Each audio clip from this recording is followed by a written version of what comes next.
Hello, good morning and welcome to Durham Cricket TV. As we bring you live action of Durham v Derbyshire in this LV Insurance County Championship match here from Emirates Riverside. And what a day we could have in store.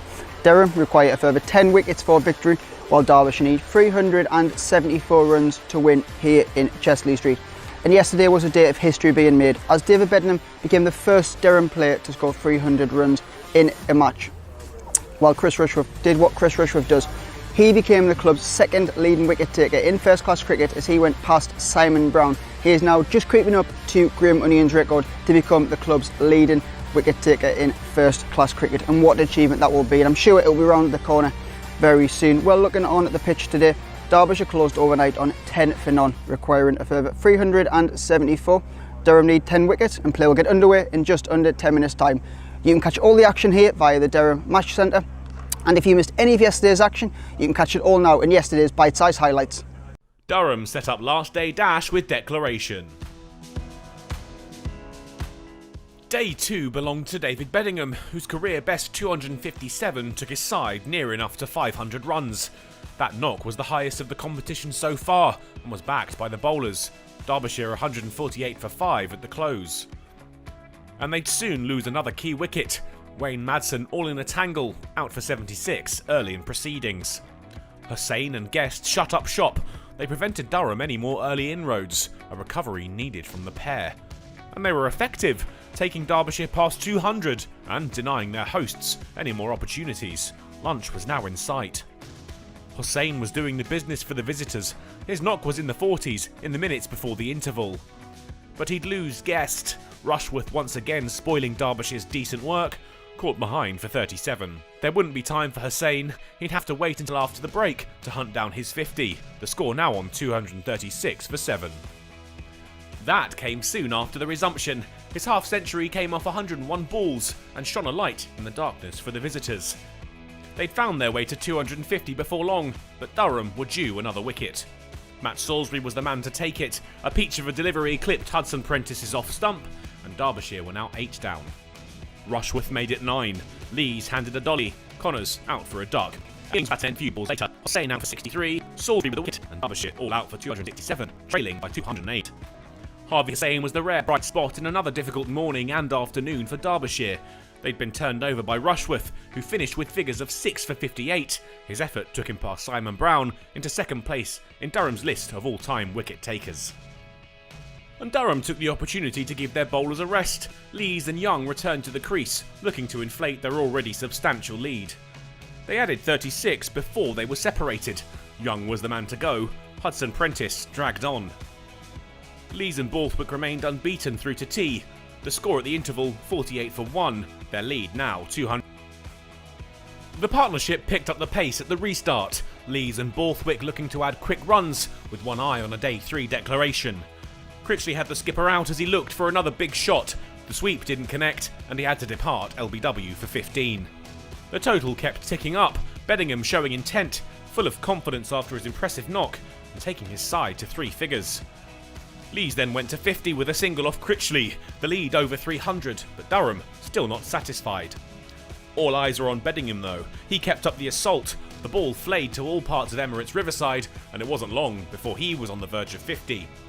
He got there off Critchley, his personal landmark, as good a point as any for Borthwick to wave them back in. Their lead 383. Time for the bowlers to have a dart in search of some early wickets. Derbyshire added 10 in the overs remaining before the close. They headed into the final day of play, knowing they needed to bat it out for a draw, while the hosts hunted the 10 wickets needed for victory.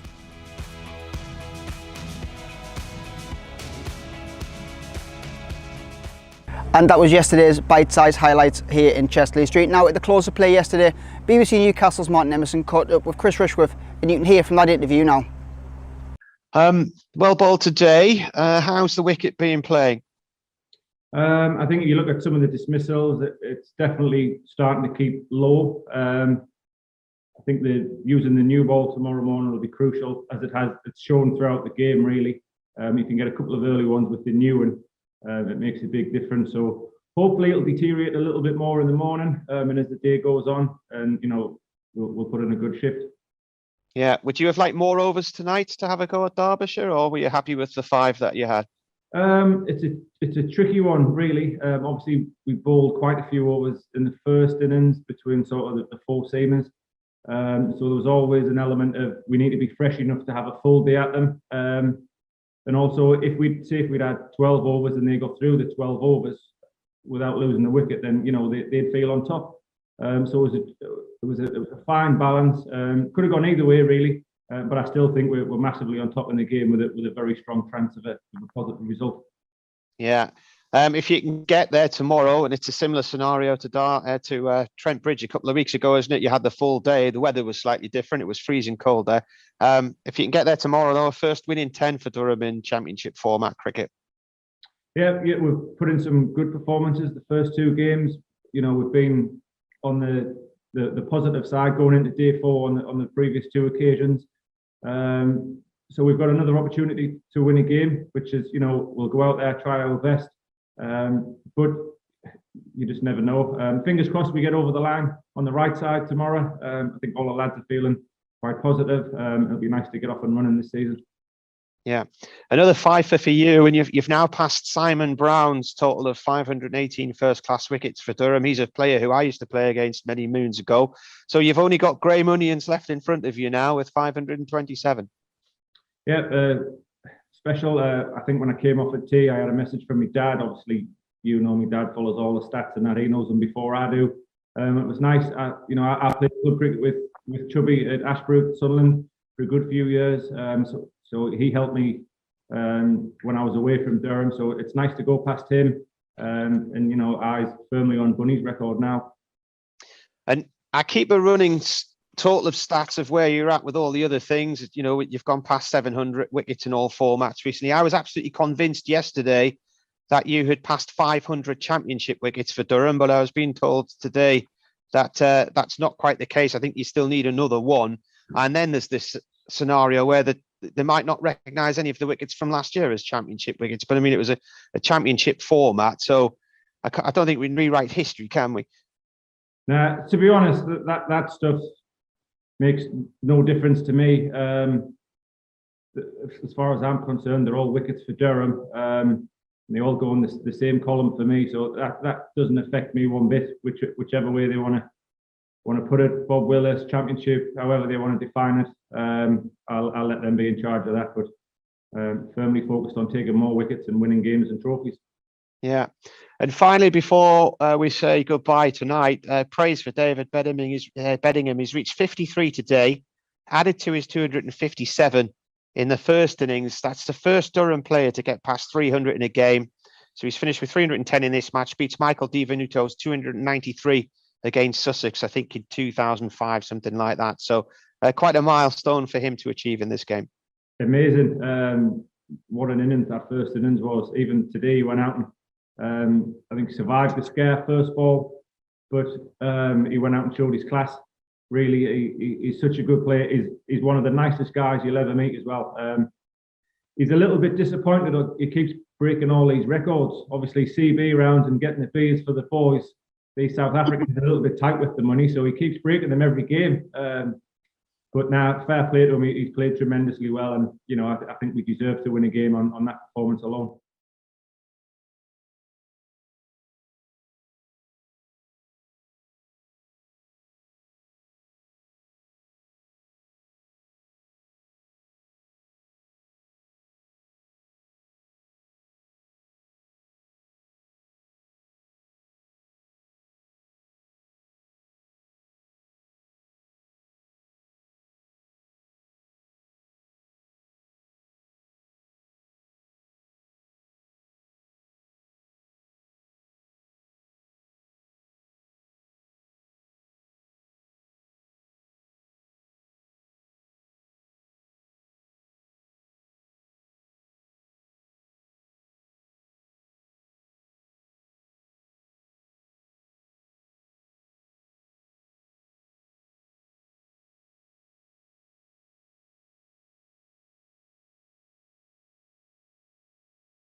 really. But I still think we're massively on top in the game with a very strong chance of a positive result.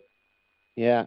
If you can get there tomorrow, and it's a similar scenario to Trent Bridge a couple of weeks ago, isn't it? You had the full day. The weather was slightly different. It was freezing cold there.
Gone past 700 wickets in all formats recently. I was absolutely convinced yesterday that you had passed 500 championship wickets for Durham, but I was being told today that that's not quite the case. I think you still need another one.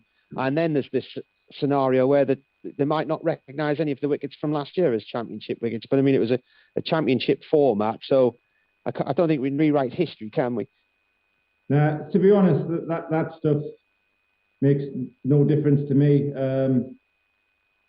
As far as I'm concerned, they're all wickets for Durham. And they all go in the same column for me, so that doesn't affect me one bit. Whichever way they want to put it, Bob Willis, championship, however they want to define it, I'll let them be in charge of that. But we'll just have to leave that there. Chris Rushworth plays about to start, and according to my clock, 2 minutes early as well. They were a minute early a couple of days ago, weren't they? Yeah. The umpires are keen to get on with it. Neil Mallender, known universally as Ghost, actually looks like one today. Yes, he's got that he's got the white face mask on again. White gloves as well. Yeah. I thought he was at Ice Station Zebra yesterday. I was listening to a bit when I was driving down, and you were saying how overcast and cold it was, yeah. and I could barely see the road because of the glare.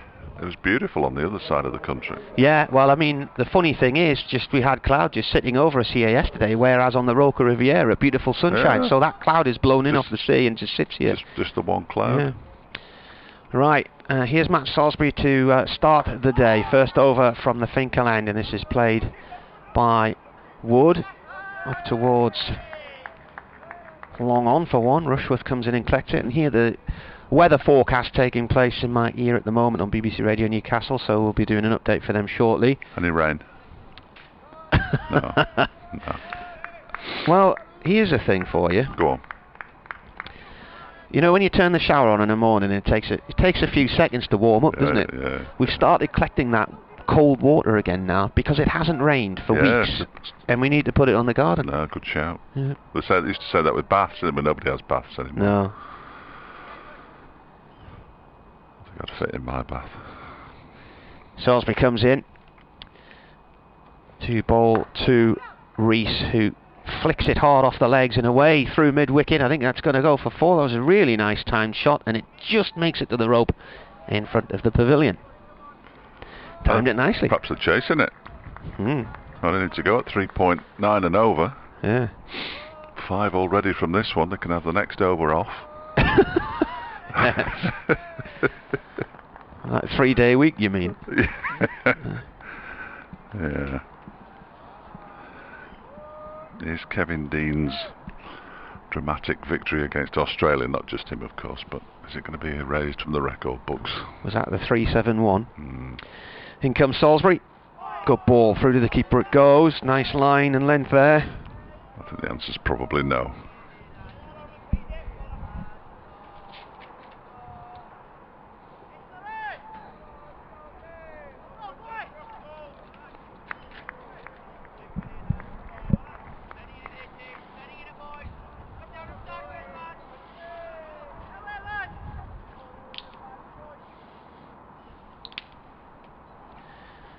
Salisbury to Rees. Defended right on middle stump.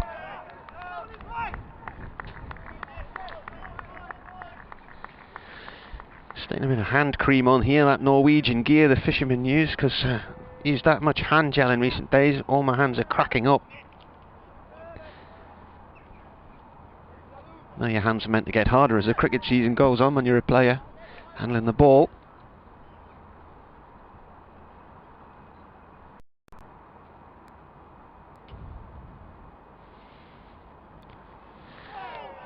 That's gone through to keeper.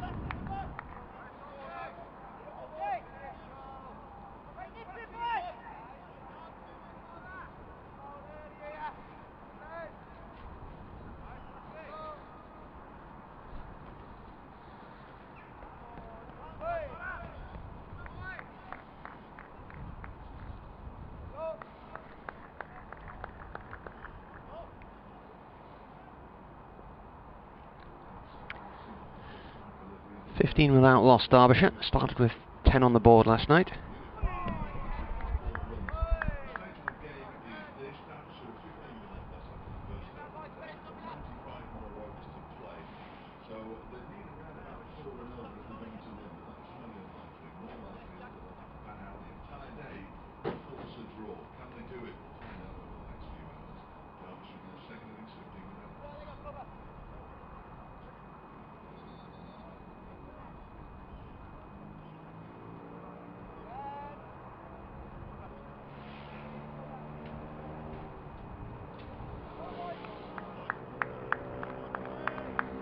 Chris Rushworth then. He's gone past Simon Brown's 518 wickets, so his next target 527 to equal Graham Onions, and then obviously 528 to beat Graham Onions in first class wickets for Durham. Took 6 in the first innings.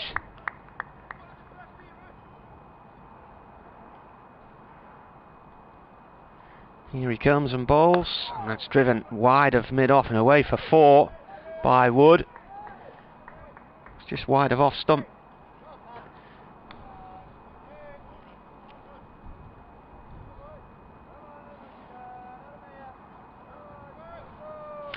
Well, Derbyshire were set 384 to win this one, which would be a record. They resumed this morning on 10 for none and have already added 9 runs in the first first over and a ball, so they're going along quite nicely here. Lewis Rees has 12 and Tom Wood at the other end has 7. Durham yesterday declaring on 175 for 2. That included 53 from David Beddingham, who with his 257 in the first innings scored 310 in the match, the first Durham player to get past 300 in a championship game. There's commentary on the BBC website and via the Sports app.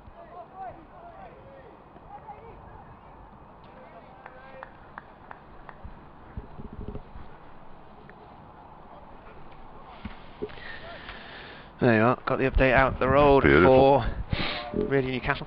When Simon Logan's on, and I do a cricket report, there's always a sort of an element of, you can tell there's a smile in the newsreader as they finish the bulletin, because I can just picture Simon's reactions in the background as to what's being said on air, because he absolutely has no idea about cricket at all. Yeah. Rushworth again round the wicket. No run there, just played safely out towards short extra cover, and he's just, I could hear the smile in Chris the newsreader's tone there as he ended the bulletin, and then Simon chirps him with, I absolutely have no idea what he's on about. One day I might work out what it all means. So, at least he's being honest. Well, perhaps the hundreds for him. Maybe. Simplified version of the game, of course. When it comes to music, you see, he knows his stuff. But Rushworth round the wickets to Rees. It's gone down the leg side. A good low take by Stewie Pointer, way across to his right. I followed a car along the dual carriageway to the ground today, and I'm just seeing it leaving the park now across the way. And it had a sheep on its roof. A sheep? Yeah. And it was a real one? No. Oh. If it was real, it was very good at balancing itself on a sunroof, but it was advertising a real ale bar somewhere. Oh, right. I'd never heard of the bar or seen the car before. It wasn't a black sheep then? It wasn't, it was a white sheep on a black car. Rushworth comes in and bowls. This is played away safely by Rees towards mid-on. Was the road closed that you came in on this morning? No. Was yours? No. No, I just saw signs that said that, is it the 419 to Sunderland eastbound was shut? It was telling me on the on the A1. Don't know where that is. What, Sunderland? The A419. Is it the 419? I don't know what number it was. Rushworth comes in and bowls. Oh, an edge, and that's gone along the floor, down towards third man. Borthwick's chasing after it. The ball bouncing. He slides in and collects it. And more runs for Derbyshire. The score moves on to 23 without loss. A good start for them this morning. The A19 has been closed every weekend and every night for quite a long time, from the Nissan turn-off at Sunderland all the way up through Tesco's. They're building a new flyover. Yeah. That's been going on for a couple of years, and they're also building a big new roundabout and junction at Nissan. So there's lots of work going on there. Sundays they're often cleaning drains and things, aren't they? You know, yeah. Grass cutting. People picking litter off the verges, despite the signs that say, please take your litter with you. If you could chuck litter out on the A1 at that speed, you're doing well. I've tried. I haven't. This first delivery of a new over from Salisbury is played into the leg side. I haven't tried. I'll make that perfectly clear. I just said that for comic effect. Yes. It absolutely winds me up, littering. Oh, it really does. Absolutely. People come down where we live and sit in the car park with their takeaways and their McDonald's and stuff, and then just hurl it all over the place. Yeah. There's a lady comes and cleans it all up every Sunday. She spends hours cleaning up around the car parks with a litter picker. Salisbury in again to Rees, who leaves this one alone outside the off stump. Yeah, so Derbyshire would have to do something they've never done before, as Martin has already mentioned. The previous highest run chase against Durham is 224. That was back in 2001. Was that here or down there? Here, I believe. They've but only I'm won not sure. twice on this ground, I think 2001 and 2003 or something? Yeah. 4. They haven't won here since 2004, right. have they? Yeah. Next delivery is a full delivery that's kept out well by Lewis Rees. Because on the Carlin Sunday game when Derbyshire won at the opening day of the season, which was 2 years ago, that was their first victory against Durham since 2004. That would make perfect sense then. Yeah. 371 for 9 against the touring Australian side of 1997, when Kevin Dean hit the winning runs famously. Salisbury in again, and this one's outside the off stump and left alone by Rees to go through to Pointer. Is that why it's called the Kevin Dean Pavilion? Yeah, well, perhaps Deanie thinks it should be, but I'm sure he doesn't. I'm sure he doesn't. In fact, we had him on. I really would like to have him on more. He still lives in the area. We had him on when they played Australia 2 years ago. Yeah. He and Dominic Cook came up for a chat. Rees waits and drives, but not with any timing. Out into the offside. It's fielded there by Paul Coughlin. Kevin Dean holds the record, I think, for the most dismissals by a Derbyshire player in a match against Durham, from memory. Yeah. I'm now going to look at my notes and think certainly got 5 in his time. I like his Twitter bio. What is it? I will, just so that I don't misquote him. As Rees pushes this into the offside, it sounded like there was some bat there. I'm not expecting the finger of doom there from Neen sounded like at all. there was some bat, and it's right arm over to left-hander. He's got to swing it into him, and the umpire says not out. And the over was a maiden over from Salisbury, 23 without loss. It remains, bowled into the wind, so Cork, Malcolm, De Freitas et al. Could bowl with it for Derbyshire. Yeah. He took 6 for 52 in Derbyshire's 232-run win in Derby in 2000, and 6 for 73 in a draw in Chesley Street in 2001. He's a good man. I covered that game at Derby in 2000. I remember that one. As a child reporter. Ah, yes. I'd been up a chimney that morning. It was quite a long day. Rushworth has 3 slips in place as he bowls to Wood. This is pushed up to mid-off, no run there. It was dead handy actually that week because my brother-in-law was living at Long Eaton. Okay. So you know when you're coming down the M1 and you hit the, you know, you've got those Trent and Severn lakes on the right, and you've got that long fence that stretches for miles on the left. Yeah. He used to live in the housing estate behind there, so it's dead handy for Derby's ground, that. Yeah. For the Derby ground. Does he not live there anymore? No, Tamworth now. Not as handy. No, it's quite a distance now. So I tend to stay in Derby these days. Rushworth once again comes in and bowls. Oh, what a snorter! I just clipped the thigh pad on the way through, but there wasn't much the batsman knew about that. Good morning, Mr. Wood. Yeah, big test for Tom Wood, this. Yes. If Derbyshire have only twice scored 300 in an innings here, which puts the 384 that they require into some kind of perspective. Yes. Andrew Hutchinson's been on. Good morning. I hope Rushford gets lots of wickets. Yes, and me. Where's he playing? I don't know. Excellent. He obviously means Rushworth. Here's Rushfield in again. Yes. Comes in and bowls. Right arm over. Driven by Wood. It's gone hard and low to Will Young at backward point. No run. Paul Wilson, hi Marty and his merry men, or merry man it says. Greetings from a fairly sunny and fairly mild Costa del Hartlepool. Excellent commentary, banter, wit and funny stories as always. Have fun, stay safe and let's have a Durham victory, he says. What was your day like yesterday then? Wigan 1, Burton 1. Yeah, saw an absolutely belting free kick. Yeah, was that at Sunderland? From Joe Powell. And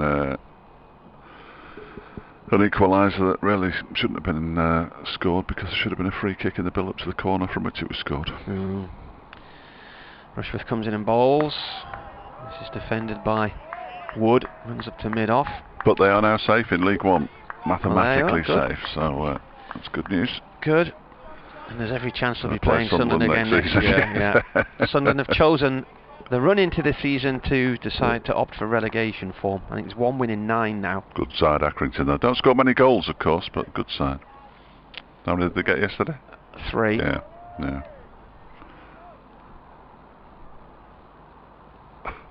Rushworth turns. Comes up to the stumps and bowls. Match left alone through to the keeper. I remember it's about 2 or 3 seasons ago. Listening to 606 on 5 Live as I was driving from here, and it might have been during the Derbyshire game. It was May bank holiday, and I'd decided to spend the Saturday evening in Thirsk with the family at my mother-in-law's. And I think that day Burton had stayed up. They'd won away at Nottingham Forest on the final day, would that be right? About 2-3 years ago? Potentially. Rushworth comes in and bowls.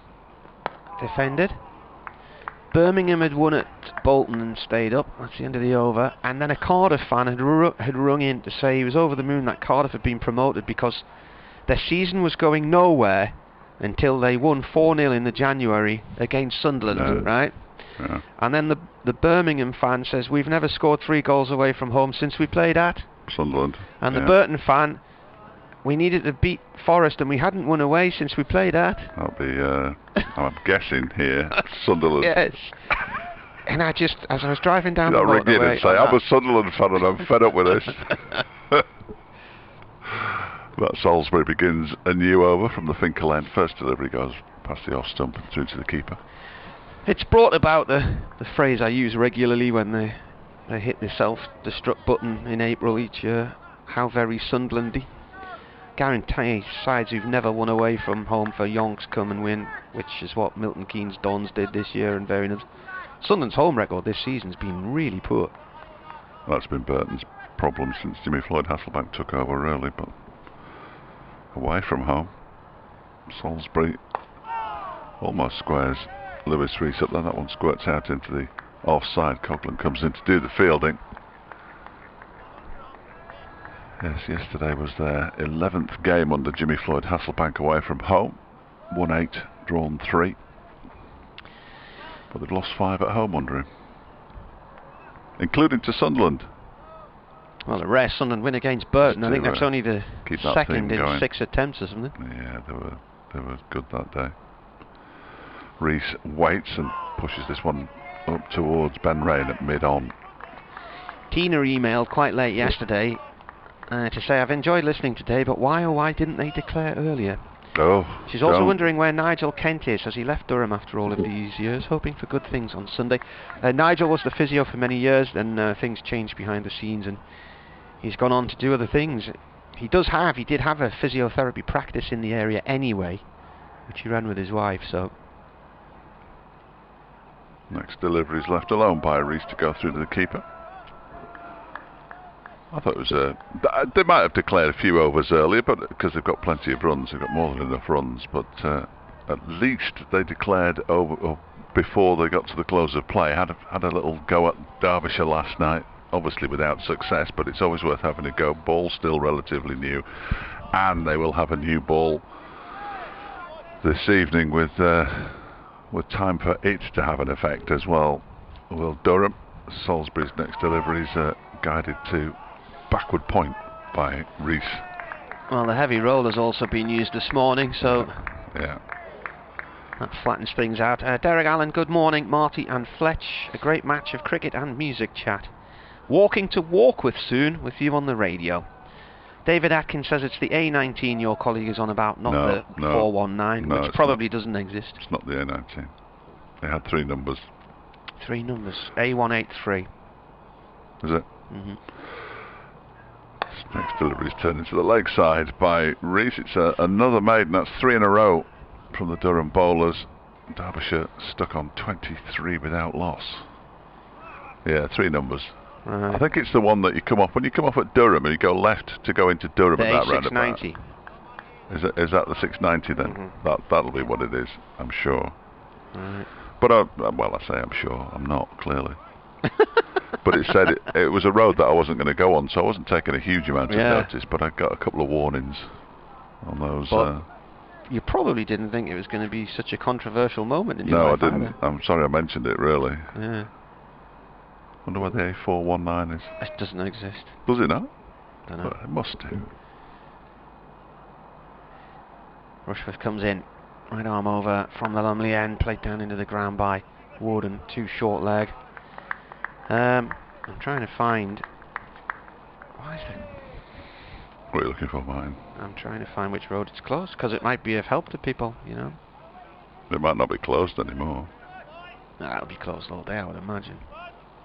The A419's in Swindon, so I would have been very, very lost. Oh, is that where the magic roundabout is? Well, that Swindon is where the magic roundabout is, certainly. Well, the A1419 will go through the magic roundabout, I bet, because there's 6 roads converge on that, isn't there? Rushworth to Wood. Oh, pitches and stays low. Wood plays and misses. The ball just outside of off stump. Yes, I went on it for the first time this season. It was interesting. You got to have your wits about you. Isn't it a roundabout with 6 roundabouts around it or something? Yeah. It looks like one of those spirograph drawings that you used to do as a kid.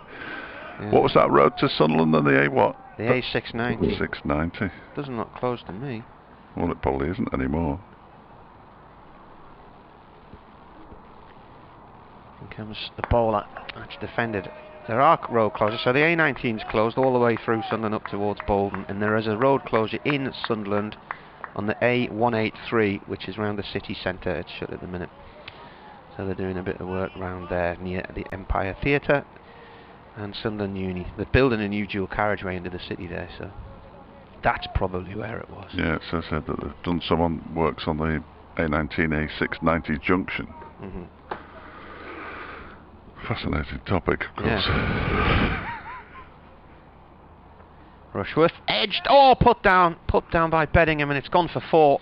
Smashes off his finger ends, and he looks to be in a great deal of pain there as well. He gets a pat on the back off Stewie Pointer, the keeper. It was flying, and he might have to go off and get some help here. I think he doesn't look overly chuffed about the state of his fingers. He also he put a catch down last night as well, didn't he, I think? Or was that yesterday? Sometime yesterday. He can be forgiven, of course. having scored 310 runs in the game. Yes, yeah. As long as Durham win, nobody will remember that.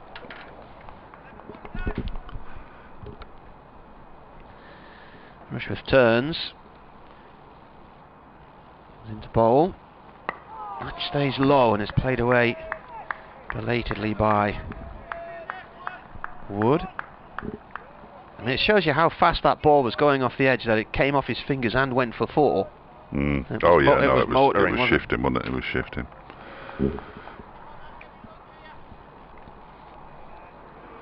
He's just giving back the chance that Derbyshire gave him when he was on 1. Yes, and he should have been run out. So Tom Wood's now going to make 275. Yeah. 57, rather. Be a good effort if he did, wouldn't it? What a thrilling day that would be. Rushworth in. And this is played to Coghlan in the covers, whose throw was a bit erratic towards Stewie Pointer, who was nearly had to call for a pair of stepladders to get to that one. That was flying over his head. Hand sanitizer is brought on. Anyway, I just feel people on a Sunday morning having a bit of a lie-in, Dave, as well as listening to the cricket. I think some people will be quite happy to hear what the local road scene is on a Sunday morning. I'm sure, yeah. Well, they'll all be out on the damned bikes, won't they? So it's always nothing wrong with bikes. Always handy to know which roads to avoid the bikes on. And you mentioned the bikes. Liège-Bastogne-Liège, one of the classics, one-day classics, is on today. Is it? Goes through all the area where the Battle of the Bulge was in the Second World War. Excellent. You haven't been to Bastogne, have you? No, and I'm not interested in cycling. Here is Salisbury, bowls, and Rees drives it up to Ben Rain at mid-on. Ended up in Bastogne a few years ago. Me and my wife had been doing a little tour around Europe for 2 or 3 weeks at the end of the cricket season, and we tried to get a room in Luxembourg City. Right. On the final... It's pricey, isn't it, Luxembourg? I don't know, because we couldn't get a room. I've got no idea. They could be as prices at once, but there were no rooms available because of the big football match, the man said. Oh, right. Next delivery from Salisbury's also pushed up to Rain at mid-on by Lewis Rees. And I said, what big football match? And he said, Luxembourg are playing in a World Cup qualifier tonight. And I was like, right, okay. And I said, so there's nowhere to stay because of that? Yes, well, of course, all of the supporters have come into the city. Okay, so we drove off along the dual carriageway, past the football stadium, which, if you were lucky, held 5,000. And when I looked at the fixtures, it was Luxembourg against Estonia Latvia or one of the smaller... The big one. Yeah. Salisbury bowls, pushed into the leg side by Lewis, Rees fielded there by and I think William. I think the next day I checked the attendance of the game, it was something like 4,000, whatever. Anyway, we drove out of Luxembourg and we came down the dual carriageway and into Belgium. And it was a weird place because just before you reach Belgium, there's this little bit of Luxembourg on this hill on the main road where there's about 30 petrol stations in a row. Salisbury bowls left alone by Rees to go through to Pointer. And it's cheap fuel, so full of Belgians. Yeah, a lot of I presume so. But a lot of the lorry drivers on the way across to Britain or whatever, they all fill up there. Right. And I mean, and the other thing was, it wasn't not just cheap fuel, but as you went down this hill, the further down the hill you got, the cheaper it got. So it's like a game of Russian roulette. Do I call into this one or do I wait for the next one? So we ended up in the last petrol station at the bottom of the hill, and you couldn't believe how cheap it was. You bring some back as well. Yeah. Salisbury bowls, this one's defended out to the offside this time by Lewis Rees. Coghlan comes racing in. Yeah, we filled about 10 plastic bags with it. But, we had to make sure that after that any hitchhikers we picked up weren't smoking. But we ended up staying in Bastogne that night, and it was the big centre for the Battle of the Bulge, where the US 101st Airborne were entrenched against the Germans. Telly Savalas, I think, was it? Yeah. Rees defends the final ball of the Salisbury over. Back to the bowler. Another maiden over for Matt Salisbury. 6 overs, 4 maidens, 0 for 7. Derbyshire have moved on to 27. They haven't moved on in that over, clearly. 27 without loss, because it was a maiden after 12 overs. BBC Radio Newcastle with you and BBC Radio Derby on this Sunday morning. Chilly? Yeah. It is chillier today than it was when I was last here. It's warmer today than it was yesterday because it was really yeah. cold yesterday. Yeah. So yeah, nicer today. Sun's out anyway. We didn't have any sunshine until way into the afternoon yesterday. Simpson sky in front of us with the fluffy clouds. Rushworth coming in the ball here to Wood, who's on 12. Wood edges. It's gone along the floor inside the line of point, and it's running down towards the third man boundary. Young chases after it, and he gets 2. Yeah, we didn't have time because it was the last day of our holiday and we had to get back to the ferry, but I wanted to go to the military, the museum there, because there's a massive military museum there and there's a huge cemetery. But in the marketplace in Bashstone, there's a Sherman tank with a hole in the side which had been hit by a German gun. Really? Yeah, so that's a sort of memorial figure piece in the centre of the town. It's a nice little place actually, Bashstone. Rushworth in, bowls. This is played back to him by Wood. Round the square there's all these little eateries and bars. So I think we had Moules and Frites that night. Yeah, the old Moules and Frites, yeah. And then our cheap petrol got us nearly all the way home, I think. Back to the northeast. Halcyon days. Start paying regular prices again. Yeah. Pre-kids, of course, when you could just take off at the end of the cricket season and head in any direction. 29 without loss, Derbyshire. Rushworth in. Wood bat raised, waits and then defends. The ball runs away up towards mid-on. We've got to go somewhere. Yeah.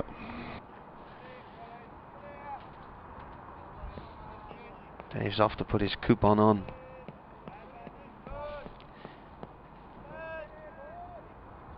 Durham looking for the first wicket in this Derbyshire second innings.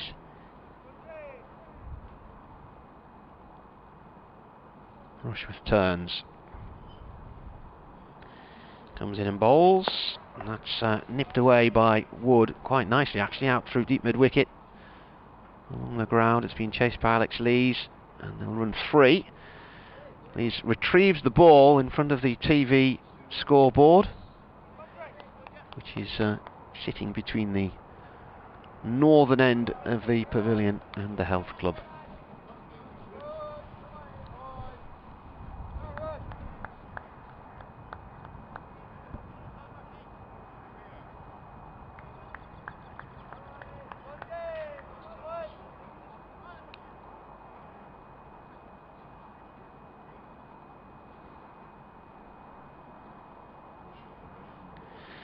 Rushworth bowls, and this is defended by Rees, who I think is at facing Rushworth for the first time this morning actually.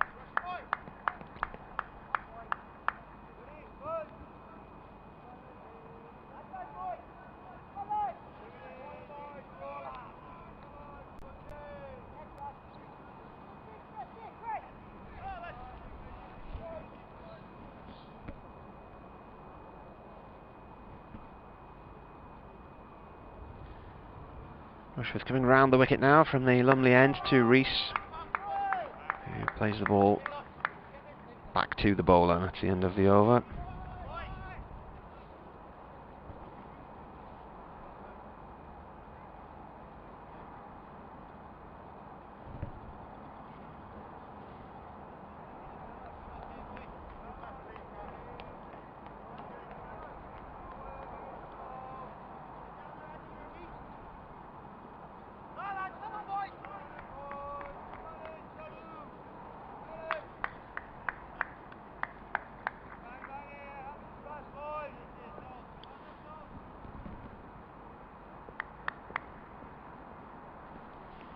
Salisbury starts a new over from the Finkel end, right arm over. Oh! That's gone right through Wood there. And there was a little noise, I thought perhaps it was a little nick of the bat initially.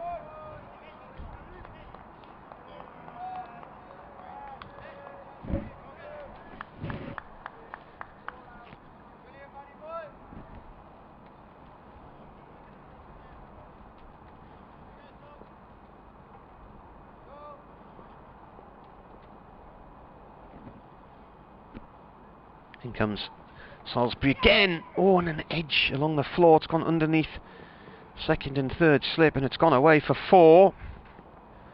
He found the edge, but it wasn't off the deck.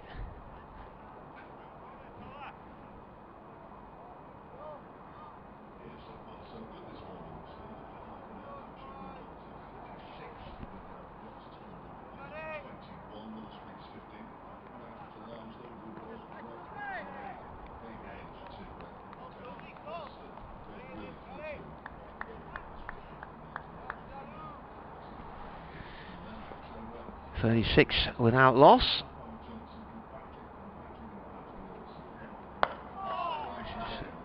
Defended.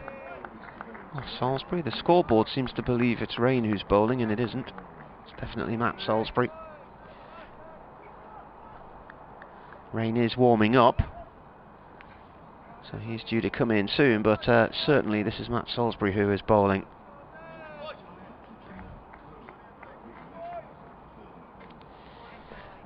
He's bowled 6.3 overs, none 411, 4 maidens. Wood is on strike as Salisbury comes in, and this is played to Burnham at mid-wicket.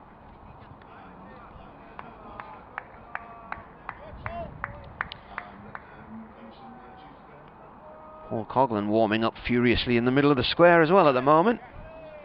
It's like a competition, like a keep fit competition between him and Ben Rain.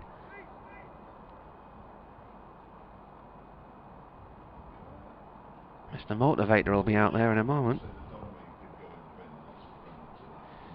Salisbury comes in, right arm over.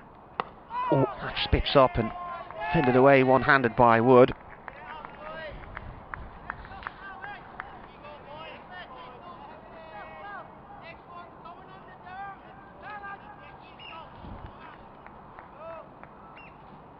He's 26 years old now, Wood. This is his 5th first-class match. He came into it with 73 runs and a higher score of 26 against Yorkshire last year. Made his debut against Leicestershire in 2016 and was then released in 2017 before coming back to the club. He's played that one safely away as well. You back with us, Dave? Back with you. An email has come in. That's it? Yes. Flooded in. From Daniel Hay. Hey, Daniel, how are you? Yeah, he says, I'm listening in from Greytown, Wairarapa? Or Wairarapa? New Zealand. Yeah. Yeah. Is it Wairarapa? Could be. Wairarapa? I've never heard of it. Sounds like in New Zealand, after a lengthy road trip, he said, I'm enjoying the road closure chat. No road closures of note here. Oh, shame. He said I couldn't tune in last night as we were enjoying the sight of a town called National Park in the central North Island. It was good of him to tell us he was on the North Island, because that helps you out, doesn't it? Yeah. And then he says, I spent the entire time wondering how they had the audacity to name a town National Park. Yeah. And he said, I wondered if there was an equivalent town somewhere else called Scenic Reserve or Area of Outstanding Natural Beauty. Ben Rain into the attack after all of that furious warming up. Yes, I'm glad he's coming on, because he would have been exhausted otherwise, wouldn't he? Yeah. Right arm over to the left-handed Rees. First ball's gone through, and there's strange appeals from the slip cord. Nothing from the keeper, nothing from the bowler, but second slip, Scott Borthwick, and third slip, Ned Eckersley were convinced they heard something. Lewis's might explode if he's given out twice, caught behind, not having hit the ball. Yeah, he got a bit of a rum-do in the first innings, didn't he, when it went down the leg side, and he was adjudged to have played it by Neil Mallender and was given out in 15, and the analysts had a look, and there was certainly a gap between bat and ball, apparently. Rain in, bowls. That's gone through to the keeper. I did, in our, I recall in our commentary of that incident, saying adjudged to have been caught down the leg side, because we were a bit surprised to see the finger go up. It didn't look right, did it? No. Didn't sound right, didn't look right. Daniel says, I hope Durham can pull this one off, but I'll probably be asleep by the time of the inevitable failure to do so. Oh dear. There you are. Early night. Yeah. Well, what's the time difference? 12 hours? 13 hours? Oh, right, sorry, this is still our New Yeah. Zealand correspondent. Yeah. Beg your pardon.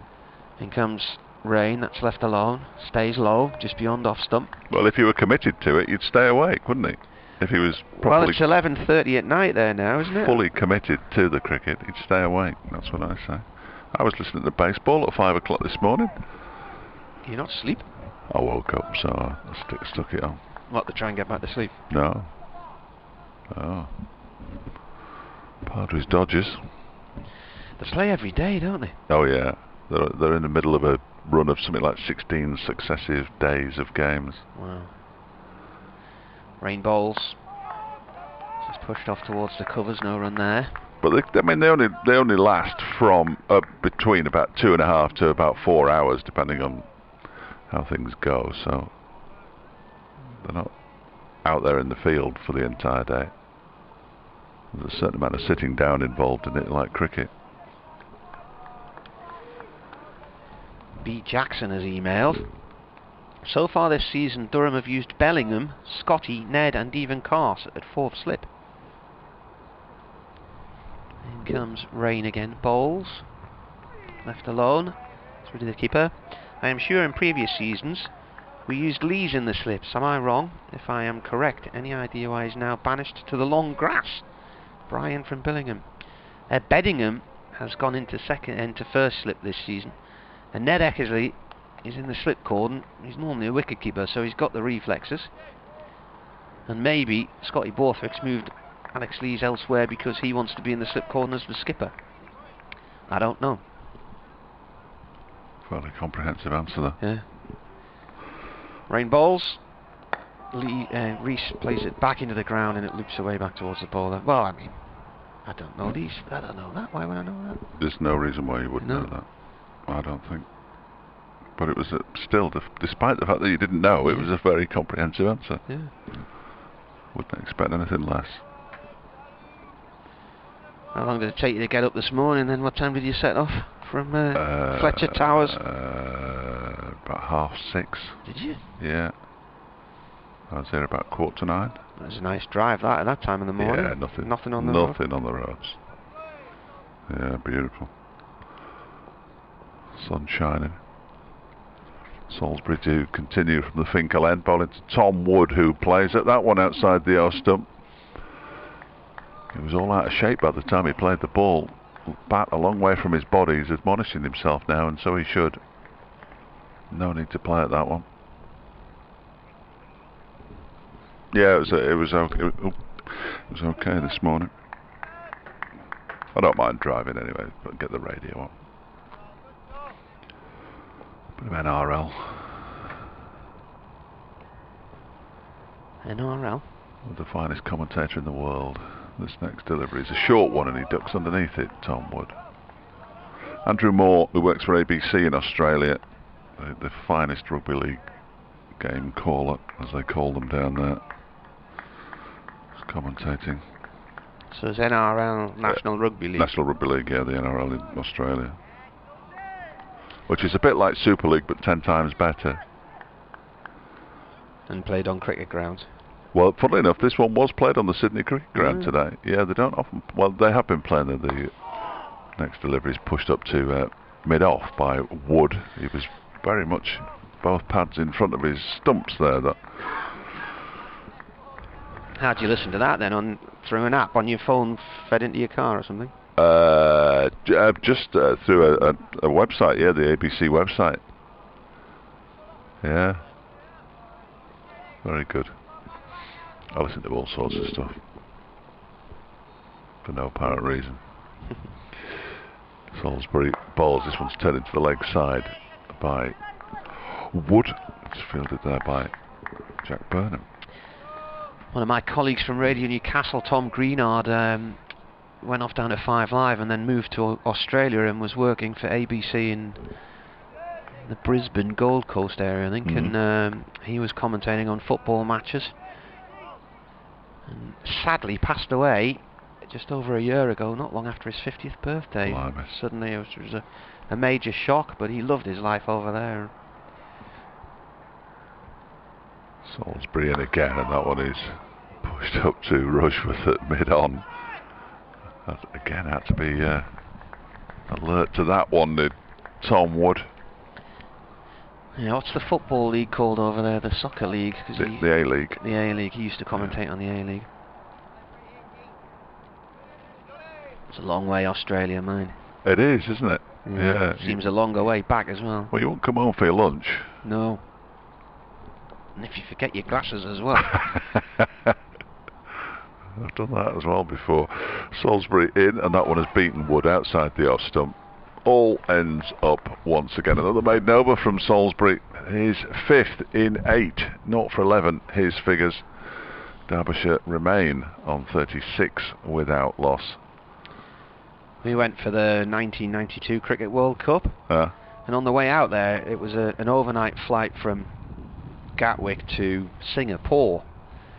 About 10 or 12 hour flight. So by the time you're touching down in Singapore, it's already afternoon there. Yeah. And it knocks your body clock for 6. And remember going for a meal in the hotel, and then we were all just zonked and fell asleep. And we'd planned to do a load of sightseeing the next day. We woke up about 3 o'clock in the afternoon the next day. Lost a day in Singapore as rain balls, that's left alone. But then we flew from Singapore to Perth after that. We had about 2 or 3 days in Singapore. And I was amazed how far south the equator is. You're still on the plane for about another hour before you actually cross the equator from Singapore. And it was quite a good few hours from Singapore down to Perth. People in Australia are amazed how far north the equator is. Yeah. People who live on the equator, they're not fussed, are they? They're quite convinced, you know, quite happy with it, where it is. Yeah, they're not fussed at all. Rain bowls. Just played up to mid-on. But on the way back, we flew out of Sydney, and we went an hour south to Melbourne. Plane refuels there, takes on other passengers, so I think we had to get off the plane in Melbourne. And then we flew back up to Singapore. By the time we got to Singapore, it was middle of the night, and everything was shut in the airport. And then we eventually arrived in Heathrow Airport the next morning at 7 o'clock on a Sunday morning. Nothing was open. Hours before the flight to Newcastle. It was 27 hours worth of travelling. Oh. In comes rain. Bowls. It's playing out towards the covers. No run by Reese. I'd been away for 3 weeks and got back, and I didn't know where I was because of the jet lag. And the following day I was in on the earlier shift at the Shields Gazette, so you had to go in about 7. And I couldn't think. My head was just all over the place with the jet lag.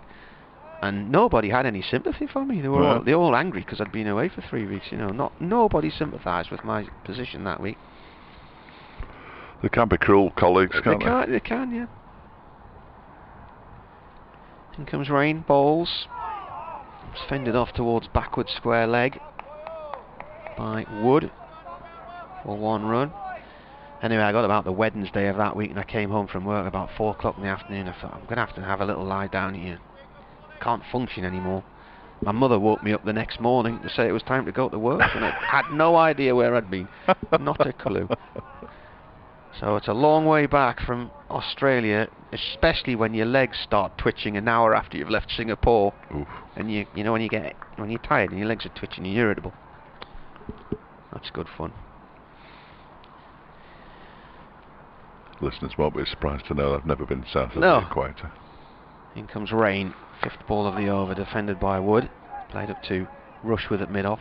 I've not been back in that direction since. Furthest I've been since in that direction was Dubai a few times. And a few years ago, Emirates started running flights from Newcastle to Dubai, so a lot of people from this area now go to Australia via that route. So it's about 8 hours to Dubai, and then they do the next hop across to Perth or wherever. There's that big plane that got all the way to Perth without stopping, didn't it? Yeah.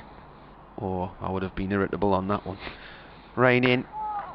Wood plays that one away up to mid-off, and that is the end of the over.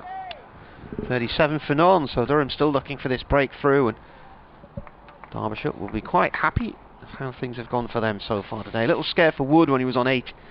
Edged a ball from Rushworth, which flew to the slip corner and smacked off Beddingham's hands and went away for 4. That's how quickly it was motoring. It's a hand sanitisation break at the moment, and Paul Coghlan is unrobed.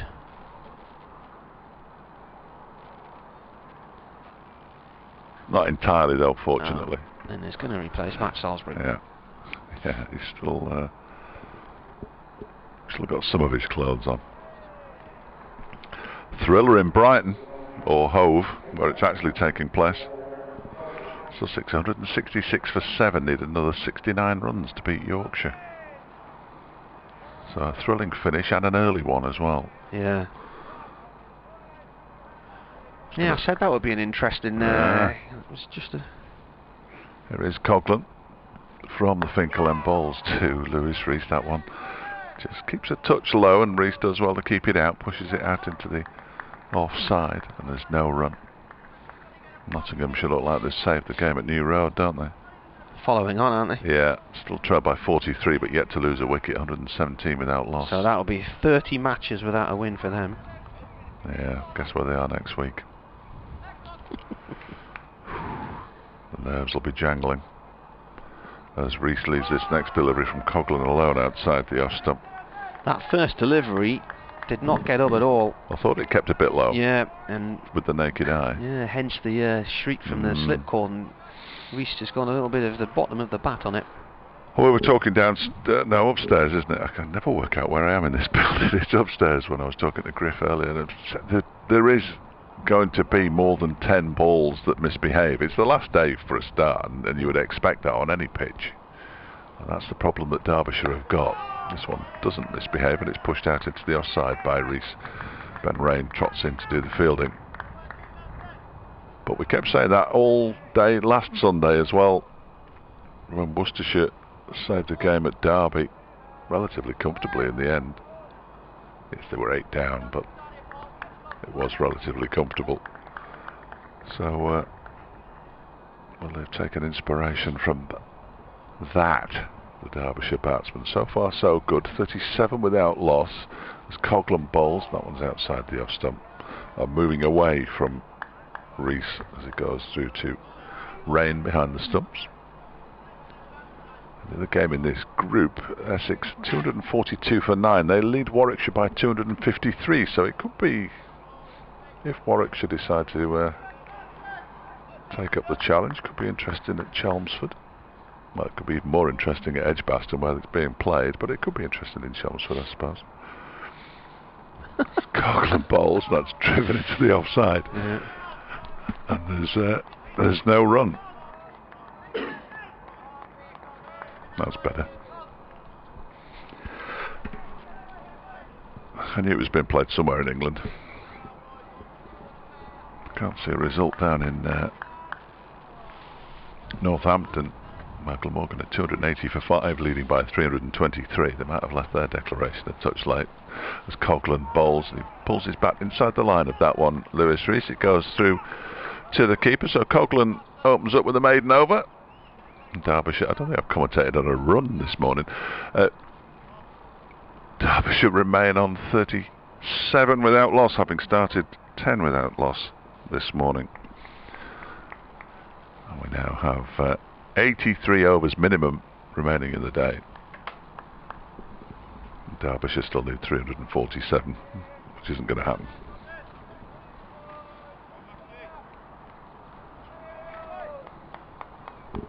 Although if it does, you don't want to go anywhere. No.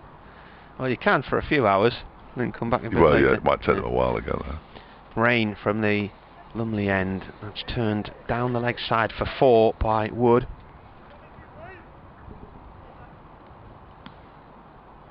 Yeah, bonus runs for Tom Wood there. A rare poor delivery this morning, really. Straying onto the leg stump.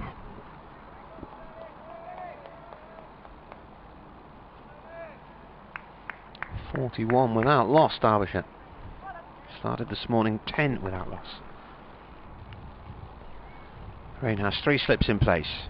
Right arm over to the right-handed Wood. Oh, he's bowled in middle stump! Come on, he says, and that's the end of the batsman. Didn't see that coming.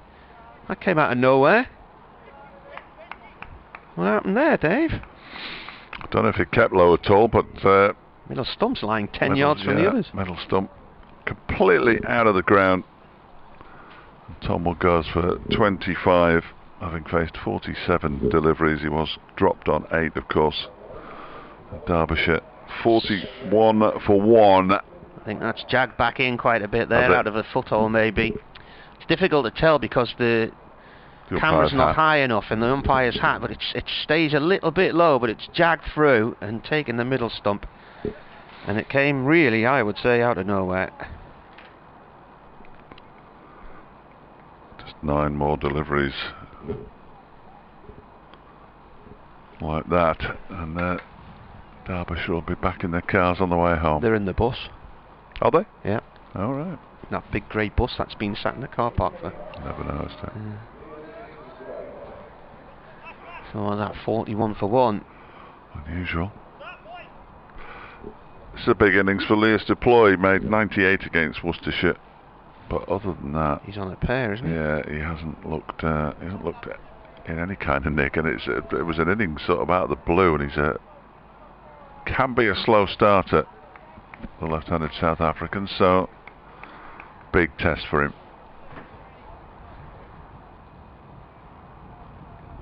Good player. So far this season, apart from that one innings, it hasn't really gone right for him.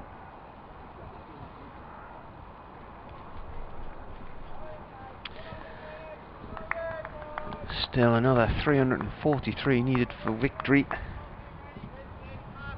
Not just a pair, second ball, wasn't it, in the first innings? Yeah. LBW. Rain coming round the wicket to the left-hander, who leaves the first ball, and that shoots up and is taken by Stewie Pointer quite high to his right-hand side.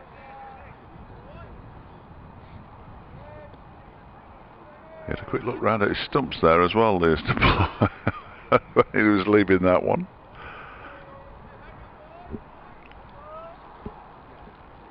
Griffin in shorts. He's a brave man. Especially if you're not moving. Yeah. Rain again, bowls, Deploy forward to that one, gets his bat on it, pushes it up towards mid-off. No run. When does he start wearing his shorts then? About February? Ordinarily, yes, but the first 2 matches of the season he was wearing long trousers. He's still feeling the effects of yeah, he was really poorly, wasn't COVID. Yeah, he was. I think it's just good to see him, no matter what he's wearing, to be brutally honest with you. Yeah, yeah.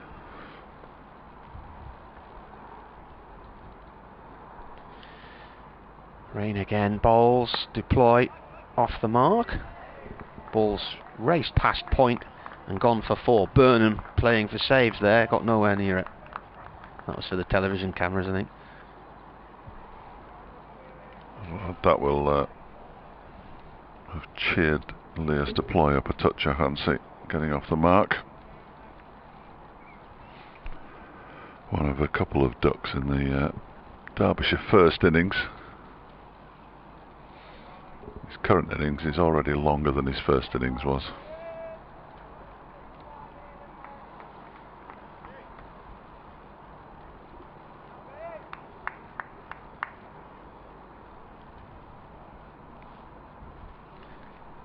Rain in and bowls. Oh, and that's takes a look at the leg stump there and is played away late by Deploy up towards mid-on, end of the over. But over from a Durham point of view, they've got that breakthrough. Came in the 19th over. And to be honest with you, Dave, nothing looked doing, did it really? Not really. No, they've been bowling nice and tight, haven't they? But apart from that edge that Tom Wood had put down on 8, no major shouts for there before wicket, and not particularly too many false shots either. So a couple of the ground staff are playing a game of quick cricket. Yeah, they were bowling at one stump yesterday, and the lad who's got the ball in his hand now, he took the stump out of the ground. Well, they're batting with a stump at the moment. Yeah. Some luminous. Yeah, highlighted greeny yellow stumps. Yeah. New over from Coghlan, first delivery. That shoots through. Yeah. Taken shoulder height, just moving away from him by Stuart Pointer. He generated some pace yesterday, didn't he? I was listening in, and it sounded like he was. He was quick yesterday morning. Some sharp stuff yesterday morning, so yeah, he's replicating it this morning. Katie has tweeted to say, we're still hoping to go to Australia for the Ashes next Christmas. Maybe, who knows, question mark. Yeah. Reese waits and this time plays at a ball that goes past his off stump and through to the keeper. She says, your travel story is making me question whether a 27-hour journey with a 20-month-old is a good idea. Dear, no. Dear, dear, dear. Well, our little one was 6 a couple of weeks ago, but when she was about 2, we were coming back from Lanzarote one time, and I apologise to anybody who was on our flight. This next delivery is left alone outside. But you did that before you had kids as well, didn't you? But it was one of those days where we got to the airport and we needed her to fall asleep in her pram, so we could just carry her on the plane and put her in the hold. Bob's a good one and all that. Well, she was just dozing off, and we were walking through this area where there was a restaurant, and just as she was dozing off in the corner of her eye, she caught sight of a bottle of orange in her fridge, and suddenly needed this bottle of orange in the fridge. Well, you do, don't you? Reese goes at that one outside the off stump, and it goes through the pointer. Bowler has his hands above his head. Paul Coghlan. That must have been close. Well, they were appealing for a caught behind, so Reese pointedly looked at the bottom of his bat and scraped some earth away from it to say, I hit the ground, not the ball. Yeah, that was it. We couldn't get her to sleep after that, and she just went ballistic on the plane, to the point where, as we were coming into land at Leeds Bradford, she was on the floor, on her tummy, punching the floor with both hands and kicking the floor. Coghlan bowls. This one's left alone outside the off stump by Reese. I blame the parents. Well, yeah. I certainly would have done if I'd have been on that flight. Yeah, well, it's just... I think that on the plane she had a bit of a cold or something, and it was hurting her head. But it's difficult to tell them to swallow, isn't it? You know, when their ears are popping and things like that, when the pressure changes, it's difficult to tell young kids to swallow and how to get rid of it. And sometimes it doesn't work anyway. Yeah. As Coghlan bowls and Reese edges this one into the ground. It's straight to the man at gully. And it's the end of a second successive maiden over from Paul Coghlan. 2 overs, 2 maidens. Derbyshire remain on 45 for 1, and I still don't think I've commentated on a run yet today. Have you not? I can't remember one. There's been a lot of maidens, hasn't there? And then I nipped away when there was probably a flourish when I nipped away and came back. I don't want to worry you, Katie, but on our approach to Adelaide on that holiday, I felt like my head was in a vice with the air pressure, and then just my nose just went boom, blood everywhere. And have you ever thought of not going on a plane? Every plane story is an absolute nightmare. I've not been back to Australia. That was too far away. Rain to continue here around the wicket. Not to mention the cost. Comes in and bowls. Deploy plays it towards backward point. Burnham's in there quickly and has a go at the stumps and misses the target. I've got an idea for a website. ismartyonmyflight.com, and then you can change flights, can't you? If they suddenly discover that you're going to be on the flight, you can go, oh no, I'll go on the next one. I'll wait for the next one. Well, I think that holiday back, the flight back from Lanzarote, that holiday began with us coming into land, and then suddenly we were over the sea. That's not good. And I thought, hang on a minute, why are we over the sea? Where's the runway? Yeah, bit of concrete would be nice. Yes. Raining again. Ooh, left alone, and that had a little sniff of the off stump. Good leave from deploy. Yeah, we should have been coming in and the engines slowing down and thinking we should be touching down now, and then suddenly the engines were racing up and away we went again. And when I looked back over our shoulder, there was this like mushroom cloud over Lanzarote, like a nuclear bomb had gone off, and it was a thunderstorm. So we ended up being diverted to Fuerteventura and sat on the runway there for 6 hours, and then flew to Tenerife and spent a night in a hotel there. That's ismartyonmyflight.com. Rain in, balls. Deploy quite a way down the wicket to deal with that one. 2 or 3 steps and pushing it towards mid-on.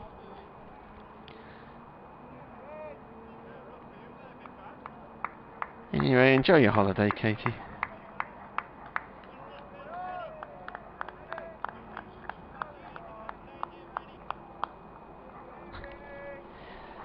John Reed says Singapore is approximately 80 miles north of the equator. Perhaps the pilot on your plane got a bit lost. Sitting in the sun at Finkel Abbey, listening to the commentary, hoping we can conjure up a few wickets. Rain in bowls. Oh, that squirts away off the edge, through the slip cordon, along the floor for 4, down towards third man.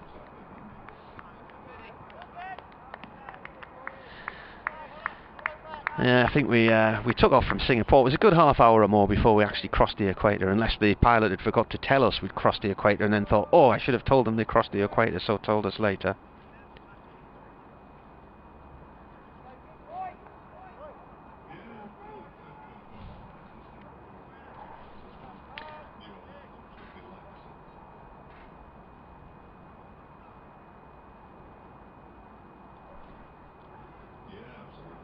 .49 for 1. Deploy leaves. Ball bouncing past the stumps on the offside.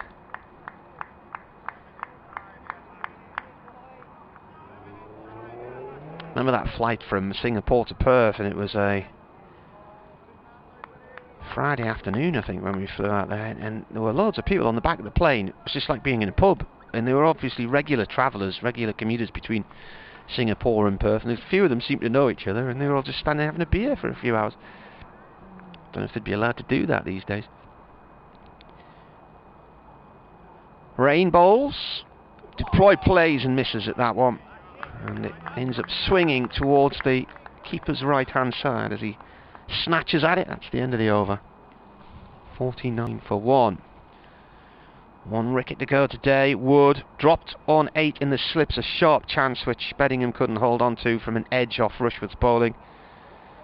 Ball went away for 4, and then he got to 25 and was bowled middle stump by Ben Rain.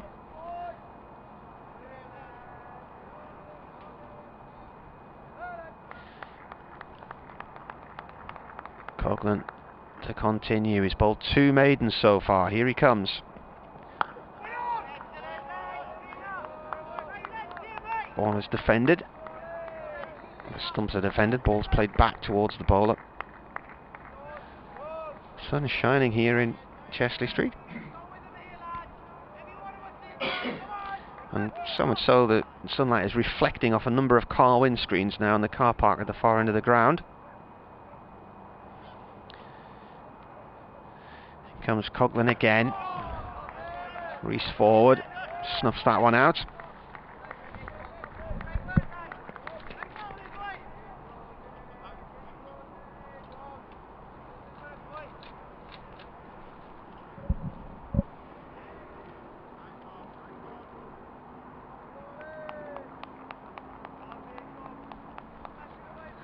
.49 for 1. Coughlin hasn't conceded a run yet. Here's the 3rd ball of the day. That's a dot ball.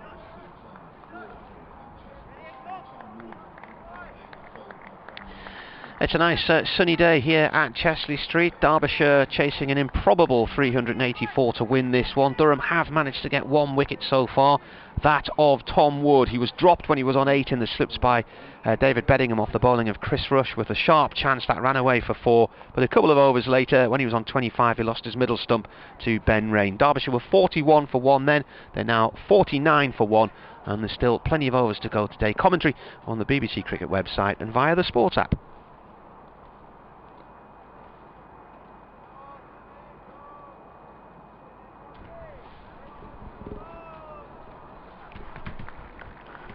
My lot were late for the news.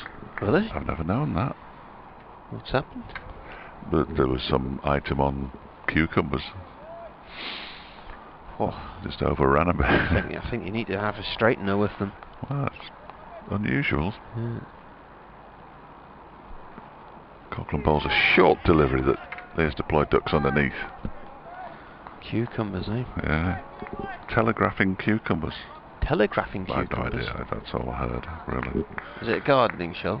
There was a gardening section, certainly, yes. Right. What did you think it was? Could have been. Could have been, yeah, Could but have it been probably groceries. wouldn't have been at that Could have time of the been day. a cookery program. You don't cook cucumbers, do you? Well, if you I don't know. salads and I've never things. bought one, but Cucumber soup. hmm.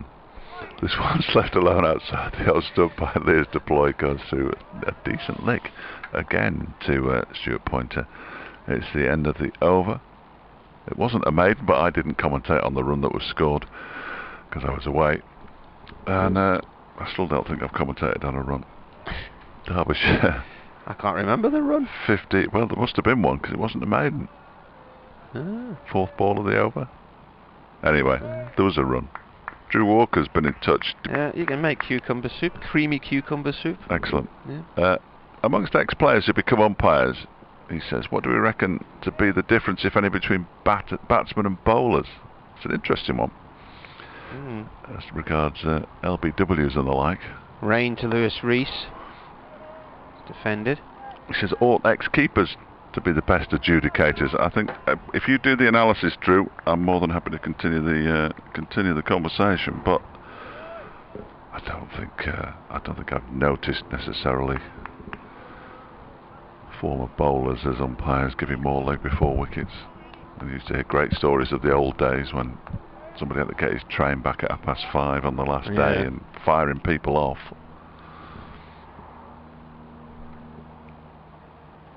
Rain to Rees. He pushes at that one and it goes off towards mid-off. There were no cameras in grounds in those days, of course, so... Yeah, hissing noise. No. No? No. How can I hear a hissing noise and if you can't? I don't think I can, anyway.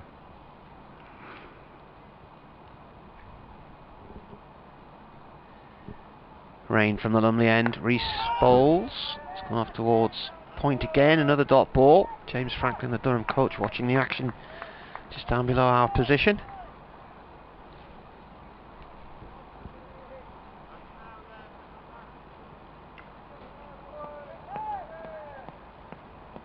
Yeah, I think once a player's retired and becomes a coach, he shouldn't wear those snug-fitting tracksuit bottoms. I don't think they're a particularly good look. Not just in this instance, but in all instances. Rees waits, and that one comes in at him, and about off stump, stays low, and he plays it off towards the covers. No run there.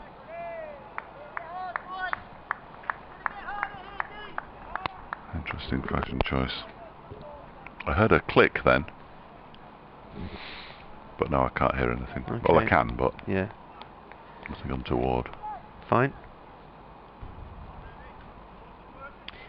wearecricket@yahoo.co.uk if you want to email me. Rain starts his run up. Balls to Rees. Rees forward and across to push at that one. So Kevin Howells has changed his name to 9 Wickets Down on Twitter now. Yes. Yeah, have you noticed that? Yeah. It's just BBC cricket reporter who have you seen him yet this season? No, No? next week he right. told me he was coming up to Derby for the game against Notts. Right. Try and bring Notts some luck, I think he said.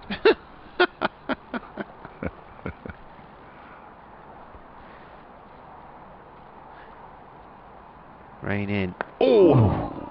Well done, Lewis Rees, because that was a daisy cutter, and he went back into his crease then, somehow kept that out very late indeed, but he kept it out importantly. 50 for 1. And that was a maiden. So the 50 came up in the 22nd over.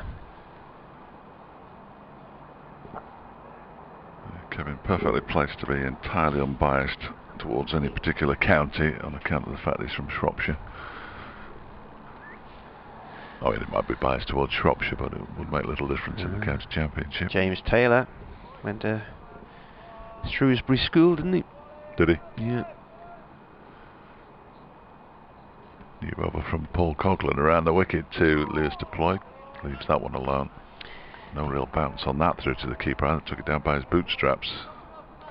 When I went to Abu Dhabi with Durham in 2010 for the first pink ball floodlit game we played MCC, James Taylor was playing for MCC. Was he at Leicester then? He might have been at Leicester. Was he one of those poached from Leicester by Notts? He ended up at Notts, didn't he? Yeah, I think so. And I interviewed him, and I just emailed the interview back to BBC Sport. Just deploy weights and leaves this one alone. This time it cuts back in, goes over the stumps and through to the keeper. I think the sports editor at Radio Shropshire at the time was a guy called James Bond. And Yes, he still is. And he emailed me and thanked me for the James Taylor interview that they'd played in their evening sports show, and they were claiming him as their own because he'd gone to Shrewsbury School. So. Fair enough. When your two major teams are Shrewsbury Town and Telford United, yeah, the Telford Tigers ice hockey team. This next one is guided into the ground by Lears Deploy. Not too far away from his stumps as it goes towards the slip cordon. Yeah, and then Worcester, Hereford and Worcester, they've obviously got Hereford United who aren't in the league anymore. No, but they still get huge crowds, don't they? Kidderminster Harriers not in the league anymore. Their crowd's not so much. They've got Worcester Warriors rugby union team in the Premiership. Yeah. This next delivery is played very nicely. Backward a square for 4 runs by Lears Deploy. Down towards the vacant third man area. And he's just dealing in boundaries. Not all of them off the middle of the bat, in fairness, but he's moved on to 12. Reese has 17, 54 for 1. In the Worcester Wolves as well. They're in basketball. British basketball. Yeah, league, there's aren't they? the National Basketball Centres there, isn't it? Well, it's the university, isn't Yeah. it? Yeah, right next to the river. Yeah. Have they got a cricket team? No, I don't think so. No. Not one of any note, anyway. No.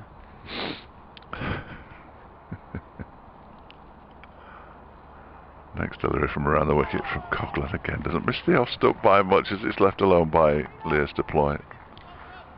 Raises his bat high out of the way, comes down and taps the pitch. Whenever I ask why they haven't got floodlights at New Road, and I'm constantly being told it's because they would ruin the view of the cathedral, but means Durham put floodlights up here and the castle's still there. Yeah.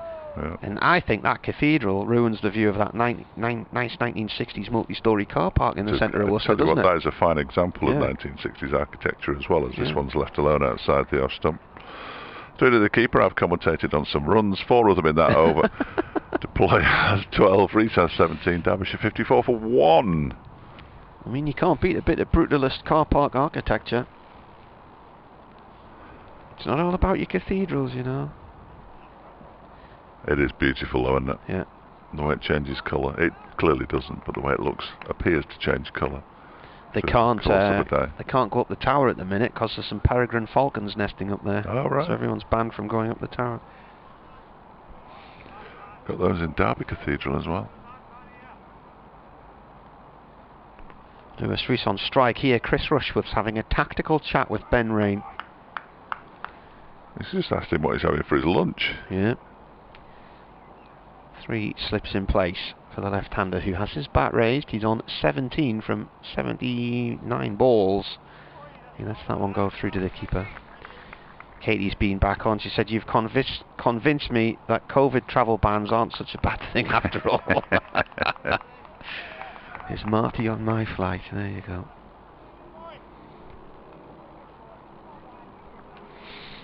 Mark Beck's enjoying the chat, occasionally interrupted by commentary on a maiden. Yeah. They'd take another 76 maidens, in all honesty, Mark. Rain coming round the wicket now from the Lumley end to Reese. Again, he leaves it. Stays low and goes through to the keeper. There's no I in Marty cricket, which is why it didn't get through to you, I'm afraid. It's put M-A-R-T-I-Y. Is that Marty Wilde? Marty I-Y. Yeah. Y-I is what I was thinking yeah, of. it's the wrong way around, isn't it? It's the wrong way. Yeah. It's a pleasant enough day here, Dave. There's not a wisp of wind at the minute, is there? Now you've put the heating on, it's almost tolerable in here as well. I had to go and ask them to... Did you? Yeah, yesterday. Rain comes round and bowls. This is defended off towards point this time by Reese. Yeah, because we had the heating on... Was it on day one? Because we've got to sit here with the windows open. Yeah. So we're in the Although I noticed shade. the window in front of you is not open. It is. I've got my window open there. Well, that's barely open, is it? Well, there's enough oxygen coming through there. Even with the window shut, there's enough oxygen. Yeah. Anyway, the windows are open, so we've got the heating on. But I put it on yesterday, and it was like sitting in a fridge, and it had gone back to air conditioner mode. Oh. So they turned the air conditioner mode off and put it back to heat mode. Rain comes around the wicket and bowls. It's a bouncer which Reese just ducks out the road of, goes down the leg side. He must be warming up because Neil Malland has taken his gloves off. Yeah. He's got his hand in his pockets, but he has taken his gloves off. Still got his skis on. And he's snood. Yeah. All you could see of him yesterday, he had this scarf up around his ears and his nose, and you could just see the slit where his eyes were. The Invisible Man. Yeah. Where? 54 for 1. Rain's coming over the wicket again now. And this is left by Reese. So not having to play at any of these. And 5 dot balls in a row. We're in dot ball heaven.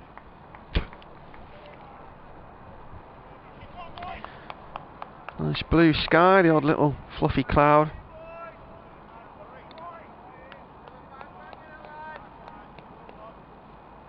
A few vapour trails as well for Dave. Yeah.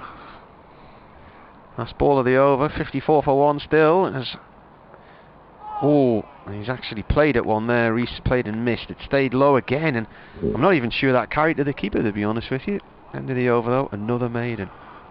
Gonna get some spin, I think. Is it lunchtime? No. No. Helmets have been brought on. Keeper's going to stand up. There will be a short leg as well. Ben Rain, 1 for 13 from 6 overs, 3 of them maidens. Paul Coughlin, none for 5 from 4 overs. And his first 2 were maidens. Is Borthwick coming on here to have a go or to help switch ends? What do you think?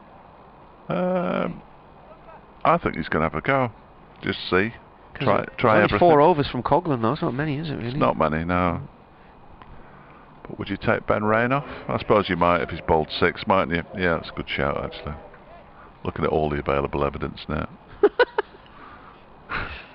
Your Honour. Yeah. No more questions, Your Honour. He'll be bowling to the left-handed Leas Deploy, who just picks the tiniest speck off the pitch and throws it away. Almost certainly into the wind, and it's probably come back and landed on the surface again, but he hasn't spotted it, except there isn't any wind. Borthwick having quite a chat with Lewis Reese as well, eh? Tactical, I think. Yeah. So a slip and a short leg as Borthwick is in, and Deploy dabs it into the ground, and it's fielded by the short leg. He only bowled 3 overs in the first innings, I think, didn't he? Was it 5? None for 21. Should be fresh then. Yeah. He hasn't batted much either, has he? Made 15 yesterday. Balls to Deploy, who clips this to mid-wicket.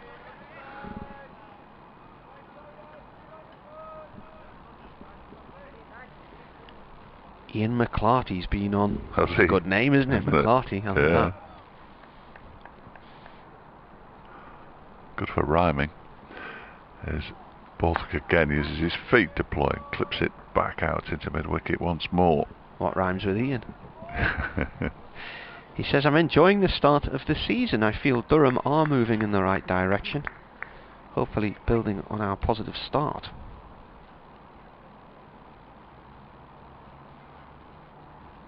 Borthwick bowls and Deploy punches it to mid-wicket this time. He says also, can you ask your co-commentator if Ted McMinn is still involved at Derbyshire Cricket Club? Well, he was at Derby County, wasn't he? I don't think has he ever been involved in the cricket? This next delivery again, footwork, but this time defends it straight back to Borthwick. It says Derby CCC here, so...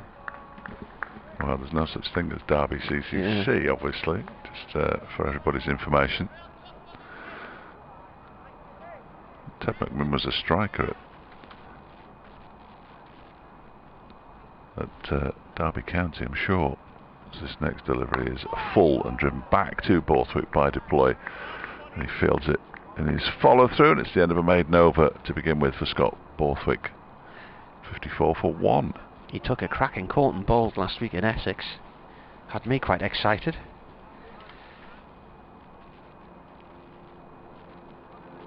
Scottish winger. Was he? Nicknamed the Tin Man. Huh? Don't know why. Got Ryan Tender-Scarter for 16. It was a brilliant piece of reflex fielding off his own bowling. Scottish winger. Huh?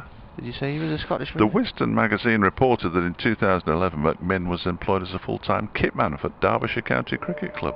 His LinkedIn account states that he left that role in 2013, so it was before I came, but good shout. So the answer's no, and and it's been flagged up that Ted McMinn, the former Derby County winger, as it turns out, used to be employed by Derbyshire County Cricket Club. Who'd have thought? Nice one. Ian, was it? Yeah. Yeah. McClarty. There you are. Coggers has changed ends. Here he comes, right arm over, bowling to Lewis Rees. That's left alone. He's bowled mostly from this end, though, Yeah, hasn't it? The Finkel end throughout the match. He's now switched to the Lumley end. And he's going to see if he can undo Lewis Rees, who looks in stubborn mood. He's on 86 deliveries for his 17 runs.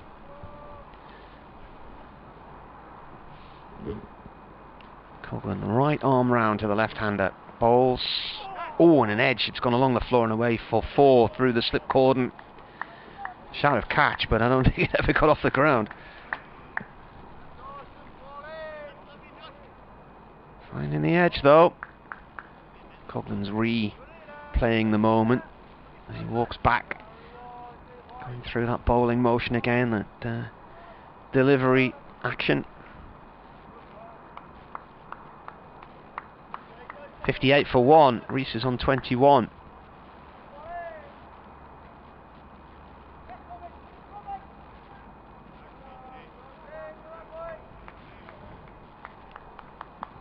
There's a piece of white fencing just fallen over at the other far end of the ground there as Coughlin comes in and bowls. That's left alone. It was covering an upside down Royal London sign. So you can see upside down the purple and white of the Royal. Yeah. So whatever was covering that's just fallen off there in the last second or two.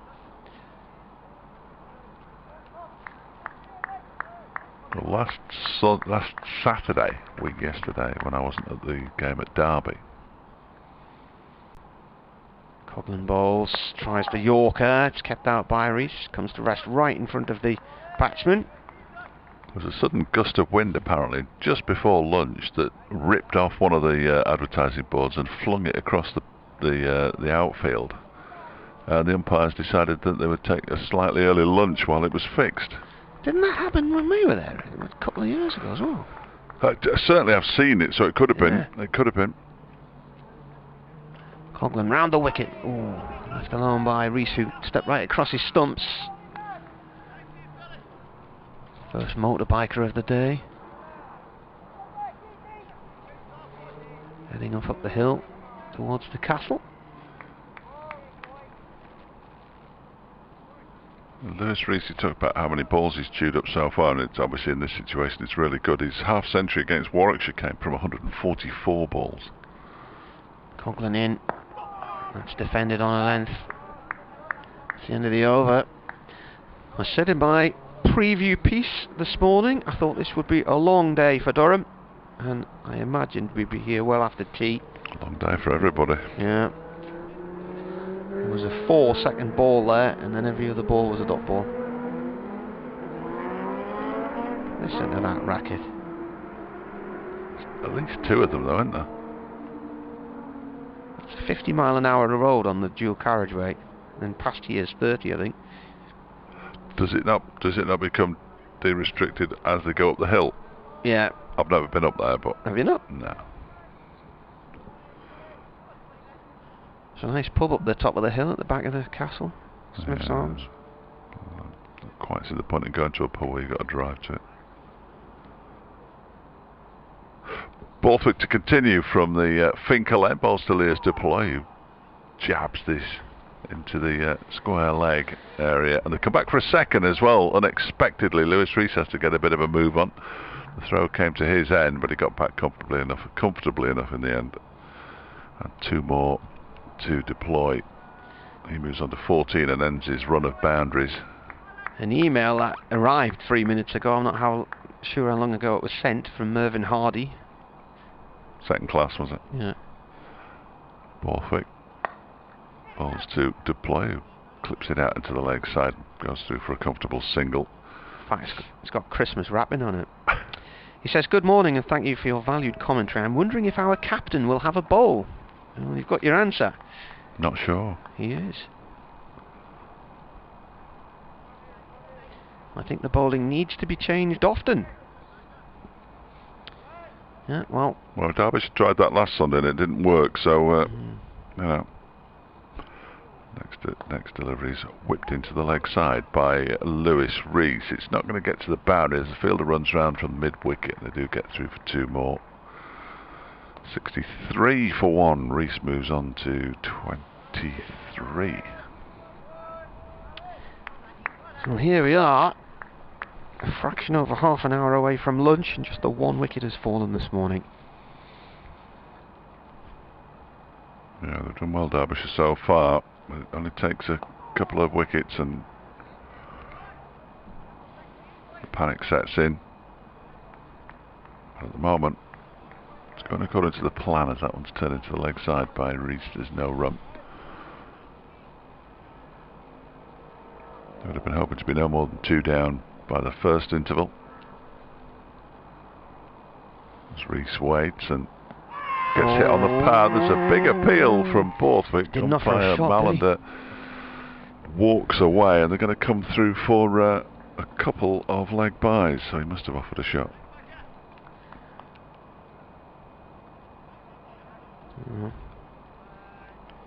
He just hit his bat behind his pad, didn't he? In that way that's sort of gone out of fashion as far as being regarded as playing a shot.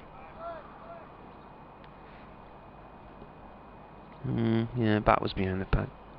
Next delivery's played with the bat out into the offside. They go through for a quick single, and the single was on.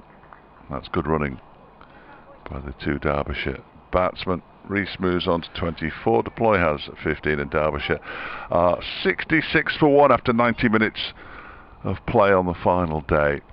Just another 73 overs to survive. If you say it quickly.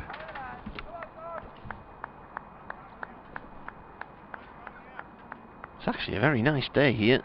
Bright sunshine. The Simpsons clouds are drifting across very slowly towards the north and the west. Here's Coughlan, right arm round from the Lumley end, bowling to Rees, who leaves another ball.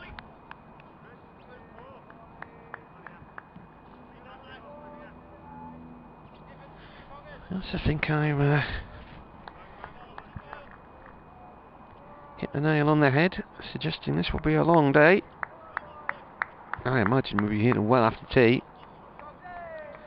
And this morning certainly hadn't ruled out the possibility of a draw, just based on recent events, as Coughlan bowls again, and that's a better ball, and Rees goes into his crease and then plays and misses at that one. They couldn't get the 10 wickets they needed on the final day against Nottinghamshire 2 weeks ago at Trent Bridge on a fairly flattish track where the heavy roller had been used on the morning, and one of the issues was it was so cold it snowed a couple of times, and tried bowling the ball and controlling the ball, particularly as a spinner in weather like that. Coughlan bowls again, and Rees is forward to this one and plays it into the ground and off towards the gully. It's a dot ball, and then Eckersley collects it. And then last Saturday morning, it was just blunt against Essex. The tail just dug in and ground out a score that was beyond Durham's capabilities of reaching.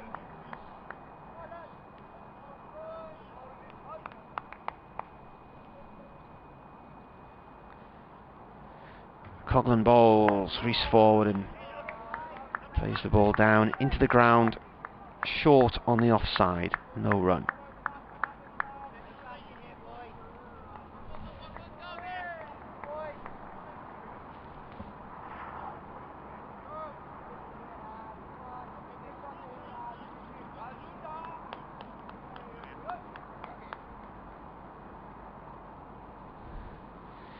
In comes the bowler. That's defended. That piece of board has been replaced again now. I never noticed anybody doing it, but it was part of an advert for a betting company that fell off the hoarding and landed on the tarpaulin. It's now been put back up.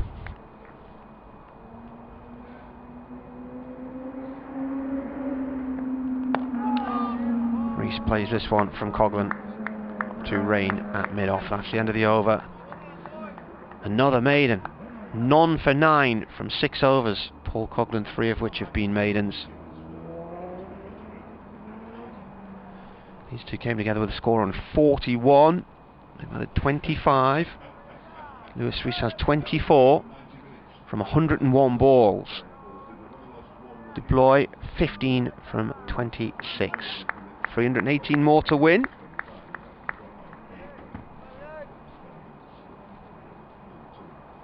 We're cricket@yahoo.co.uk if you want to email, or at Marty Cricket on Twitter, or at Fletch Sport on Twitter.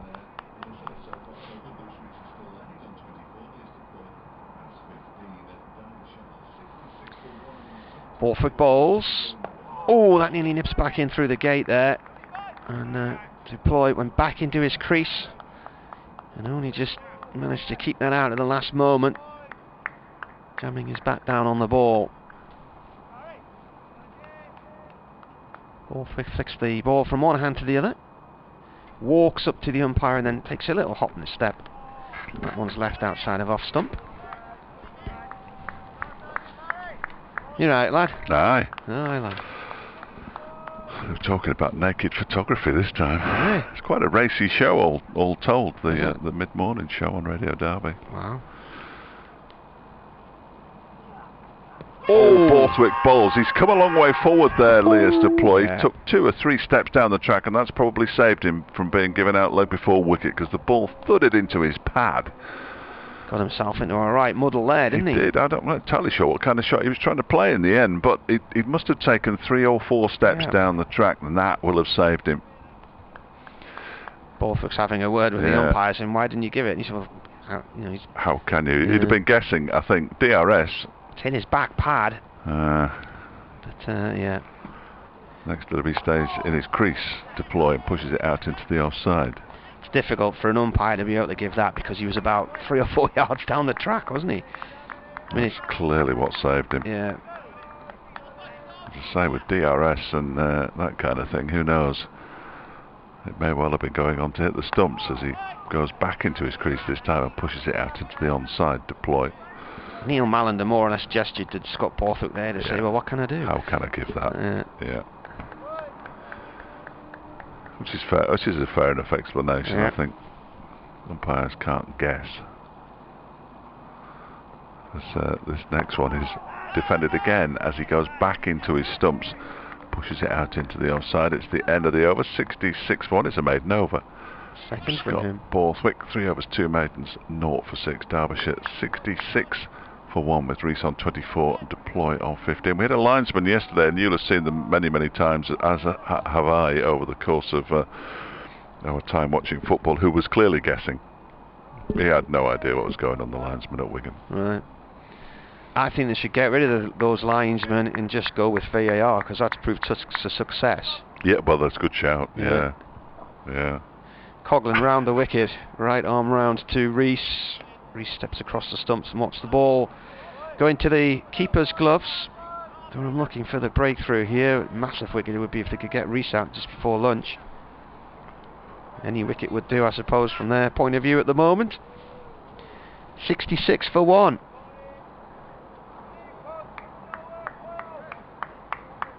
(25-1). 25 minutes to the break. Coghlan bowls, Reese forward and play that up towards mid-off dot ball.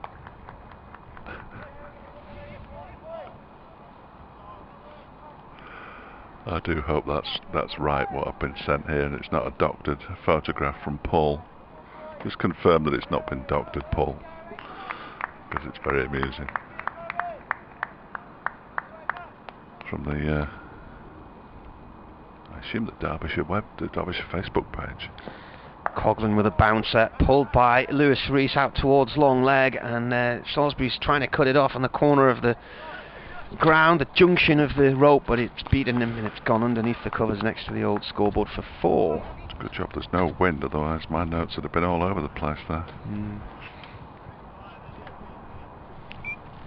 Pen's gone though. Got it. Stretching on the radio.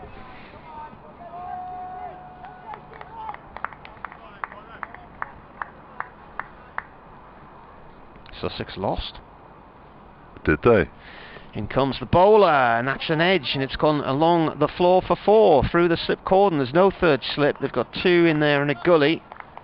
8 runs in 2 balls from Lewis Rees. He moves on to 32 now from 105 deliveries. Derbyshire 74 for 1. A big win for Yorkshire, that.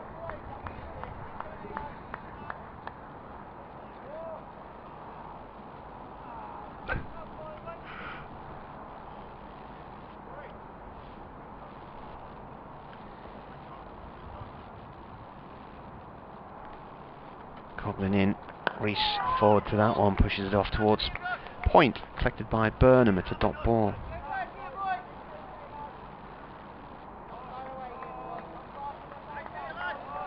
Stewie Pointer just saying to the rest of the team, we're not far away here, boys, not far from a wicket. It's all the psychology, isn't it? They do like a chat, don't they, cricketers out there? Yeah. Last ball of this over from Coughlin, and quite easily defended from Rees, end of the over. So then, let's see what the scores. Get rid of Namibia and all this lot. I don't want all this IPL stuff on my scorecards, thanks. Yeah, Yorkshire bowled them out for 186. The target was 235. I said that was going to be a challenging target yesterday. So Yorkshire have won it by 48 runs. Good effort. Notts still without loss in their second innings, following on a 140 at Worcester. They trail by 20. Warwickshire's target's 256 at Edgbaston against Essex. That might be a toughie. New over begins from Borthwick. Ball is pushed out into the offside by Lewis Deploy, and there's no run. 35 for 1. They need another 221. If Essex win that one, they're right in the driving seat, aren't they? Yeah. Again. Well, they'll be one of the top 2 in this group, won't they? This next delivery is again pushed out into the offside by Lewis Deploy. Northants chasing 323 to beat Glamorgan at Wantage Road, R32 without loss. Kent following on have nearly wiped out their deficit. Well, not quite wiped out. Next delivery is driven. He used his feet again there, Lewis Deployed. Dug it out in the end and pushed it up to Rushworth at a deepish mid-off and goes through for a single. Now this is interesting. This is the first time these two have changed ends in a while, so if it were to stay this way, then Lewis Deploy would be facing possibly Paul Coughlin in the next over. Or they might bring one of the others back in, but Coughlin's bowled 7 overs so far. None for 17, 3 maidens. So put man at backward point a little bit finer as this one is turned into the leg side by Lewis Rees. Kent need another 86 to make Lancashire bat again. They're 270 for 4, so you never know with that one. That's the beauty of cricket, you just never know. Yeah. You never know. This one is defended by Rees. Into the offside again. I think you'll enjoy this when I get round to it. I had to find it. Thank you to Paul for flagging it up to me. It is absolutely magnificent. Very amusing. In comes Borthwick again. There's a big appeal and he's gone. Well. He doesn't look happy, Lewis Rees, but he's been given leg before by umpire Malander. Or was he caught? Because it went straight into the hands of short leg. I know the appeal started as the ball hit the pads. Well, they were appealing for leg before, weren't they? Certainly. But yeah, perhaps you're right. But he's out either way. And Derbyshire lose their second wicket just 19 minutes before the lunch break. Lewis Rees goes for 32. And Derbyshire are 75 for 2.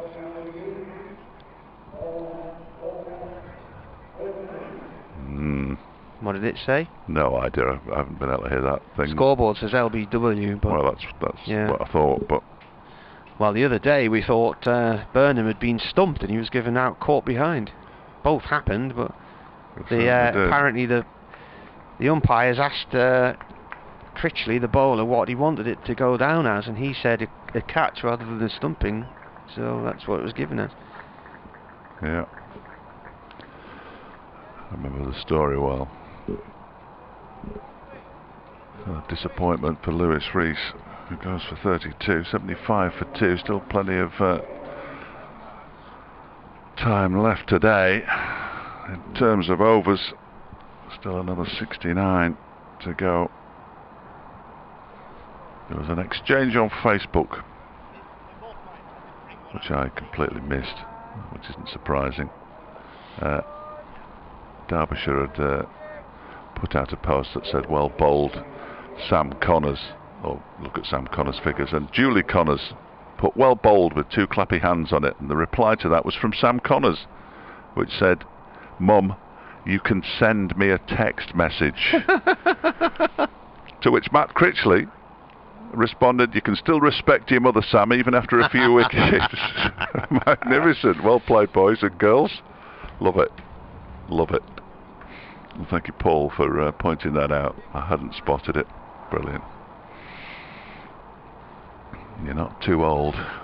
110 balls for Rees for his 32.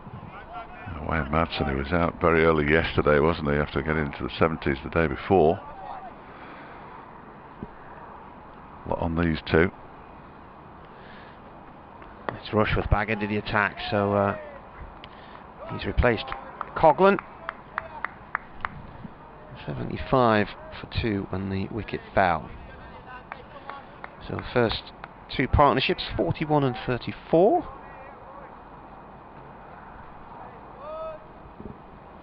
And that wicket fell at the end of the 32nd over. Round the wicket comes Rushworth from the Lumley end. Deployed, defends once more, and it rolls back to him.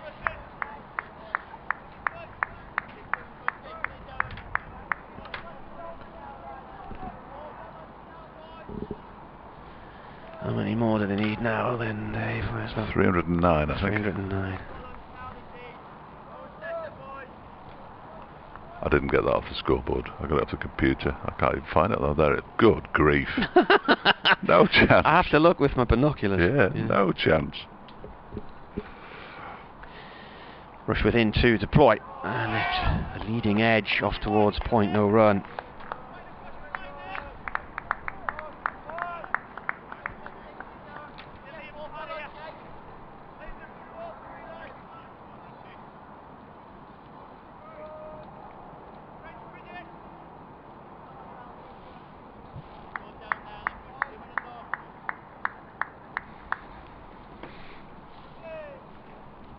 Rushworth on the turn. Coming around the wicket to the left-hander. Defended by Deploy. Back to the bowler. It sound like a bottle of milk. What's that? On the turn. Yeah.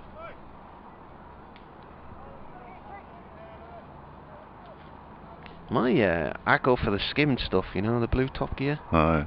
We have a milkman, and it can last for days and days and days, that stuff. Yeah, white water. Yeah. There's precious little difference in the amount of fat between blue, green and all the rest of it. Is it? Yeah. Rushworth in. This is defended. Runs up to Rain at mid-on this time. I think you've been scammed. No, not really. I used to do a milk round when I was about 15.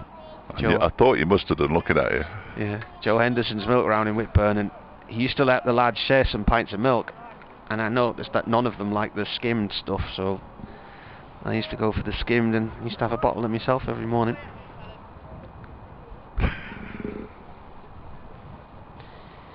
In comes Rushworth and balls. This is played off towards mid-wicket, no run there. That is the end of the over, and it was a maiden. 75 for 2 still. So Rushworth none, full 25, 8 overs, 2 maidens.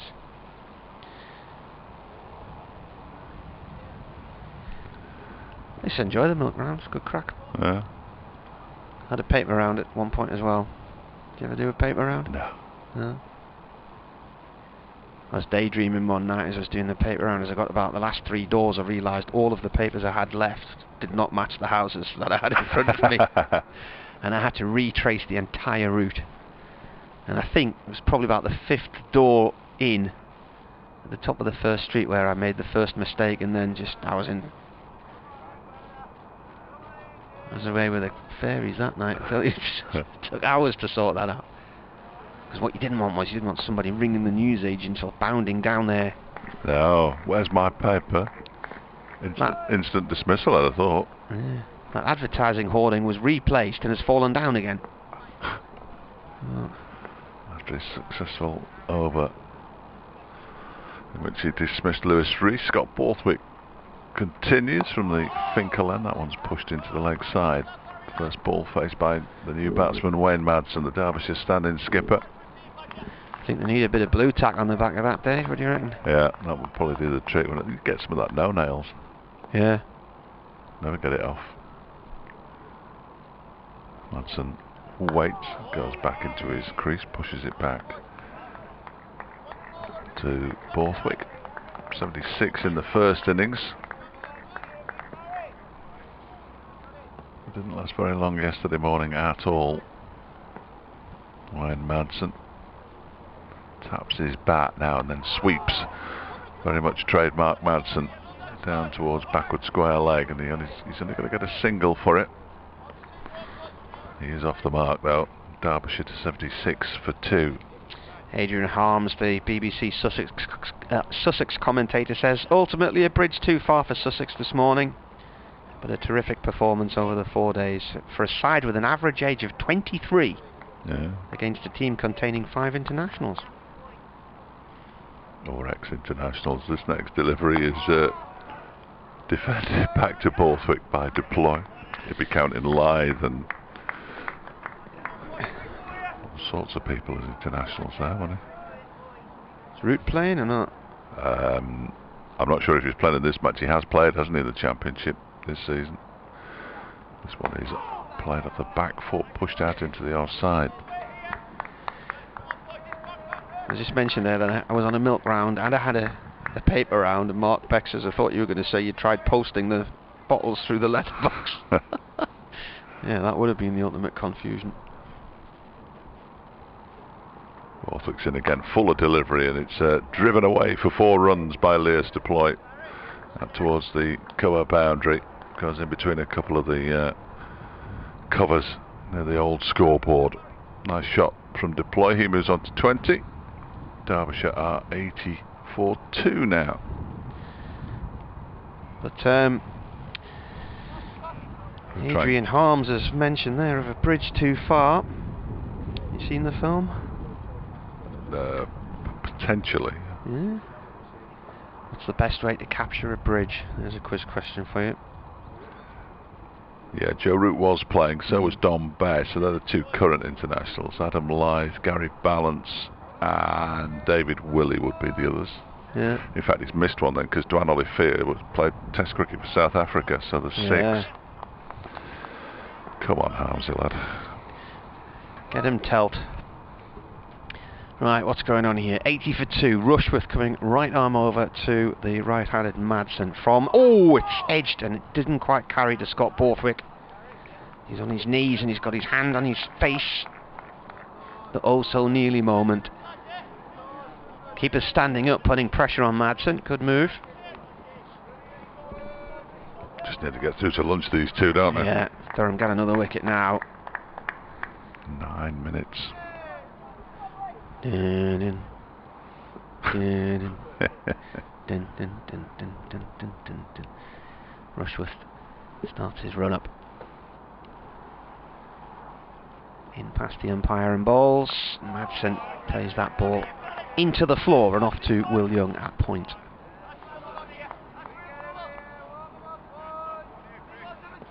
Speaking of Sam Connors, he walks across in front of us. And he said that so his mum knows where he is. Ben Aitchison there as well with Ajmal Shazad, the Derbyshire bowling coach.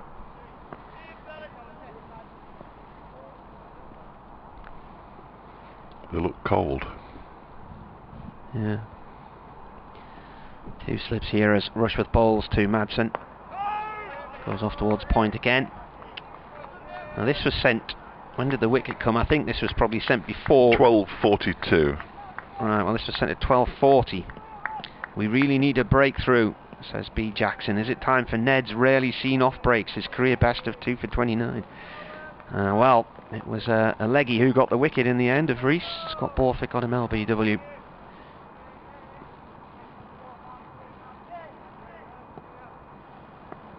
Rushworth back to his mark. 3 dot balls so far in this over. 80 for 2 the score. Madsen forward to that one, leaves it. Keeper nestles it into his gloves.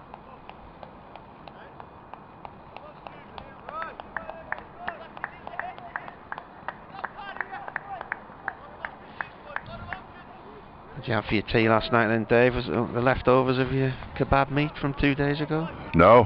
Before it walked out the house of its own accord? No, fresh lot. And A fresh lot of kebab meat. And you'll see what I had. Well, if you're anywhere near me when I'm eating my lunch, you'll see what I had for tea last night. Rushworth bowls. Madsen drives. It's gone out towards Eckersley in the short extra cover area to dot ball. Pressure on Derbyshire here. They just need to get into the pavilion at lunch. 2 down. Be a major boost for Durham if they could get a 3rd here. Predicted a day of toil out in the middle on a wicket that had been rolled with a heavy roller. And a long hard battle between these two today. Last ball of the over from Rushworth, and it's fended away one-handed by Madsen off towards point. And Ned Eckersley starts playing keepies up with it, and then he starts to get a little bit clever, and he's flicking it up into the air on the outside of his right foot. And I thought, yeah, get a bit carried away there, Ned, and then he messed it up. So he kept it about 5 or 6 times, so. And in demonstrating it, you almost took your headphones off. Yeah. Yes. What an irony. I've got no ear left now. So what have we got? 6 minutes until lunch. Scott Borthwick to continue. 1 for 12 from 5 overs from the Finkel end. Bowls to Deploy, pushes it out into the offside where Will Young does the fielding. There's Vic the groundsman trying to replace that billboard that's fallen down again. No, that'll be on camera, won't it? So it's crucial. Yeah, that's what it is, because it's the sponsors. Next one is pushed into the leg side by Deploy, eventually fielded by Eckersley with a little bit of help from the bowler himself. It's the County Championship sponsors logo which just keeps falling down. Deploy waits, and this time he pulls it around the corner. It's very square as well, and it's gone all the way for 4. Nice shot. Yeah, I didn't think it was going to go all the way for 4 because Alex Lees was coming around the boundary from long leg, but he couldn't get there in time. He didn't really put in much of a dive, in fairness. And I think it was a lost cause. 4 more to Deploy, moves on to 20. He was a tall man. If he'd have dived, he could have stopped it. It's a hard field at the minute. Couldn't be bothered. 84 for 2. There is actually no point in preventing runs like that because runs aren't going to be a factor. He did throw himself at it in its general direction, but it had already gone past him. It came He never hard left out. He never left the ground. He did. It didn't. Bent down. Keep watching. Borthwick bowls, and this one is driven up towards mid-on. There's be a shy at the stumps that misses and almost takes out Lees Deploy. Just has to raise his right foot out of the way. Goes through for another single. He moves to 25, 85 for 2.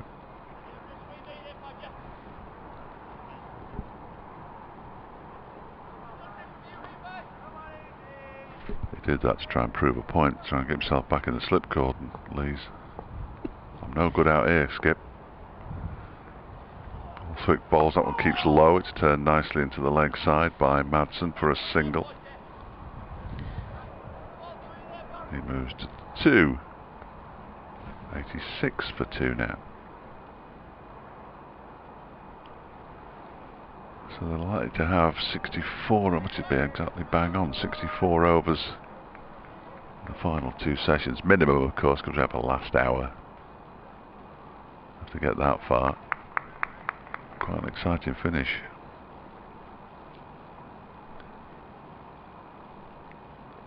Borthwick bowls, deploy, defends. Borthwick picks up.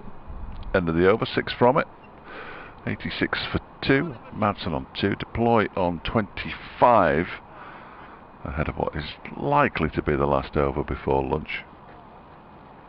Unless Chris Rushworth suddenly decides to trot back to his mark, but I'm not entirely sure that's going to happen, because I wouldn't.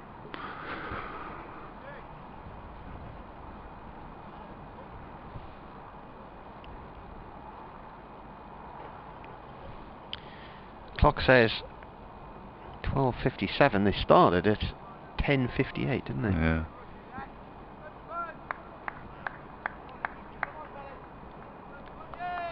Can Rushworth grab a wicket here?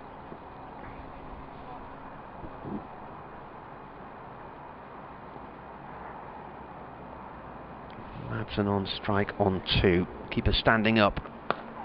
Plays that back to the bowler.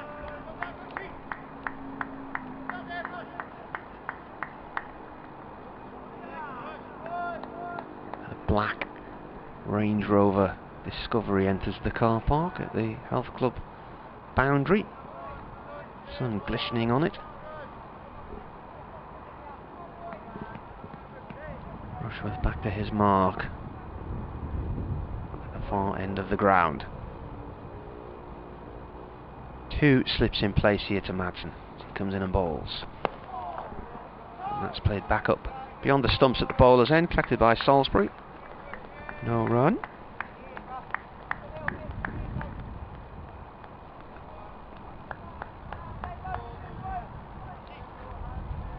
Used to be able to tell which clock they went off, but I don't think they go off clocks anymore, do they? They just sort of look at their watches. Umpires.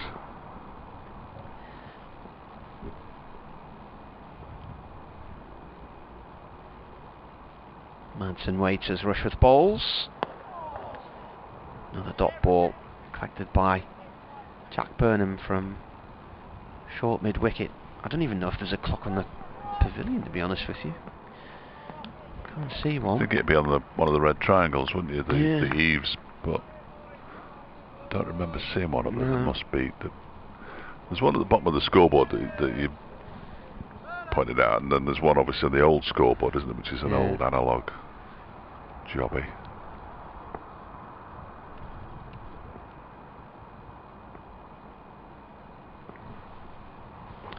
Fourth ball of the over. That's turned by Madsen off towards backward square leg. He'll get a single here. Brings deploy under strike. And the score onto 87 for 2. And the deficit now, or the remainder, 297. If they're going to win it. Still loads of overs left. What's how many overs have we got? 64. 64. Overtastic.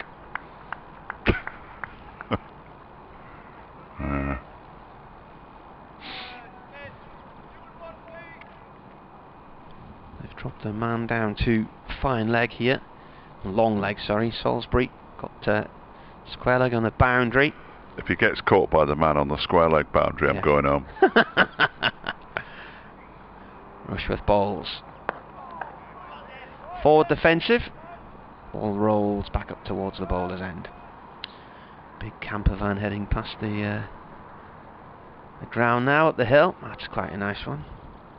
It's 50 grand's worth at least, that. They're not cheap, those things. Must be quite expensive to insure as well, I would imagine. Are Been to the camping and caravanning show at the NEC occasionally. There's some absolute mega equipment there, if you had the money. Rushworth in, and defended by Deploy. Back to Rushworth, who throws the ball back off Deploy's feet for some reason. And that's it then, that's lunch. Clock says 1:01 on the scoreboard. And 297 needed for victory this afternoon for Derbyshire.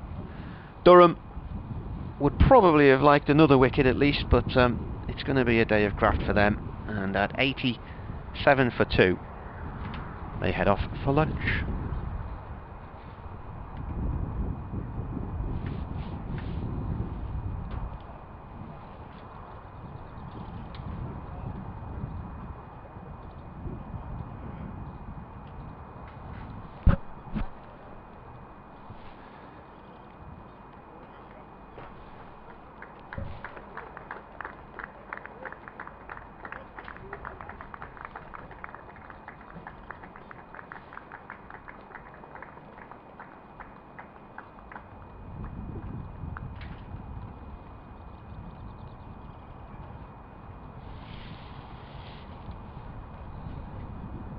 I was in lockdown by myself for maybe 3.5 months, and I say I probably experienced every single emotion.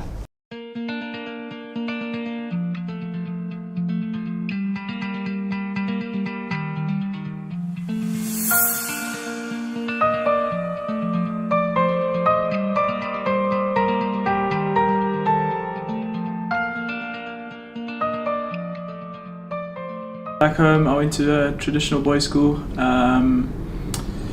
Basically, yeah, I fell in love with cricket at maybe like 8 or 9. Worked hard at it, and yeah, just really enjoyed it and kicked on eventually. Yeah.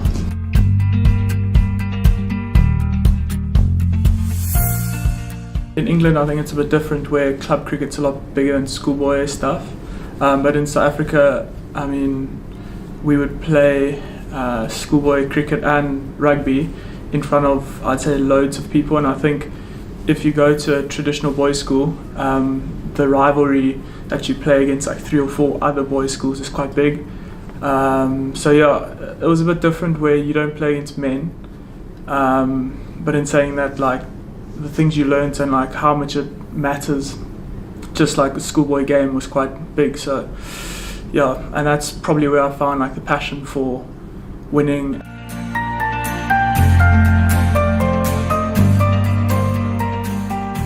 Yeah, so the car accident happened, I think, on the 5th of December, I think 2016 or 17, I'm not exactly sure. When I was driving back home from a golf day. That was like a very hot day, and I think I just fell asleep at the wheel and then drove into like a truck.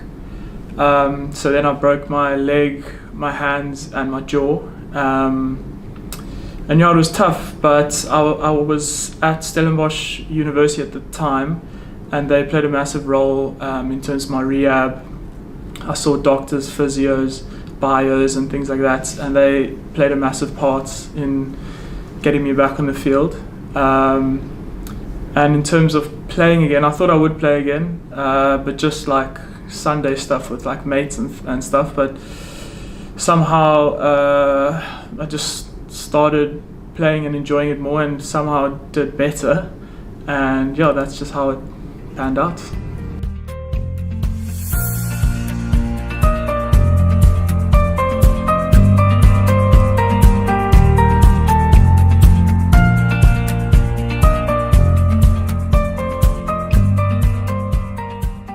I was in lockdown by myself for maybe 3.5 months, and I say I probably experienced every single emotion. Halfway through I got like alopecia, and that's like you lose like part of your hair basically from stress and anxiety, and I thought I'm quite a chilled out guy, but yeah, I think COVID definitely got to me at stages. I probably like clocked Netflix, I did a lot of running, which I don't usually do, so yeah, it made me go crazy at stages, but like, yeah, I feel like if I can get through that, I can get through most things in life.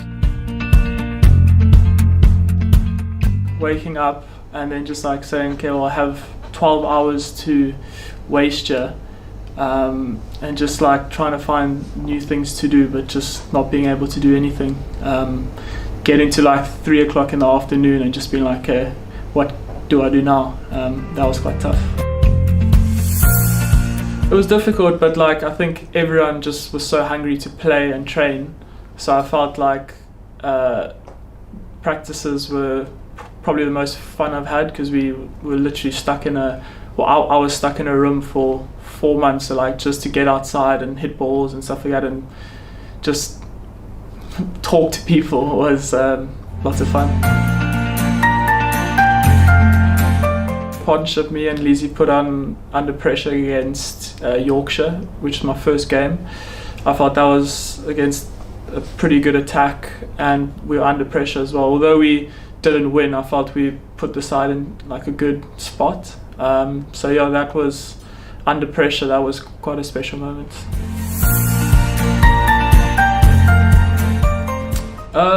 Yeah, I try and not look too far ahead, but every year I'd like to think that I'd try and improve every single season. So hopefully in this pre-season I'll work hard and work on my weaknesses, and just hopefully improve year on year.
We've always been good at designing niche products for consumers. So our thinking was, if we can use the same design skills on products which have got more volume, we'll be more successful. The big issue was the plan to do it. We set a figure of a capacity to make 250,000 pieces a year. That's an ambitious target, that's our figure.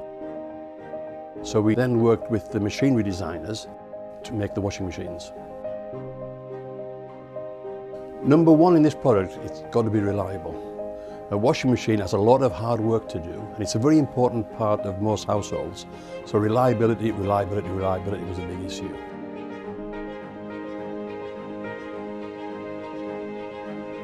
I think any new product, we've got to learn about it, and that's important. We've got to learn about it so we understand it inside out. And that's taken longer than we expected, but we've taken our time to make sure that it's right. There's a big appetite for buying British products, and rightly so, but we can't rely on that. We've got to make a product that competes with all the imports. And of course, remember, we've got our core business here of making domestic dehumidifiers and bottled water coolers and industrial dehumidifiers, so that takes our time, and we don't want to get this wrong.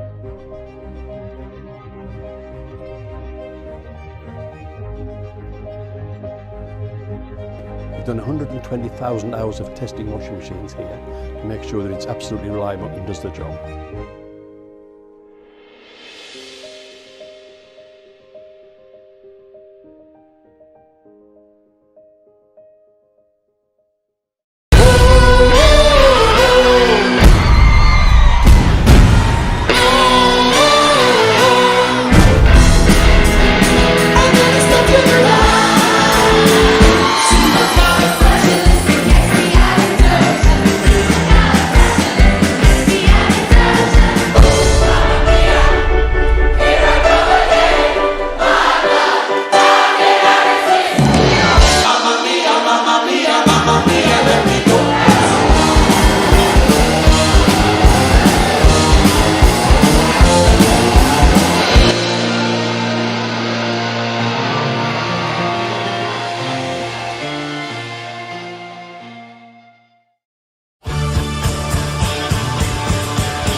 Ready to get the afternoon session underway here in Chesley Street.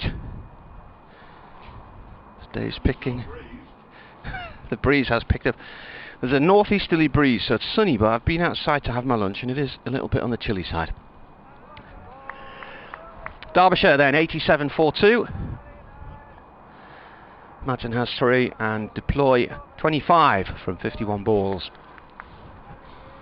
Paul Coghlan to start the afternoon session from the Finkel end, which is Dave's end of the ground.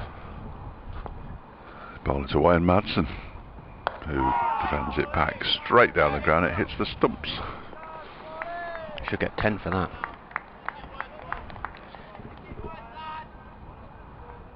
Still wouldn't keep them in with a shout.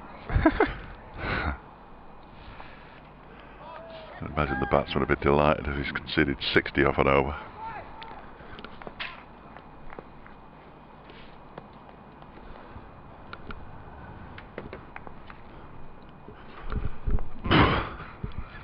What's wrong? They nearly dragged the thing off there. Ex-delivery is defended by Wayne Madsen. Back to the bowler. I think the most likely outcome in this is a draw, to be honest with you. I know what the least likely outcome is, but I couldn't tell you. Durham should win this. In the same way that Derbyshire should have won last week, but Durham will give themselves a better chance. They'll have a new ball, of course, towards the end of the day. Madsen drives up to Ben Rain at mid-off. I mean, he did bring wickets last night, but Derbyshire didn't get a wicket with a new ball, did they? No. They don't have I just see in this same game that Durham have either. Not quite as cold as it was at Trent Bridge, because there was a bit of snow on that final day, but you know, Nottinghamshire used a heavy roller and just dug in, and Durham only got them 5 wickets down at the close. Madsen digging in at the moment, almost gets one through there. Coghlan. Was the Trent Bridge pitch up and down though like this? There is some jeopardy. It did flatten out. Well, this hasn't really flattened out. It's just been going up and down the entire time, hasn't it? Because it's a new pitch. Give it 10 years, it'd be a belter. Madsen pushes this one nicely out to mid-wicket for a single. They'll be digging it up again then. Yeah, in fact he's coming back for a second. Yeah, there just wasn't much doing at Nottingham on the final day, and Durham toiled and toiled, but they do like a flat pitch at Trent Bridge, though, don't they? So they can bully everybody. It's worked. Yes, hasn't it?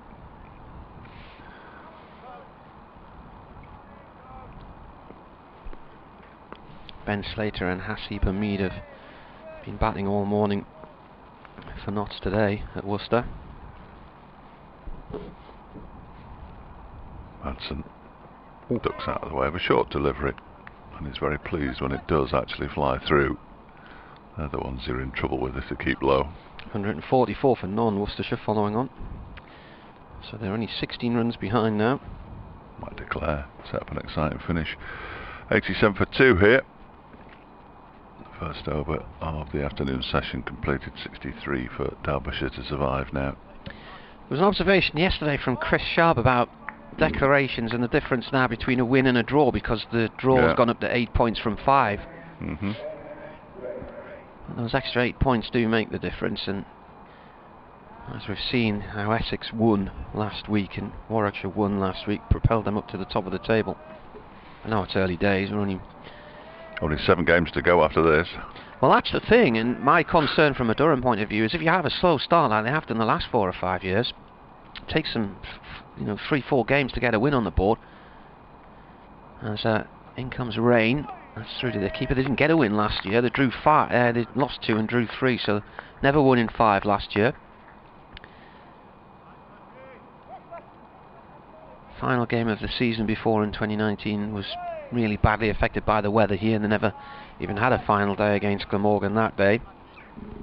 Lost the one before that at Northants, so you've got to go back to Middlesex in September 2019 for the last win, so that's 9 games ago.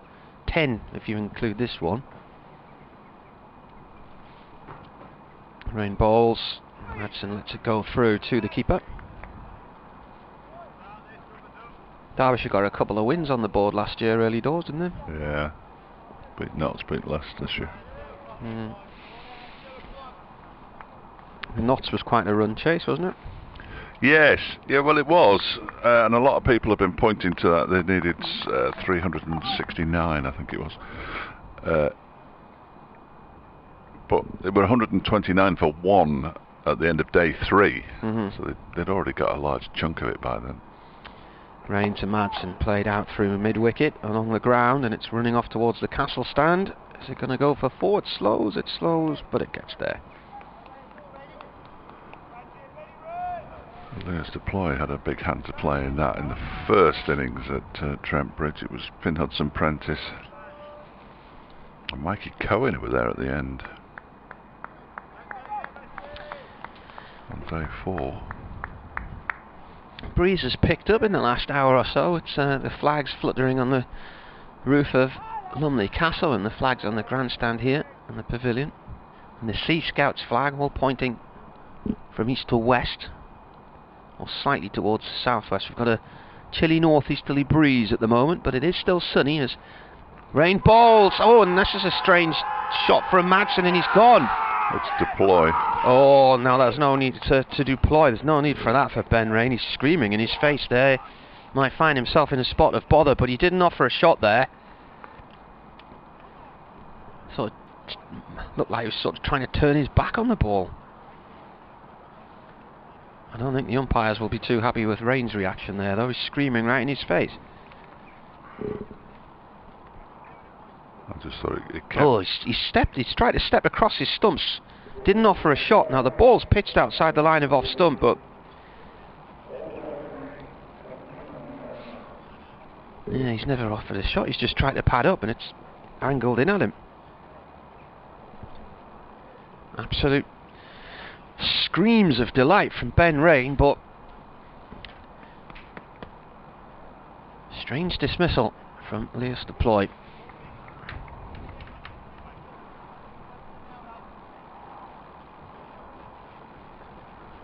Yeah, I haven't seen it again yet. I'll have a look on this when it pops up on the highlights. So it's a blow for Derbyshire. Deploy dismissed, having faced 53 balls. 52 balls. It looked way outside of off stump. It was just the fact he didn't offer a shot. If he tried to put his bat in there as well, maybe he might have got away with that, but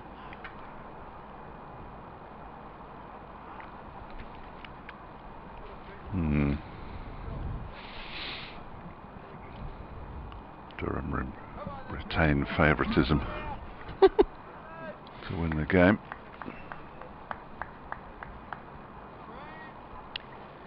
Matt Critchley to the middle.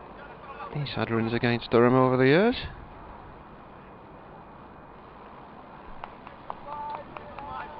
And a few in Chesterfield, didn't he? 102 in 2017. Yeah. When you get in the first innings, I've forgotten already. 40. 40. So he's had 104 half centuries against Durham. Here he comes to face his first ball. Rain right arm over, coming in from the Lumley end.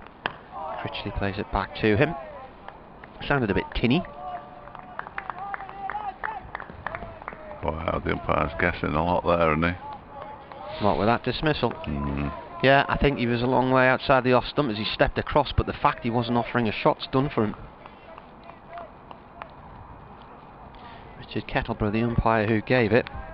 If you look, when the ball hits his pad, you can actually see all 3 stumps behind him. That's how far outside the off stump he was. Rain in, balls. And that is defended end of the over. Do you think if he'd offered a shot instead of, he would have still been in there? Yeah. But he sort of thought about offering a shot far too late, didn't he? His back came down, but it was way after it hit the pad. It was just a very strange shot. I thought it kept low, but it hadn't. Yeah, unusual. He just had a little turn to him as well, Ben Rain. I think he'd be all right. He was. Well, he ran up to him, screamed, and then finished it off by screaming in his face. I mean, Well, he was if you look celebrating at the wicket, replay, but he just turns to him a little bit. He doesn't actually scream in his face. I think that might be over-egging it. He was roaring, because, as you pointed out, Durham have almost forgotten what a wind's like. Here's Paul Coghlan. In bowls to Madsen. It pushes this one out into the offside. It's be a sad day if you can't celebrate taking a wicket. It'll end up like football when you can't take your shirt off.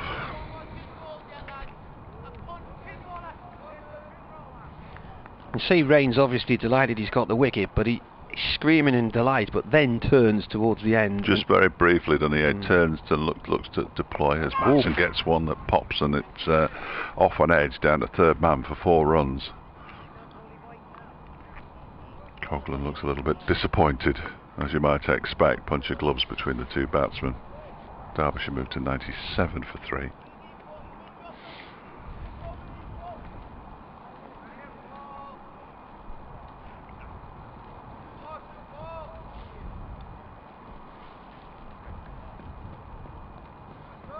Stuart Pointer claps his gloves together behind the stumps. An encouragement of Paul Coghlan.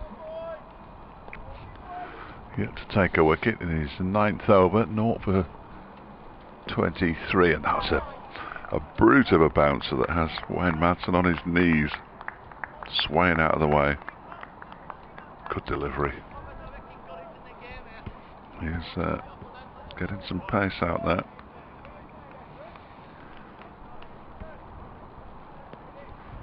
Derbyshire really can't afford to be many more than 4 down by tea if there's to stand any chance of winning this match. They have a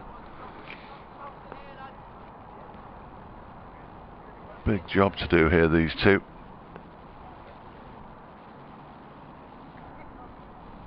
Harvey Hassain's got 4 successive 50s, and while he's in good nick, you always feel that the longer a run goes on, the closer to the end of it you are. Critchley's had a great start to the season, but I've got one that shot along the ground in the first innings, could do nothing about it. Just a little bit of tinkering with the field here. A couple of slips, gully, point, cover, mid-off, mid-on, mid-wicket, long leg. As Coghlan goes in and Madsen just strokes it out into the offside. Very comfortably. But given that Coghlan can get one off a short of a length to really fly through, batsmen are always going to be wary out there. He's already taken the edge of Madsen's bat in this over. Big wheel going up above the trees on the far side of the ground there. Keeps on turning. This one is pushed out into the onside where it's fielded by Young. Was that a massive attack? Big wheels keep on turning? No, it's no, they did a song, The Big Wheel Keeps on Turning. No, not that one. I was thinking about the proper one. Which one? The one in which they sing Big Wheels Keep on Turning. Which song's that? It's Rolling Down the River. I couldn't tell you who it was by. It might be Creedence Clearwater Revival. Madsen waits, gets a thick inside edge on that. Young points and then realises there's nobody behind him, so sets off to chase it. Eventually around from a long leg. Bless him. Comes Matt Salisbury to do the fielding. They go through for a couple of runs at the end of the over. 99 for 3 now. Madsen's moved on to 11. Matt Critchley faced just 3 deliveries. He is yet to get off the mark. It's a good job Creedence Clearwater had their revival, isn't it? Why? Because otherwise we wouldn't have heard of them, would we? Are you sitting further away than you were? Something happened with the keeper? No. I don't entirely follow you, but I'm sure you're right. Well, it was the Creedence Clearwater revival, wasn't it? So Well, that was the name of the band, yeah. So if I hadn't got back together and had that revival, you know, we wouldn't have had all those hits. That was my point, but it's lost on my audience of one. Just played out towards the offside, no run there as Burnham picks it up. Only because there was no band called Creedence Clearwater. I know.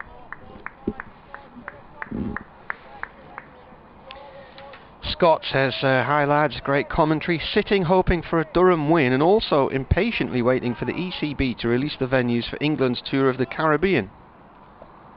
Right. I think that'll be in the West Indies, won't it? In comes the bowler, and that's played late by Critchley out towards point, quite low it stayed. Don't know if that's any help. No. Scott, Stu and Lisa will be there with their Sunderland Red House flag. I'm not sure how many of you will be getting abroad for tours at the minute. And if a friend of ours lives on one of the Caribbean islands and they haven't been allowed to leave for quite some time. Trapped in that sunshine. Yeah. Yeah, shocking. Rain balls. Critchley plays it just back up beyond him. I think there'll be plenty more twists and turns yet in this saga of this virus. Yes, I think you might be right. Michael says, I heard you mentioning paper rounds earlier. It reminded me of 40 years ago when my youngest son had a weekend paper round, which entailed me getting up at 6 to make sure he got up. I didn't do Sundays, I couldn't carry the bag. Rain balls. It's defended on off stump by Critchley. And he said, and when it rained, I ended up taking him round in my car. Some years later, I heard him say to one of his fellow barristers that his father employed child slave labour. He is getting better, though. At least when he writes letters, he includes, he has not charged me VAT for his correspondence. Yes. My dad occasionally helped me with my paper round if we were shooting off on a teddy bear trip somewhere. Otherwise, I did it all on a BMX, and the trick was to try and get around the entire round without putting your feet down. Yeah. Opening gates for the wheel of the bike. Rain to Critchley, that's gone up towards mid-on, no run there. Time must have flown by. Thanks to Nick, it was called Proud Mary, that song. Like Creedence Clearwater Revival. He also says, also a shocking leg before wicket decision. I do think the umpire was guessing. Steve thought the song was yellow. No. No.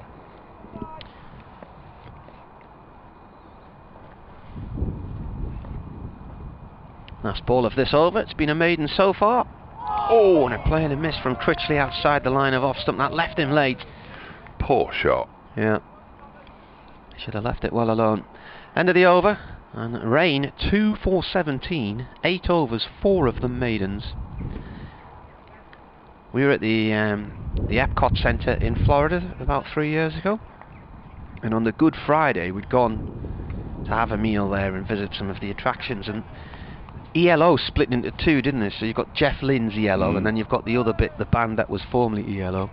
And they were playing a gig on the lakeside in the open air theatre, so we went and watched them on the Friday afternoon. Paul Coughlin begins his 10th over, balls to Madsen, who strokes this out into the mid-wicket area. Young does the fielding, they go through for a single, and that is the 100 up for Derbyshire in the 42nd over. Anyway, it was a really nice concert, probably lasted about 45 minutes, 50 minutes, something like that. Then we happened to be back there on the Easter Monday, and there they were again. So we thought, oh, should we pop in and see them again, because it was free. And so we went in and sat them again, and they did a completely different set on the Easter Monday, so we effectively saw their whole act over 3 different days. So. Critchley waits as Coughlin bowls to him, short delivery, and he punches it away for 4 runs down to the backward point boundary. Nice shot from Matt Critchley. He's off the mark with that boundary. Derbyshire to 105, 109, no, 105 surely. Oh, they've given the runs to the wrong person, I think, on the board. What's going on with that board? Yeah, they've given them to the wrong person. It's definitely Matt. Is it? Yeah, it is Matt Critchley, isn't it, at the far end? I'm starting to doubt myself now. It's definitely Wayne Madsen at this end because he's got his number on his back. So the scoreboard's gone AWOL. Coghlan bowls and Critchley drives 4 more. This time out to the cover boundary, and he'll move on to 8. Madsen will drop down to 13 in a minute. Derbyshire up to 109 for 3, but that is definitely not Madsen batting at the moment. If the scorers are listening next door. Hello? One's about 8 inches taller than the other and wearing a short sleeve Derbyshire top, while Madsen's got his long sleeves on and a sleeveless sweater. It's incredible how you can... And number 77 on his back. It's incredible how you can see what the scorers are wearing from here. They're no fans of Matt Critchley, are they? He's on 0 still, according to the scoreboard. It'll reset itself at some point. Coghlan in again, and that one is a play and a miss, and a poor shot again. It's a sort of cross-batted affair with not much foot movement. The ball goes through to the keeper. Just got to calm down there. I wonder if Critchley after back-to-back boundaries. I wonder if this computer system only allows them to do it at the end of the over. Oh, yeah. Wayne Madsen will be happy. He's on. No, it's done it mid-over. We've lost the delivery as well. I always have to keep going backwards here. Next ball is pulled into the leg side, a sort of short arm pull down to the square leg boundary. They go through for another single. So Critchley will move on to 9. Madsen, oh, we've gone back to the 100 runs one now. Yeah, keep going, boys. There we go. And one more. There's 2 dot balls to go on. No. Right. There we go. Yeah. He's just scored that run. Yeah. So he's on 9. And Coghlan bowls to Wayne Madsen, in case they're listening next door. He's pushed it out to the offside, and there's no run. End of the over. 109 for 3. 12 to Madsen, 9 to Critchley. Not for 35 Coghlan now, but he's bowled better than that.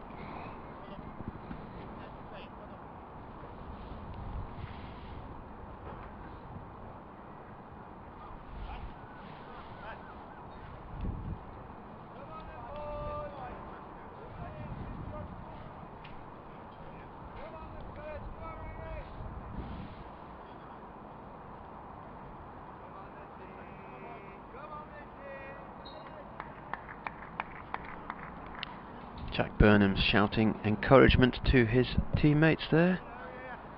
Ben Rain to continue his spell. 2 for 17. 8 overs, 4 of them maidens. Right arm over to the right-handed Critchley, who takes a couple of steps down the wicket and plays that one off towards long leg for 1.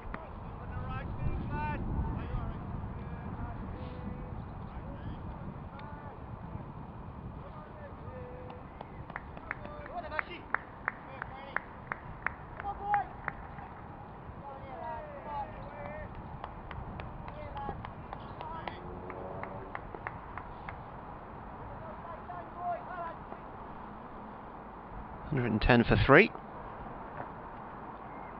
Got 3 slips in place, Rain, as he bowls to Madsen.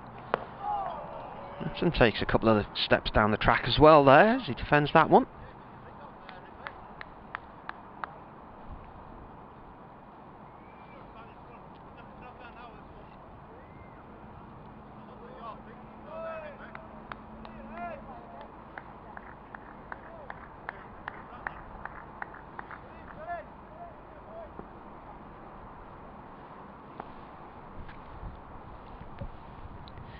Durham trying to keep the pressure on here. Rain bowls, and it's played back to him by Madsen, who has made 12 from 30 balls at a strike rate of 40. Critchley 10 from 13. Still a minimum of 58.5 overs to go. Durham so far have taken 6 points from this match, 3 with the bat, 3 with the ball. Derbyshire picked up 3 points. They got 2 with the bat and 1 with the ball. Will Young drops out from point towards the boundary.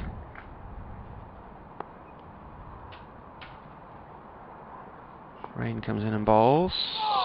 Oh, Madsen took a couple of steps down the wicket, then left the ball, and there was quite a distance between where he left it and the stumps, and it angled back.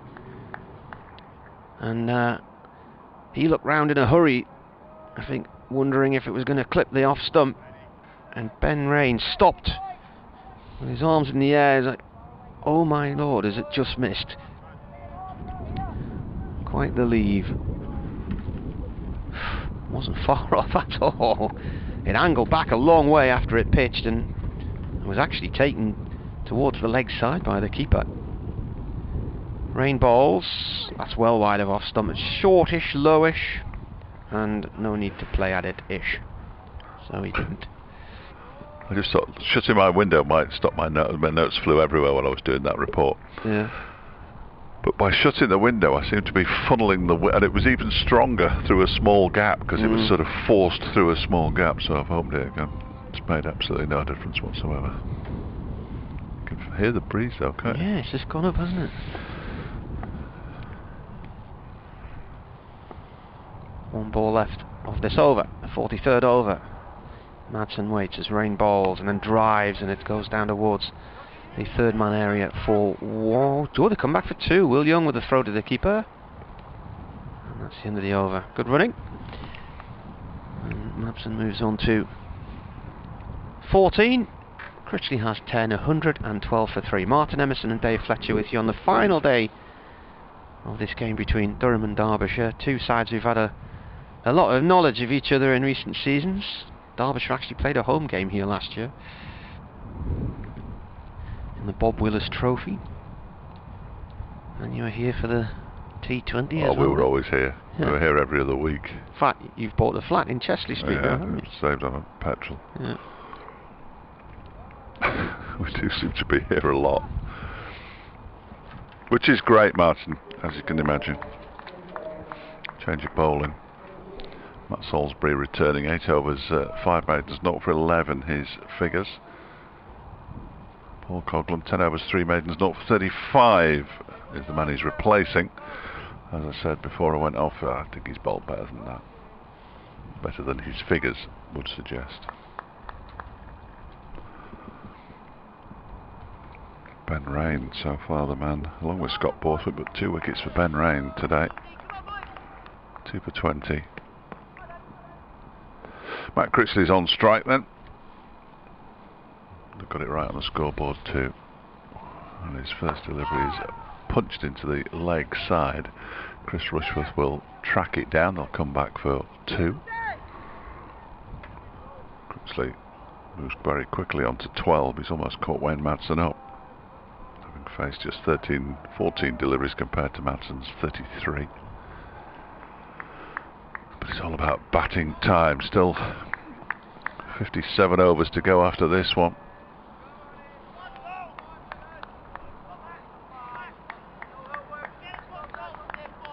Critchley settles over his bat now.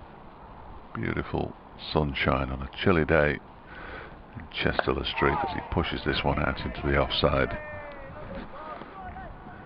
ELO had a song called Big Wheels as well, apparently, from the Out of the Blue album. Well, that's what somebody said, wasn't it? But have you read that one? Sorry. no, that was from Stephen Murray, was it? Not Fred Titmus that I've read it from. Stephen Chesley Street, ELO, wasn't it, he says.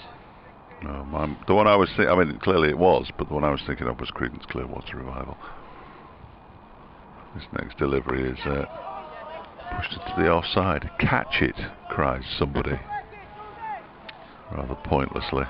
So that's now ELO, Creedence Clearwater Revival, and Massive Attack. The problem being that the one that I thought was called Big Wheels was called Proud Mary. It just has the phrase Big Wheels Keep on Turning in the song. Well done. Or Rolling Down the River, I thought it was called. Yeah. There we go. Critchley waits, turns it into the leg side. Nice little shot for a single.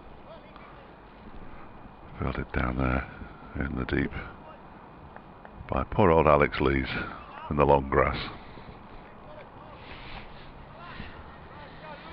banished from the slip cordon, never to return.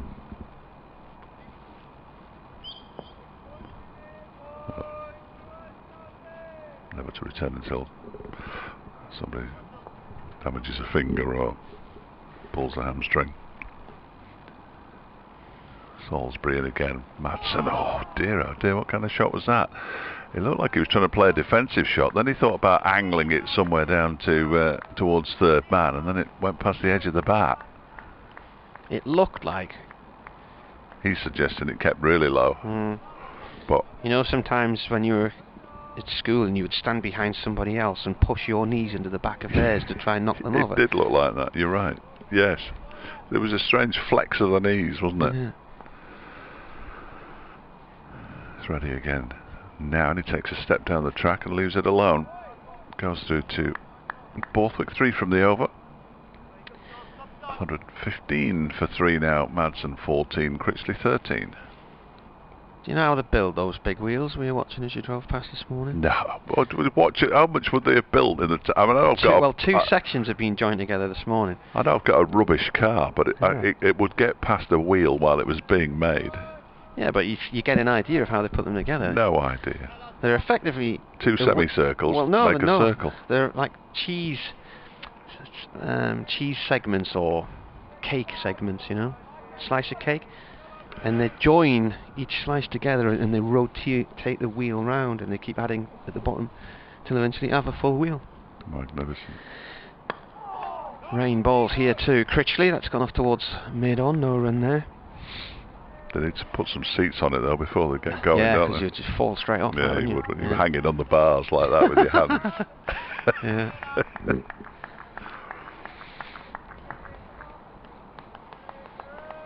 I don't know when the fairground's meant to start, but there's been vehicles arriving the last few days. I meant to look at it. As I was leaving on Friday, there's an advert by the roundabout before you get on the A1. But I can't read the scoreboard. I'm not going to be able to read the advert, am I? Critchley waits as rain balls. Oh, he's chopped that down into the ground. It loops up high and is collected by Pointer, one-handed. I ended up with the... must have been about Christmas 1984. I asked for a computer for Christmas. All my mates were getting them. My dad turned up on Christmas Day with a twin turntable and speakers. And it was the twin turntable that used to be on the Waltzer at South Shields Fair. And he swapped it for some bags of pink elephants. Rain balls. That's defended. How did he explain it in any way that it was anything like a computer? He didn't see the need for a computer, because all I would do was play games on it, like me nerdy friends, I think was his phrase. There's no future in that kind of technology, my lad. Most of those kids who got computers that Christmas are now millionaires. And live in Silicon Valley, I think. Either that or Blythe. 115 for 3. Rain comes up to the stumps and balls. Oh, and it's jammed in between the bat handle and the glove and the iPad there. Anyway, I became a mobile DJ. Or well, I knew you'd been immobile DJ, because I couldn't drive at the age of 13, so my dad ended up driving me. He's made a rod for his own back there, hasn't he, by buying the turntables. We did weddings and birthdays. Can't remember any bar mitzvahs. Certainly the Christmas do at the Territorial Army was an interesting one. Bit of scrapping. Oh, yes. Rain balls. That's pushed away out towards the covers. You with your high-pitched DJ's voice. Come on, lads, stop fighting, stop fighting. Wasn't the lads who started it. One of the women accused another woman of cheating at musical chairs. And it all kicked off. Oh, it all went off. Wow. We ended up doing a runner, just grabbing the DJ equipment and sticking it in the back of the car. Brilliant. Aye, fun days.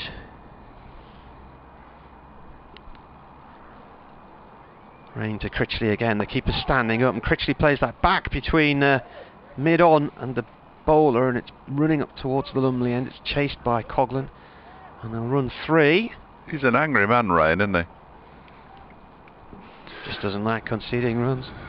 He was furious there that nobody had stopped that, but it was driven fairly straight. The only person who could have stopped it was him.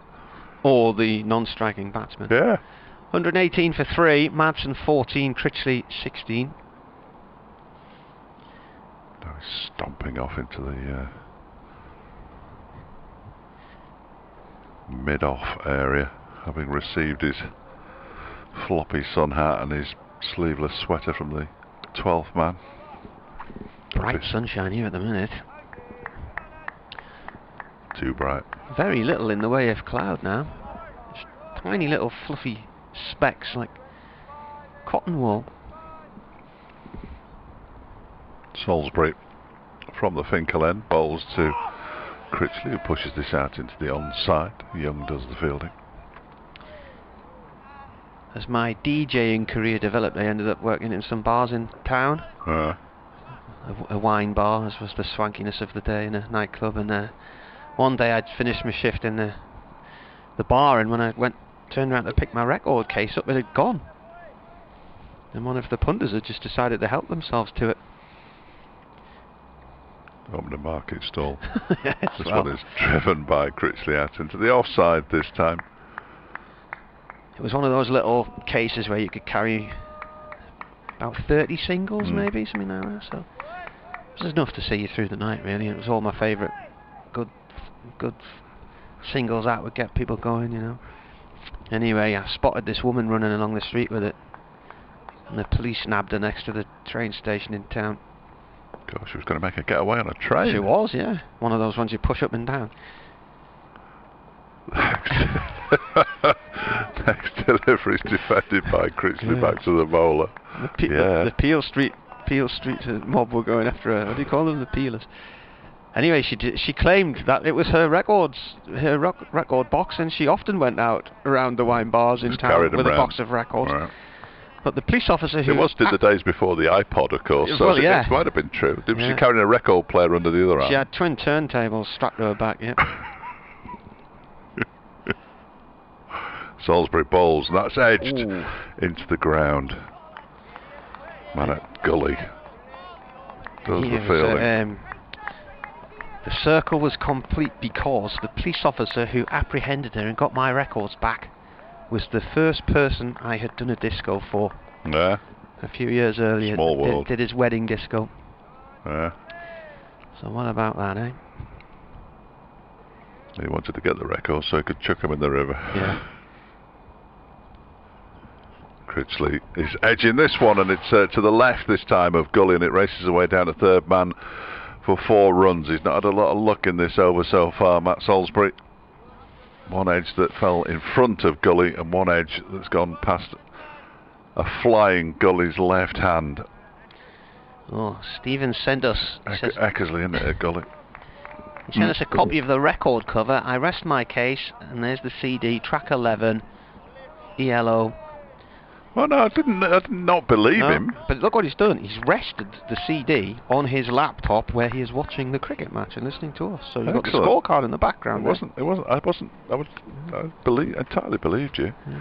Next delivery keeps a bit low, and Critchley keeps it out, pushes it up to Ben Rain at mid-off. He immediately removes his hat. He's ready for action, drops his sweater on the floor for the 12th man to come and pick up. And at the end of that over, with that rather fortuitous boundary in it, Derbyshire have moved on to 122 for 3. Critchley's moved on to 20, Madsen on 14. Oh dear.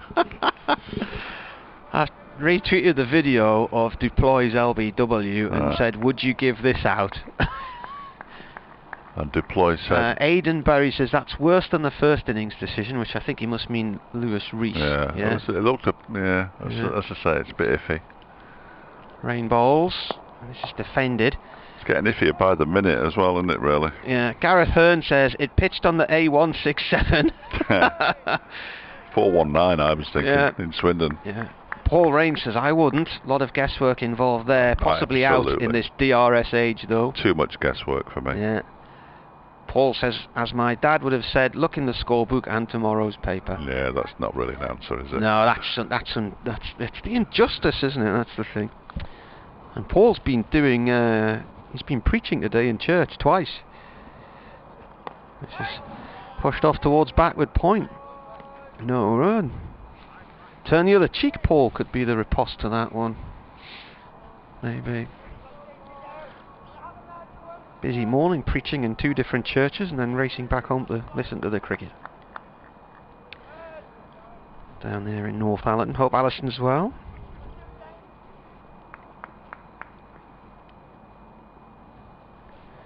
$122 for 3 here. 262 more to win. What a moment that will be. Rain in balls. It's a cut down towards third man. There's nobody there and it's away for 4. Madsen gets the boundary. Vic's back in his shorts now. Leaning back in his massive. It looks like one chair. of those oversized deck chairs that you does, sometimes see, doesn't it, with Vic in it? Yeah, it's probably just a normal person's normal sized. I think it's a bit bigger than normal. But I could still wedge myself in it. I bet you couldn't get out of it again. No, you're probably right, actually. We went testing sofas the other day, my lord. Some of them you just disappear into. They're not chairs, they're sort of beds. Just sink into the back of them somewhere.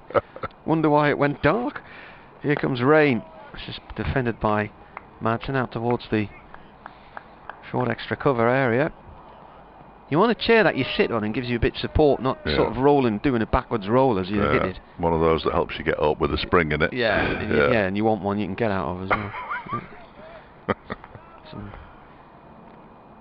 Some bars or ropes to help you. Crampons. Some of these things are massive. I just can't imagine people have got houses to stick them in. Got to be for hotels or something. Rain balls. Oh, nice little late cut there. He just rocked back on his heels and glanced that away down towards third man. And Rain kicks the air in anger with himself. 2 4s through the same area there. And Madsen moves on to 22. He's decided he's going for this win. 254 more needed. At 4.7 and over. Yeah. Good game to win from that position. Or this position. These two have added 37 though in pretty sharp time. 49 balls.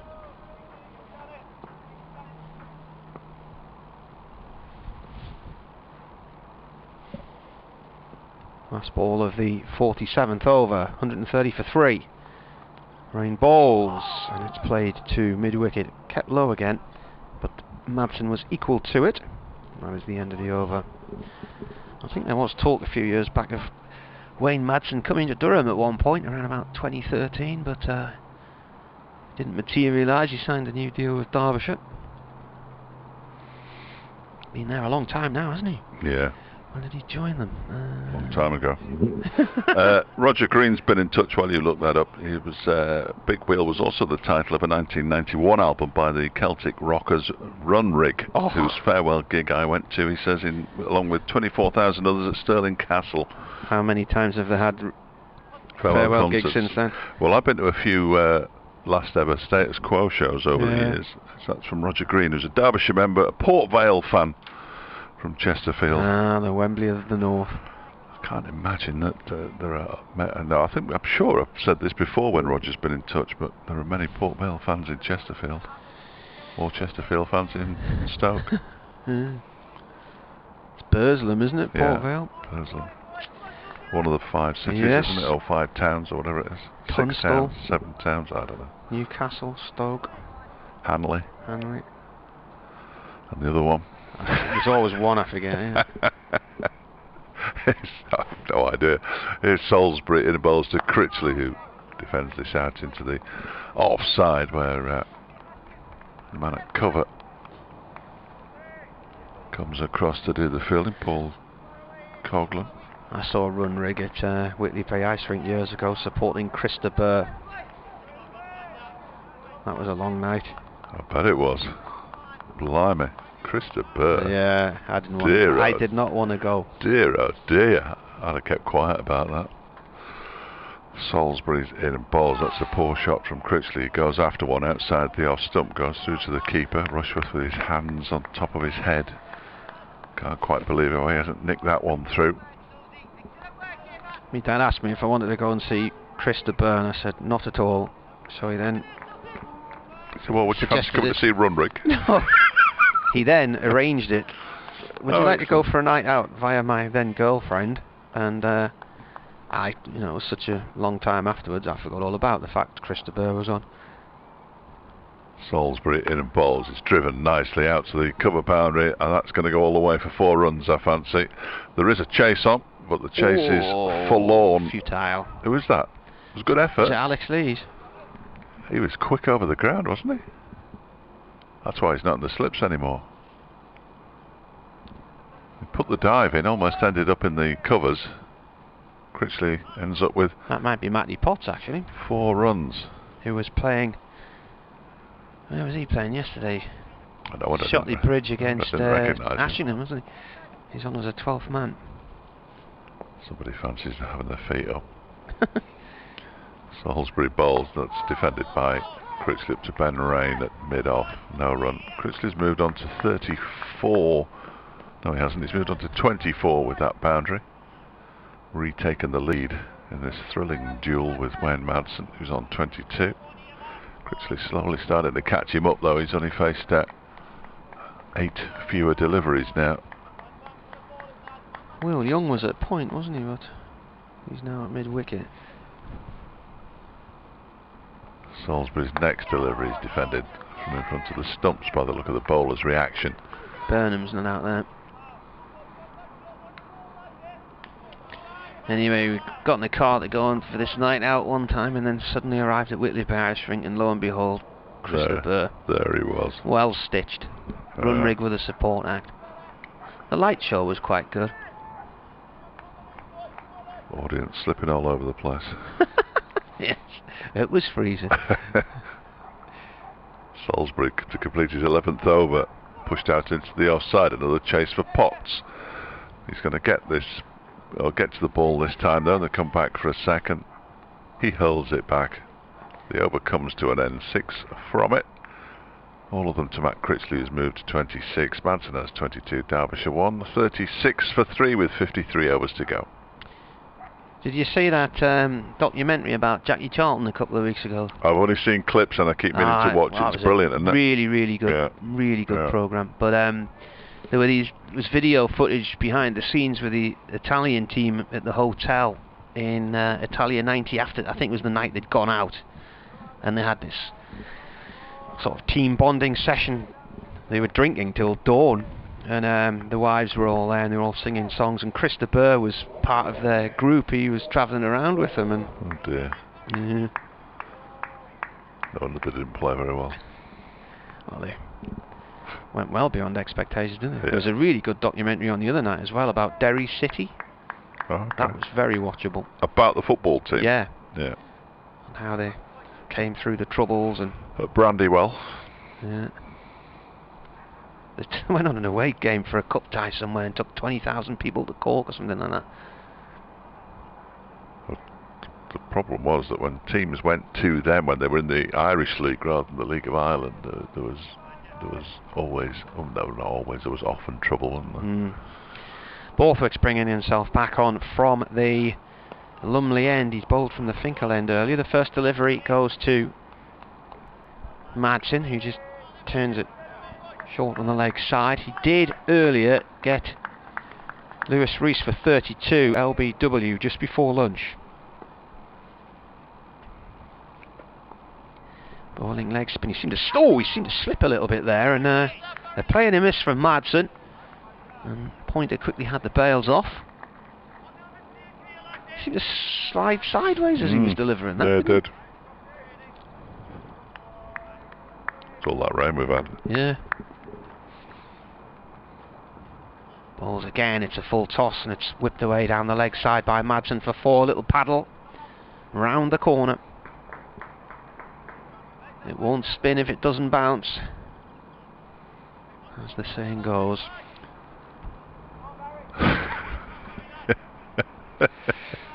And if there isn't a saying like that, I've just made it up. No, I think it's a well-known one. It's in that book of sporting sayings, isn't it? Yeah. You do get a credit, though. In comes Borthwick again, and this is... Oh! It's gone over. It's first slip. And it's heading towards the boundary here. It went over the keeper, didn't it? Yeah, it went over the keeper and over first slip. That was bizarre. Top edge as he swept and just straight up in the air and over. Wow. Lime green bus. Saw one at lunchtime, actually. I was disappointed it went down the hill at lunchtime, so we couldn't give it a mention. But, is anyone on it? I don't think so. They're all on motorbikes. Sean says the LBW for Lewis Deploy was a terrible decision. Martin said he wouldn't have given it out. Borthwick bowls again. And this is cut by Madsen off towards the point boundary. The 3 wickets so far of all that have fallen from a Durham perspective today. Derbyshire 145 for 3. In terms of winning, they need another 239, so that's a rather sizable wall in front of them. Not so sizable, the idea of batting out maybe 52 overs for a draw. Borthwick bowls again, and this is turned towards backward square leg, no run. Corrected by Matt Salisbury.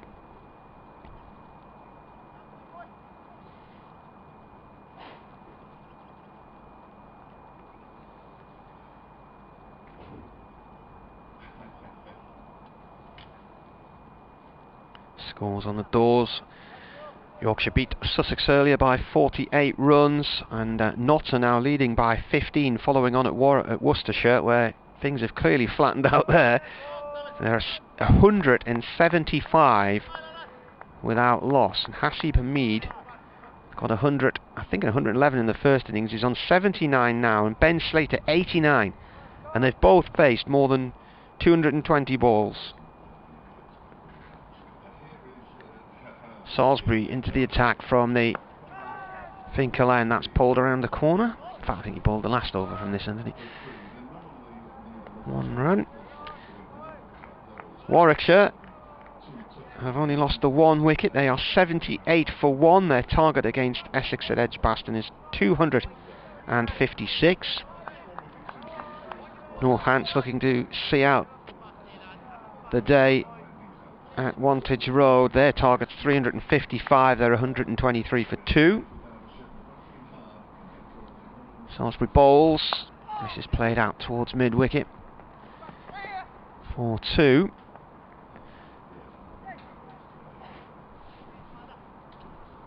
For Critchley, he moves on to 28, and the score's 148 for 3. This is the 50th over. The match is continuing. Lancashire playing Kent at the St Lawrence ground in Canterbury. Kent following on her at 311 for 7. So still behind by 45. Salisbury bowls, defended on off stump by Critchley. Gloucestershire 92 for 3, following on against Hampshire in Southampton, still trailing by 58 runs. Middlesex beat Surrey yesterday by 10 wickets, and Somerset beat Leicestershire this morning by 9 wickets. Or was that last night? I can't remember. I think it was last night, yeah, I think so. Salisbury bowls, played out towards Burnham, who's back on the field now at point. I was wondering who won the duel of the in the North East Premier League yesterday. Was it Collier on the winning team with Matty Potts, or was it Harmy and Mark Wood?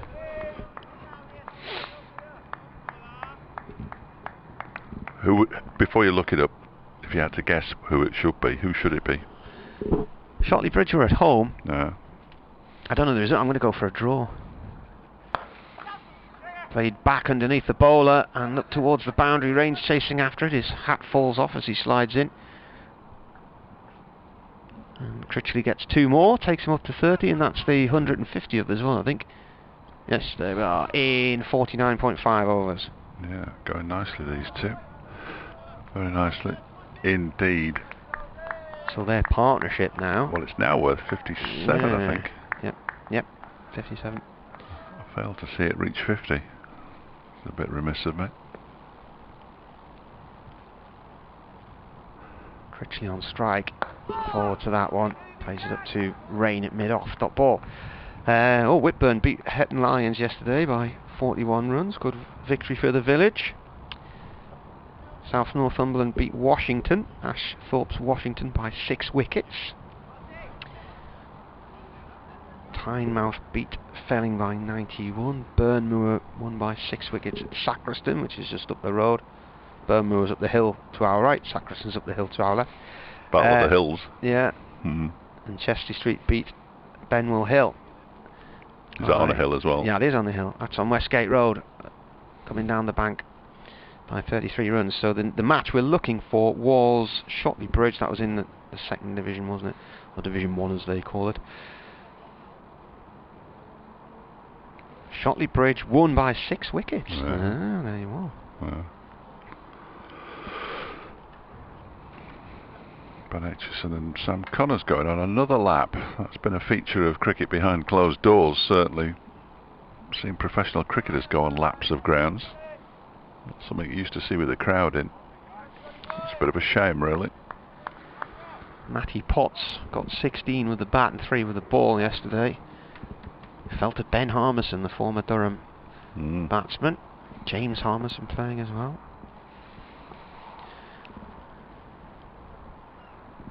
Borthwick begins a new over from the Lumley end, and he's cut away by Wayne Madsen for 4 runs. There is a man in at Short's third man, but despite the dive to his left, he couldn't get there. Ned Eckersley did his best.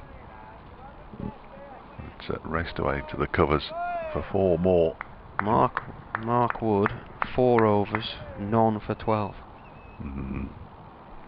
So he just bowled the 1 spell. I thought he was allowed 2, wasn't he? I think you said that's yesterday. What Collie said. Yeah. Didn't need him. Paul Collingwood got 26 not out. Borthwick bowls. It's pushed out into the offside by Madsen. It's fielded by Young. I don't know if this is an optical illusion or not, but whenever Borthwick's bowling here, it always seems like the foot he's standing on as he delivers the ball is sliding across to the right. I think it must be. But yeah, I know what you mean. It doesn't look like he's sure-footed, does it? Unless he just does slide in, because that one definitely looked like a slide as this one is turned into the leg side by Madsen. They pick up a single. I wonder if he's got his curling shoes on. His 10-pin bowling. Yeah. Those leather soles. I bet if you own a 10-pin bowling rink, I bet you get upset every time the mods come back into fashion and they come and nick your shoes. Yeah.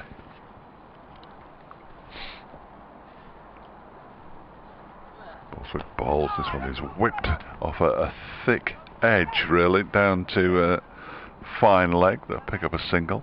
No, they won't. They'll pick up 2. They get back for the second. There's the ball is fielded there by Salisbury. Coming round from square leg, effectively. 157 for 3. Quickly defends the next one. Out into the offside. And there's no run there. Eckersley's calling for a sleeveless sweater, I think. He's calling for something anyway. And whatever he's calling for, they've got the message. But he's just given them the thumbs up in the pavilion. Borthwick bowls is a big appeal for leg before wicket. He likes it. Some of the fielders like it. The man at cover, who had a great view, really did like it. Yeah. The umpire, Richard Kettleborough, didn't like it, and it's not out. 157 for 3 at the end of the over. Madsen 37, Critchley 32. Yeah. Often a bowler's not necessarily the best judge of whether it is LBW or not. Sometimes you're better off at square leg. Yeah, much easier at in the covers. It does make me chuckle. Well, you don't actually see the moment the ball hits the pads because the camera cuts to a side-on shot. Excellent.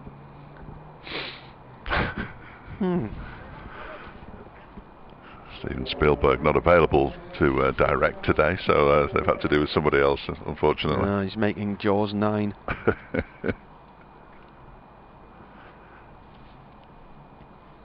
See a change in the bowling? It was. Matt Salisbury, he's still got his cap on. She looks like he's ready to bowl, doesn't he? Oh, from his not favourite end.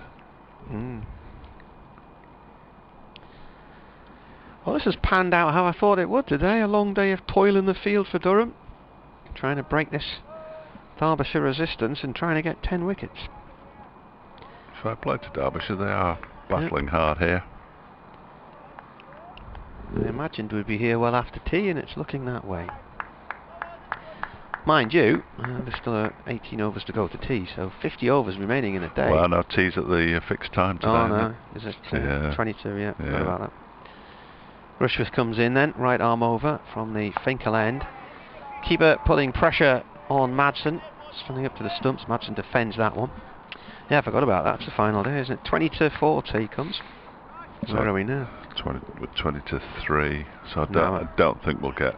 We might get 18 hours in, I suppose, if 16 in an hour. If Borthwick continues from the Lumley end for a bit longer. Got no idea what the over rate's doing because it's not on the board. Good. Shouldn't be there. Rushworth comes in and bowls. This is cut off down towards the third man. 4-2 by Matson.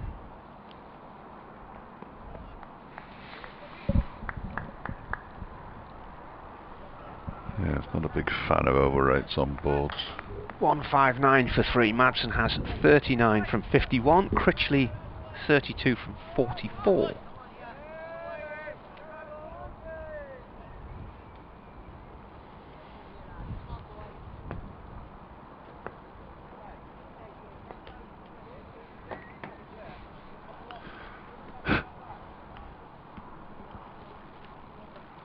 Chambers trying to get me to buy a Runrig album that he appears to have on eBay at the moment. Thanks, Tim. I'll give that one a miss for the time being. Rushworth bowls. It's gone up towards mid-off, no run there. Unless it's live at the ice rink. Yeah. I quite fancy that one. Might be able to hear The Marty Christopher, singing in the background. Yeah. Wasn't their lead singer an SNPMP? I have no idea. I think so. Not a clue. Yeah, I think so. Up in the north of Scotland somewhere, from memory. Don't know where I'm dragging all this from, really, but... No idea. Tim will be able to tell me. Rushworth to Madsen. Madsen plays that up towards mid-off, but Jack Burnham's excited at short cover and came running in to snatch it first. What kind of music do they play? I mean, I don't think I've ever heard Runrig. Is it like Scottish folk rock Scottish music? rock, folky, rocky stuff, yeah. A bit like Runrig, not Runrig, they are Runrig, a bit like the Peat Bog Fairies and... I've never heard of them. I don't really think you need to know, really. Rushworth bowls. Says a man who saw Christa Berg. Your opinions on music now, I can't take you seriously anymore. I was stitched up. No, I'm not bothered, mate. I'd have walked out, you see. It's a long way home in the dark on a winter's night from Whitley Bay. I walked out of an Elvis Costello concert once. Did you? Yeah. I wouldn't mind seeing Elvis Costello. It was rubbish. Was it? Yeah, him and Steve Naive were having a competition as to who could be centre stage. Yeah, it was dreadful. He was on Radio Newcastle recently. Rushworth bowls, snips back in, played out towards the covers. End of the over. He lives in Vancouver now, I think, Vancouver Island. Yeah, his wife's Canadian, isn't she? Yeah. She's a singer too, isn't she? I believe. I don't know. Yeah, I think so. He's been played a bit on Six Music recently. Yeah, when I saw him, it was before he played with that quartet and all the rest of it, whatever they were called. 4 of them, I think. I went to see... I went to see the Happy Mondays. Oh yeah. Northumbria Poly, Newcastle Poly it was back in the day. Late 80s, there was maybe 100 of us there and it was a really good gig. You were from Borthwick, turned into the leg side by Matt Critchley for a single. And then a few months later they came back and they'd made the big time and they were at Whitley Bay Ice Rink and it was awful. And they were only on stage for about 45 minutes and it was just the most dreadful, unprofessional thing. And of course we all learned all the stories of what was going on in the background afterwards, didn't we? So Bit of a mess. yes. Mm. 24-hour, is that 24-hour party people tells the story of that, is it? Borthwick bowls and he's cut away by Madsen. It's not going to go for 4 because it's going to be cut off just down below us by Alex Lees, just away to our right hand side in actual fact. They do come back for a couple though. Madsen moves to 41, Derbyshire to 162 for 3. There was that film a few years ago, Steve Coogan played the guy who set up factory records. Tony Wilson. Yeah.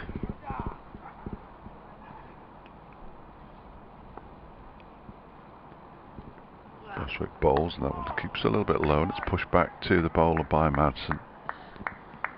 I think the most disappointing gig I've seen was Van Morrison at Newcastle City Hall.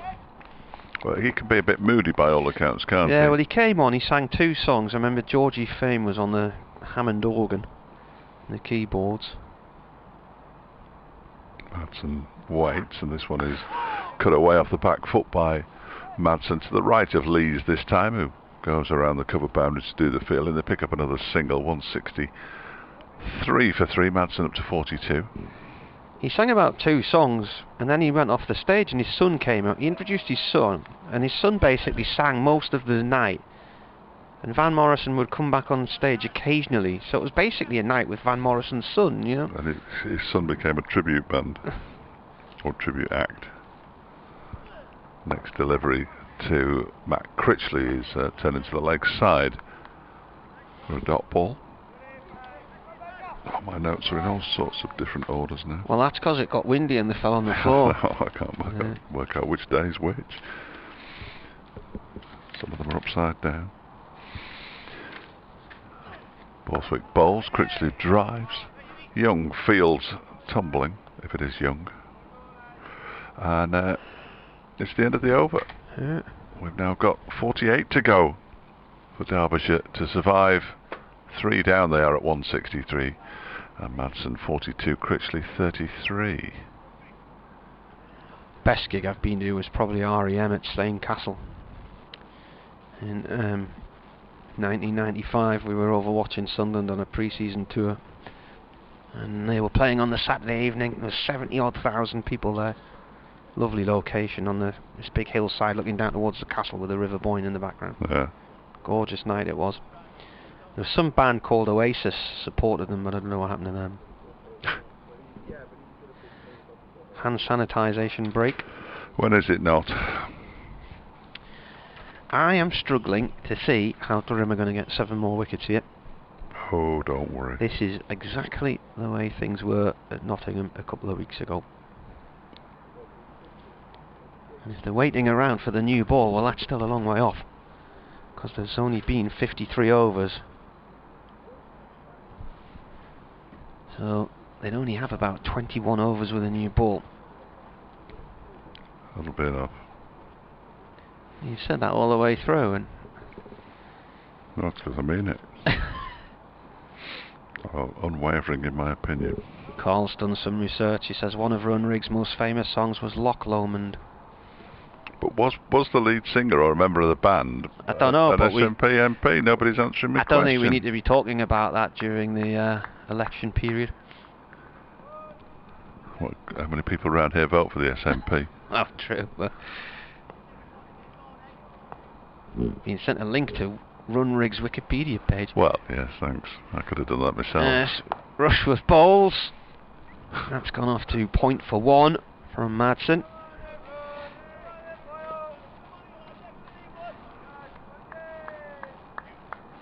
Oh, plenty of them in the band. 1, 2, 3, 4, 5, 6. Yeah. The list of past members on Wikipedia is longer than most bands' members. Yeah. Oh, they've done it. Oh, I missed that. Their 40th anniversary tour. Oh, what a pity. 8 years ago.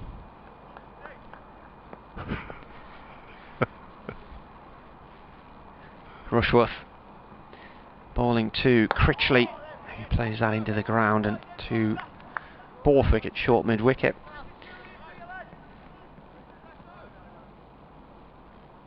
Blimey. It's long, isn't it? Yeah, I can't there's even a graph with colours and all kinds going on there. I can't be bothered with that. No. Too long. I prefer pie charts to graphs. Paul, I think you need to go back through that and sift out the information Dave was looking for. It's been a bit lazy of you, that, just to send a link to a Wikipedia page. Rushworth balls. This has gone up to Salisbury. Catch it. That Oh no, it's just madness, isn't it? It's just ridiculous. It's gone up to mid-on. That big wheel looks like it might be finished now, Dave. Well, as in a circle. Still got to add the chairs to it. It's fairly crucial though, isn't it? Yes.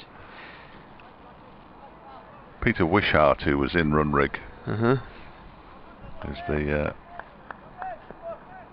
SNP shadow leader of the House of Commons. Is he?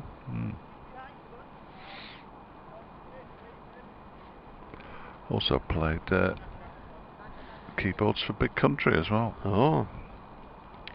Now then, what's going on here? You've got a silly mid-off in and a short mid-wicket. Borthwick's almost standing on the wicket as Rushworth comes into bowl to Critchley, and it thumps into his thigh pad.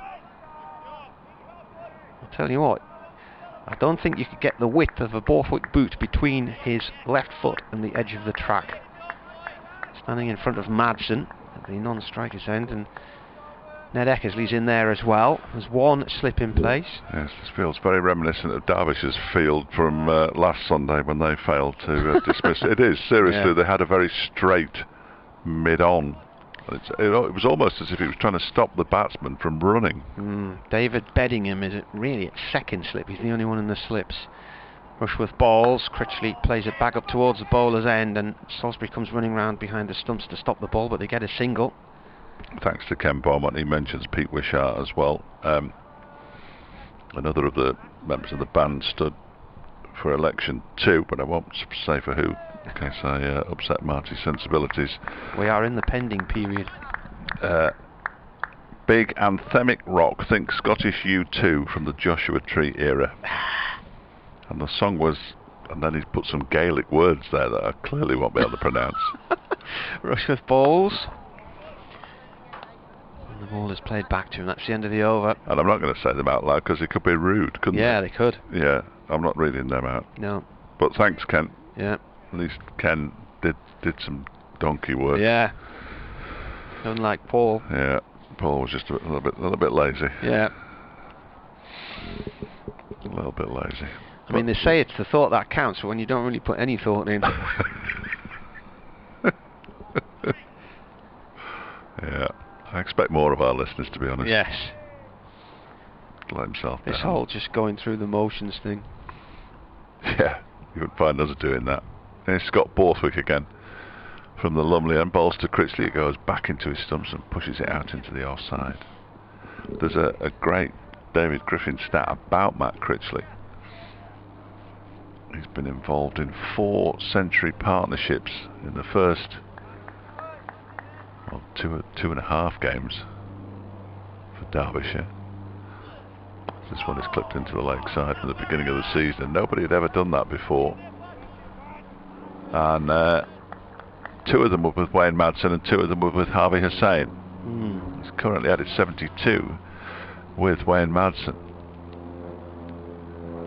Well, this is where I'm thinking. That one keeps a little bit low, but not too much, and it's played back to Borthwick by Critchley. Harvey Hussain comes out and gets another half century against Durham. Wow. Holds an end up. He's got 4 in a row so far. He's the next man in. Borthwick bowls, Critchley defends. Dot ball. Yeah, no, I think they battled really nicely, Derbyshire in this game, and the 8 points for a draw was supposed to encourage this kind of thing, wasn't it? Borthwick bowls, that one is clipped in to the offside, where it's fielded by the man at a close-ish cover, extra cover kind of area. Lots of clapping. I think that's just to keep the hands warm. That didn't sound an enormous amount of conviction in it. As this next one is also pushed into the offside by Critchley, this time to, I think that's Matty Potts, isn't it, number 35. And he's at point. Over comes to an end. A maiden over from Scott Borthwick. 10 overs, 3 maidens. 1 for 38 his figures now. Derbyshire 165 for 3 with Madsen on 43 and Critchley on 34. Paul Coughlin's doing some backward roll stretchy type things. No, yeah, it's behind this big pillar. Yeah. I couldn't do that. I think I'd probably go one way and then be stuck there.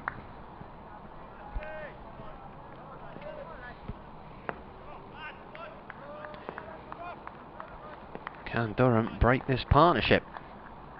Rushworth coming in now to bowl to Madsen, who's on 43. Cuts the ball down towards the point area. It runs away briefly from David Bellingham. He chases after it and collects it. No run. 165 for 3. 219 more needed from a minimum of 46 overs. But the partnership, and this is the crucial thing, 72 from 98 balls. I'm doing a very good job here for Derbyshire. Wayne Madsen on 43 and Matt Critchley on 34. Scott Borthwick's in at short mid-wicket as Madsen faces this one from Rushworth and plays it off towards the point boundary for 1. Picked up and fielded by Paul Coughlin. And they haven't dropped anchor, these two, by any manner of means, have they? They've been scoring at a fair rate and playing some nice shots. So there's always a danger, isn't there, if you decide to defend every ball, that it's not going to work. He's sneaking close to the slipcord, Alex Lees, by standing there, isn't he? He's making his way back. Except it's not Alex Lees, it's Scott Borthwick. Rushworth in, Poles. That's played back to him by Critchley. I got the wrong number in the teens. Will Young's in near. He's now short mid-wicket, and Scott Borthwick is at silly mid-on.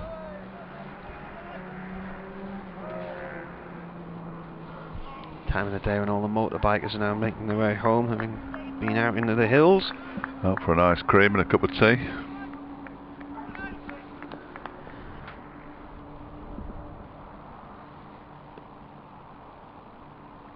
In past the umpire comes Rushworth and bowls. Ball bumps into the ground and just bounces past Scott Borthwick. It's silly mid-on and is collected by Matt Salisbury at mid-on. It is a dot.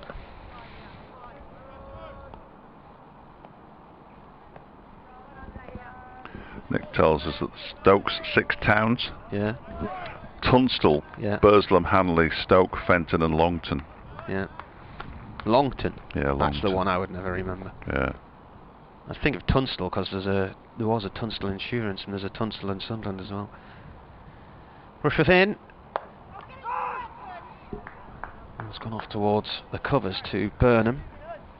Dot ball. Because he loved the Christopherg story. My wife sends her condolences, he says, with 2 laughing, crying faces. Very good. Everybody loves to hear a Martin Emerson stitched up story, Marty. They love them. They love them out there. Have you got any more?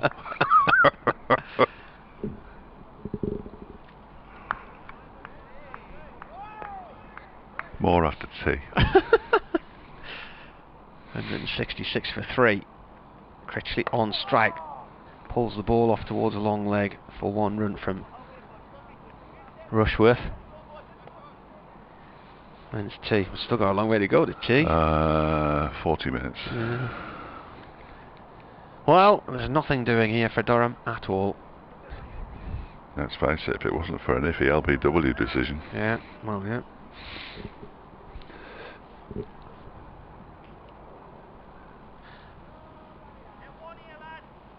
Get one here, lads. It sounds like Derbyshire yesterday. Yeah. 5, 6, yeah, 5, 7, 8, 9, 10, yeah. 10, 10, 11, 10. 12.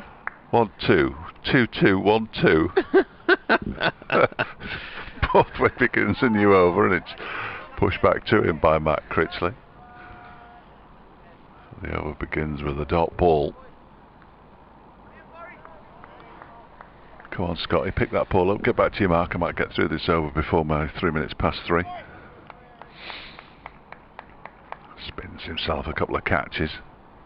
And another, and another. And he's in now, balls to Critchley, who defends it back to the bowler. Paul Wilson's basically come back to us with a bit of a cut and paste job going on here. And a bit of editing. Paul. Munro was elected as rector of the University of Edinburgh in 1991. Yes, yeah. A position he held until 1994. Next delivery is driven by Matt Critchley, and it's gone out towards the cover boundary, where it's fielded by Lees. It's a canny patch that, isn't it? Ross, Skye and Inverness West. That must cover some miles. Not many people though. No. Quite a lot of sheep probably. You'd have thought and so. a few deer. Some of those big hairy cows. Yeah. Hairy Scottish cows. Yeah. They live in the Highlands, but I can't remember what their name is.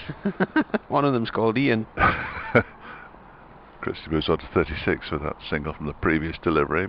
Borthwick bowls to Madsen, who turns it into the leg side. They go through for a quick single, and initially it looked like it might be slightly risky, but because Pointer has to come around in the pads to do the fielding, it turns out to be fairly comfortable in the end, and Madsen moves to 44, Derbyshire 167 for 3. Well, there's actually fans going to be in Wembley this afternoon for Man City's annual trip to the League Cup final. 8,000. 8,000. 2,000 from each club and the rest from the middle.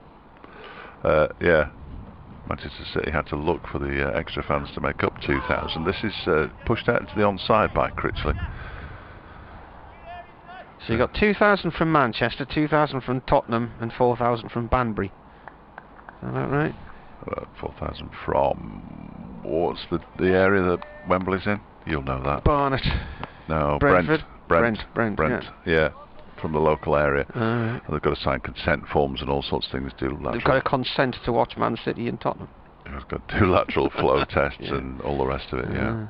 The next delivery is defended by Critchley out into the offside. Did you buy an official European Super League football top for £2 yesterday? No. There were 70,000 of them.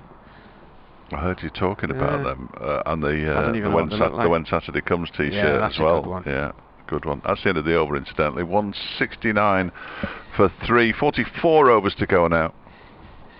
Can they shake hands yet? No, 16 overs to go, isn't it, when they shake hands? Yeah.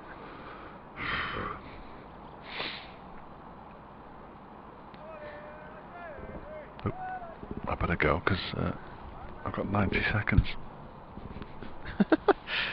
I don't do anything after 1 on a Sunday. This is football 1. Chris Rushworth bowling to Wayne Madsen, who's on 45. Comes in here, and that's played off towards the point boundary for 1. Madsen got 76 in the first innings. So that was his 4th 50 against Durham. His highest score against them was 85 in 2018 in a draw in Derby. He also got 54 in a defeat at Chesterfield in 2017, and he made 52 in a watery draw last year. Got 66 against Worcestershire last week, 76 in this, and now 46, so he's in good nick. Critchley is on strike though on 36, 170 for 3. Rushworth bowls, Critchley pulls towards long leg for 1.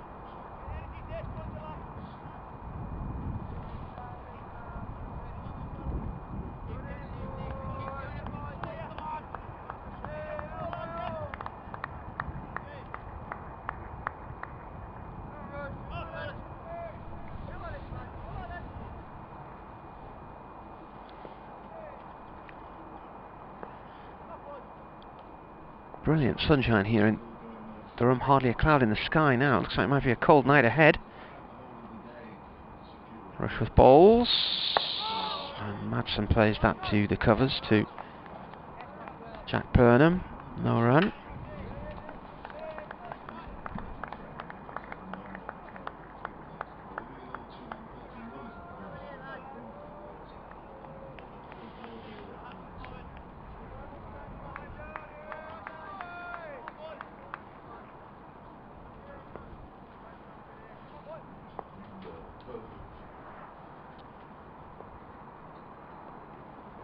Rushworth to Madsen. Defended on the offside, no run. You back? I'm back. Job's a good one. Did you get there in time? Yeah. We go after the news, you see, because Yeah. obviously it's regional news, isn't it, at this time on a Sunday. So it's pretty much guaranteed to be 3 minutes past. This is good news.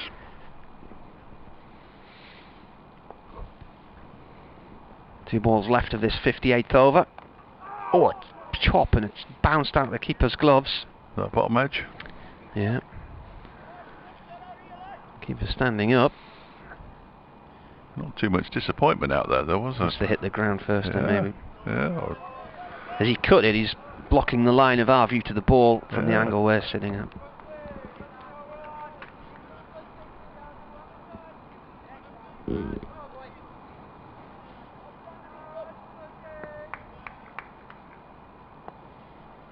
Yeah, you can't really see. I think he's chopped it into the ground and it bounces off the keeper. Rushworth balls. Played to Will Young at mid-wicket. From a Durham perspective at the moment, this has got the makings of a disappointing draw after a game in which they've been on top for a number of days. A repeat of the Notts match and in some aspects a repeat of the Essex game where they were on top for 2 days and then it all just slid away from them with the Essex second innings. A minimum of 43 overs remaining here in the way. These two are batting and resisting. I'm struggling to see where the breakthrough's going to come. From a Derbyshire point of view, they're doing well. Oh, Nick's back on. I'll read it before I read it out loud. I'm sure he wouldn't try and stitch me up. He comes, it's quite good actually, Paul Faker pushes it out into the offside. Does Matt Critchley for a single out towards Alex Lees. He moves on to 39. Nick's wife informs him that her dad's boss asked his opinion about Christopher. The father-in-law said he wouldn't cross the road to see him in concert. His boss then shouted to his secretary, "Cancel the tickets for the Christmas do." I can't remember him ever playing in concert. Very good. Might have played at Stanley Leisure Centre. He'd probably play anywhere now, wouldn't he? This next delivery is way wide of the off stump. Madsen wouldn't have been able to reach it and leaves it alone. Goes through to the keeper. He probably doesn't have to play anywhere, but he's worth a fortune. Yeah, that's true. PRS money you'll be getting in as well. From Smooth and Magic and all those stations. Lady in Red. Greatest hits radio. Good grief. This one's turned into the leg side by Madsen for a single. There is a shy at the stumps at the far end. Not a massively effective one though. By Jack Burnham, who's back out there now. Madsen moves on to 47. Critchley 38 in Derbyshire, 173 for 3. 42.5 overs to go. Always good to get a laugh before you read anything out, I think. This one is defended by Critchley. Go.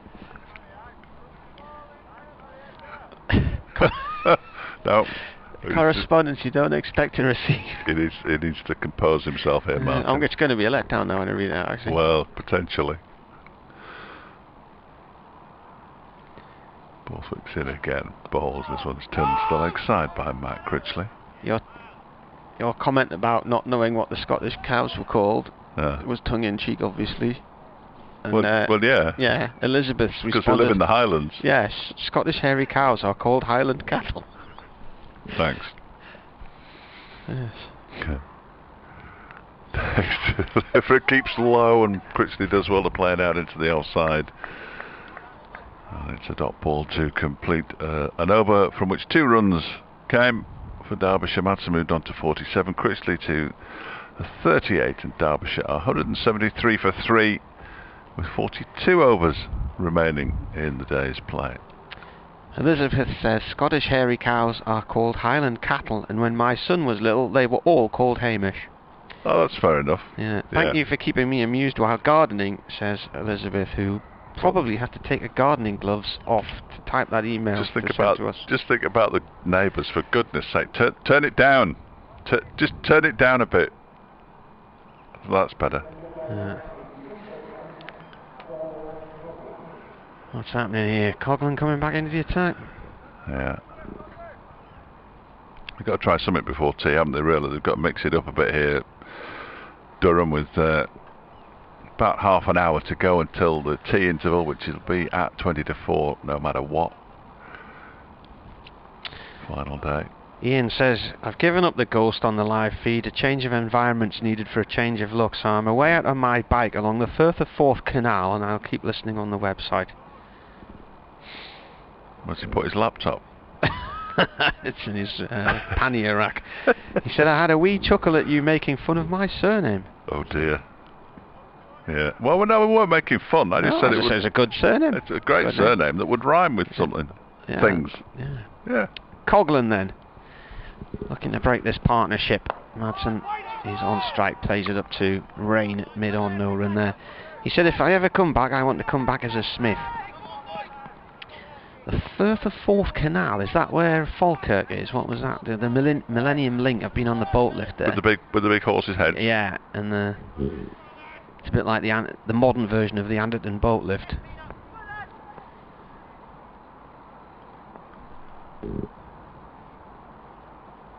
Coghlan in and bowls. Cut off towards the point boundary by Madsen. Been sent a picture by my daughter. Huh? Of the big telly on the wall. It's got some cricket on it. I didn't close up, but I assume it's this game. Unless she's just rubbing it in that she's listening to somebody else. No, it's us. Excellent. Ben Slater's got his century, 4 knots, and Hamid is on 87. They're 195 without loss. I think that might end in a draw. Derbyshire's Ben Slater. Yeah. Lancashire's Hassan Hasib Hamid. Coghlan to Critchley. Critchley plays the ball out towards the cover area. He's thinking about 2, but they settle for 1. Pottsfields. The funny thing about Hamid is that obviously he played for England very young, and he had lots of problems with his hands, didn't he, breaking bones in his fingers and that kind of thing. And Lancashire sort of discarded him in the end. They gave him an ultimatum, which I thought was a little unfair at the time. And Notts have given him an opportunity. And even though perhaps last year it wasn't a raging success, he's going to come good. Coghlan bowls, and this is played by Madsen off towards the point boundary again through the covers, and he moves on to 49. And so it struck me as being a bit of a no-risk signing, really. And we know Derbyshire fans will know how good Ben Slater is anyway. An exceptional one-day player. Scored some big runs last season in the Bob Willis Trophy early on. So good to see him doing well as well. This is played towards the leg side there. Yeah, thick inside edge. Yeah. Which he's now examining. Yes, and flexing the bat handle. Well, he had trouble with his bat in the first innings, didn't he? It seemed to be his handle seemed to break. But he decided to change it a good couple of overs after it did. Yeah, and then soon after he was out. With that money, that was nothing to do with the bat, the ball, or anything, was it?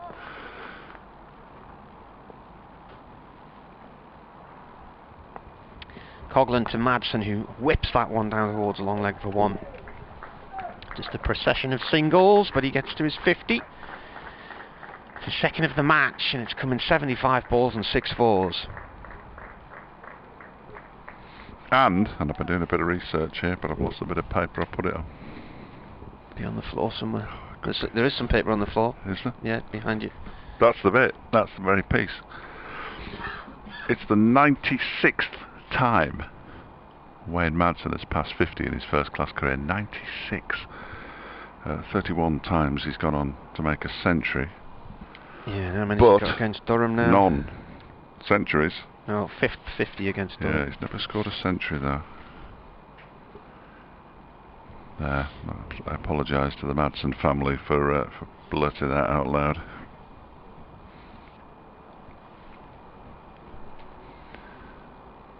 Let's see a change of bowling as well from the Lumley end.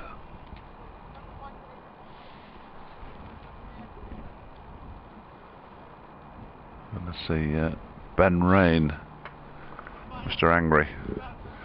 He's going to go back. I hope nothing goes against him. I've always liked Ben. As a cricketer, I don't know him personally, obviously.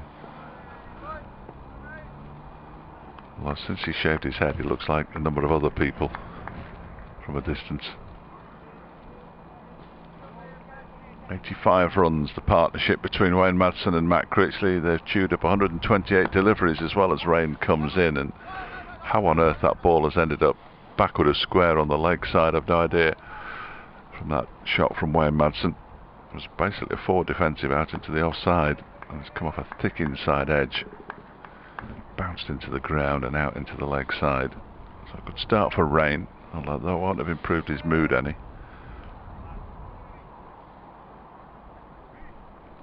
We've got a required run rate up there on the board, but it just says 0.0, which is a bit of a shame.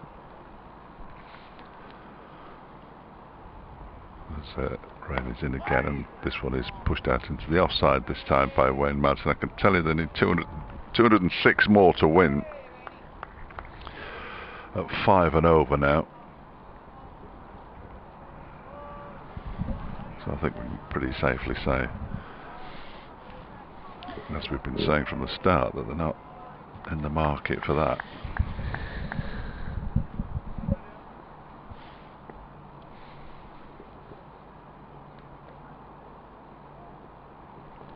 Next delivery is defended by Madsen, but he had to get his bat down quickly on that delivery from Rain to push it out. Alexander listening in I don't think so, Alexander is listening in the United States. He says, do you think we're going to see some sixes in the remainder of this match? I wouldn't have thought so for a moment. No. We haven't seen any yet, so I don't think we're going to see any. There's been one in the match, I think. Yeah. Was that yesterday? I hope it was. Otherwise you can't remember. Of course I can't remember it. Pushed out into the onside. Yesterday, Beddingham hit the 60. He was trying to get to his 50, wasn't he? Did Good. Burnham not hit one on day one? Let me check. I tweeted last night that Will Grigg, who Burnham is on loan from Sunderland at Milton Keynes Dons, scored 4 goals for the first time in his career. Yeah, he did. And the replies were interesting. Rains in, turned into the leg side by Madsen, who trots through for a single. 179 for 3. Players always seem to be more popular once they've left a club on loan, though, don't they? There is that element to it. Well, his time in Wearside's certainly not been a memorable one. But he still knows where the goal is at League One level. Well, as they say. Not at the Stadium of Light, he didn't. It's all about the service. Well, anyone, Martin Jones says, I thought this was a cricket tweet about him scoring 4 and immediately wondered whether it was a glorious cover drive off the middle of the bat or an edge through the slips.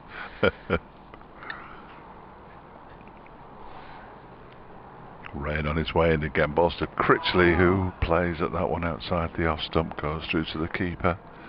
Dave Fisher says it was an inside edge onto the thigh pad. He sets off for an ill-judged single. Callum McFadzean, who's a Sunderland defender, swoops from mid-wicket, hurls at the stumps, misses wildly, and it goes for 4 overthrows. Yeah, he's not popular at the minute. No, I understand that. Yeah. I was talking to somebody yesterday who didn't particularly like him.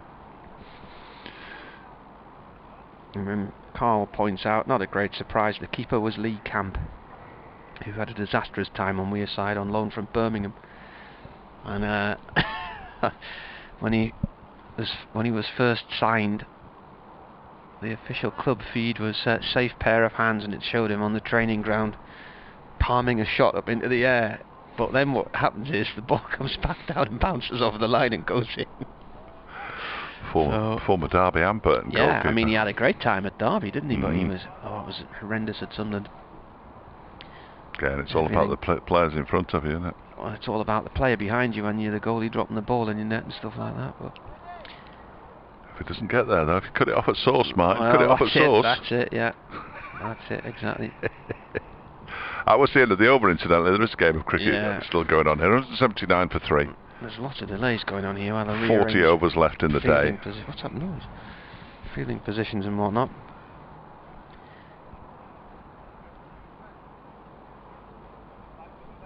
They're desperately searching for a wicket here, aren't they, Durham? Desperately searching for a wicket. It's before tea. They've got 20 minutes.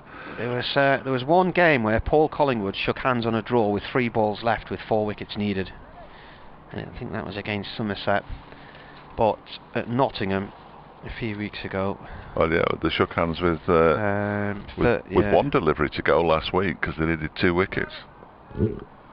There were 8.5 overs to go.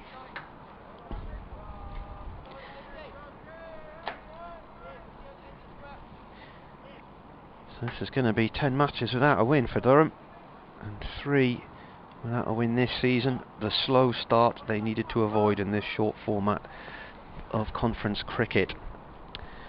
Coghlan round the wicket, and that's turned off the legs to backward square leg, no run. Madsen on strike.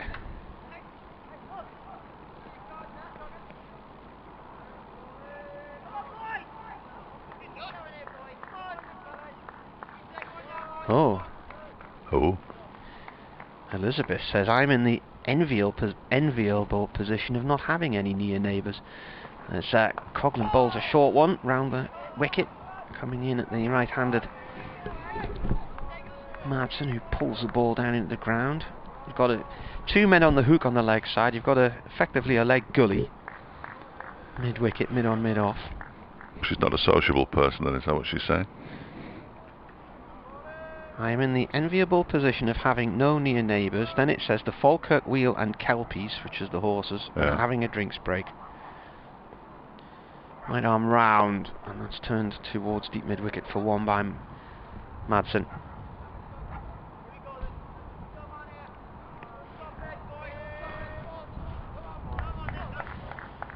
Warwickshire making a decent fist of their chase. They did another 130. They're only 2 down at the moment against Essex at Edgbaston.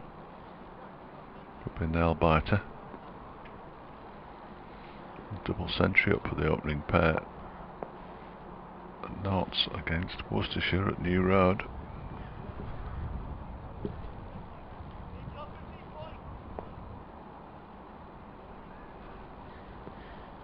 Coghlan to Critchley. It's a bouncer. Critchley's down on 1 knee and lets it go by. Anything else you want to talk about, Dave? Kent are 18 behind Lancashire at Canterbury, but they're 8 down following on. So Lancashire desperately trying to force a victory there. Gloucestershire are 28 runs behind Hampshire following on, but they're only 4 down. So all the remaining games covered on the BBC Sport website and app, of course. I didn't see what you had for your lunch because I went and sat outside in the sun. The remainder of my 12-inch hot and spicy from last night. Very nice it was too. Coghlan coming over the wicket now to Critchley, who drives it up to Rushworth at mid-off. Awkward little bounce for him there, just collecting that one. I was a bit I'm surprised you'd go down the hot and spicy route. I think that's a bit extravagant for a man of your plain taste. No. Well, McGriff's the man with plain taste. I was slightly disappointed as well because I opened the Tupperware that I'd put them in, expecting to see on top a slice of cheesy garlic bread, but I didn't put one in, so I've got half a cheesy garlic bread and the free margarita to eat when I get home. Happy days. Yorker, he's dug that out. There's a bit of dust comes up as the ball goes towards long leg. 1 run for Critchley, and Coghlan walks away with his hands on his head. It's like Christmas in my house. But without the traditional Christmas pizza. Without the turkey and the presents, the stuffing and the trimmings. Yeah. And no decorations. That piece of pizza that you haven't eaten is going to lure you home over the hills tonight. Yeah, it is. It is. Back to Fletcher Towers. There's 3 Derbyshire players are now walking down the steps to go on a lap. This is remarkable. It's almost like a gang, like the village gang. Maybe they're bored as well. Could end up with it's a continuous sort of process around the pitch of lots of different groups of socially distanced walkers. One of them is still Sam Connors, who's getting his 10,000 steps in. I managed to get my 10,000 steps in yesterday walking from the car park to the ground at Wigan. Never parked so far away from a football ground before. New over from Ben Rain, balls to Matt Critchley, who plays it straight back to him. Used to be quite a walk. At Liverpool you had to park in a school down the road, didn't you? And at What, no? at Old Trafford. You've been mistaking me for somebody who covers top flight football. And at Old Trafford you're in like this container depot across some bridge over the canal. Yeah, but most lower league grounds, you can get pretty close. Probably the longest walk we do is at Headingley, up that alleyway. Oh, that's a nonsense, isn't it? Absolute nonsense. Next delivery is defended by Critchley up to mid-up. It was especially nonsensical last season when there was nobody in the ground and we still weren't allowed in the car park inside the ground. Yes, you have to park way down the bottom of St Michael's Lane and then you come out of that car park. I think it's where the nets are, isn't it? And you head up the alleyway, which then takes you up and around past the rugby stadium, and then you come right round the top of the cricket stadium. Not too bad most days, but it's like the first day when you've got all your gear to take in and the last day when you're taking it all back. As Rain bowls, and it's clipped into the leg side by Matt Critchley for a single. He moves on to 42, Derbyshire 182 for 3. I think we're quite lucky here. Normally we can park right outside the press centre, similarly at Derby as well. Yeah. Trent Bridge, they let you park underneath the Ratcliffe Road stand at the moment. So. But even when we weren't allowed, we were just behind the the Trent Bridge Inn. Trent Bridge Inn, weren't we? So not too bad. Not too bad. Lords, you park your car at Brent Cross. Get the tube in. We leave our cars at Lords. Do you? In the car park there. They wouldn't let me. Yeah, well, it's not what you know. This one is pushed out into the offside by Wayne Manson for a single. The one time I've driven to a game there and the car was basically sitting outside the hotel for 4 days at £25 a day in the hotel car park. But some people who I knew did manage to get their cars in Lords. Yeah. Locked in overnight. Yeah, we do that. I can't remember if there was building work going on in there was last year and the year before, wasn't there? Yeah. Yeah, I'm going back to 2013, 2014. We sneaked in the last couple of times. Big Fletch lets us in. This one's driven very nicely indeed by Matt Critchley up to the long on boundary. It's going to go all the way for 4 as well. Nice shot from Critchley. He moves on to 46 now. Madsen has 53. Derbyshire 187 for 3. The partnership worth 94.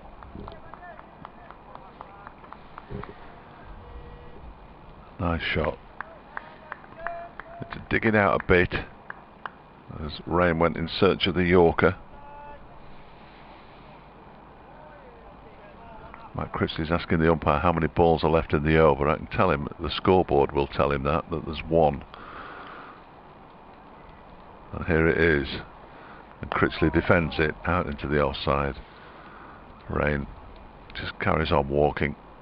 He'll go and pick up his... In fact, he won't pick up his sweater and his hat. He's not going to bother with them. Not going to bother with them. End of the over. 38 to go now. Derbyshire still just 3 down at 187. Madsen 53. Critchley 46. As I say, they've added 94 runs, these two, in 146 deliveries. It's been a good effort. The only man out in the afternoon session, Leas deployed that very iffy leg before wicket. He was dismissed for 29 off 52. And this has gone far better than many Derbyshire followers might have expected. That's one of our tweeters got a little airing on one of the cricket website's match reports the other day.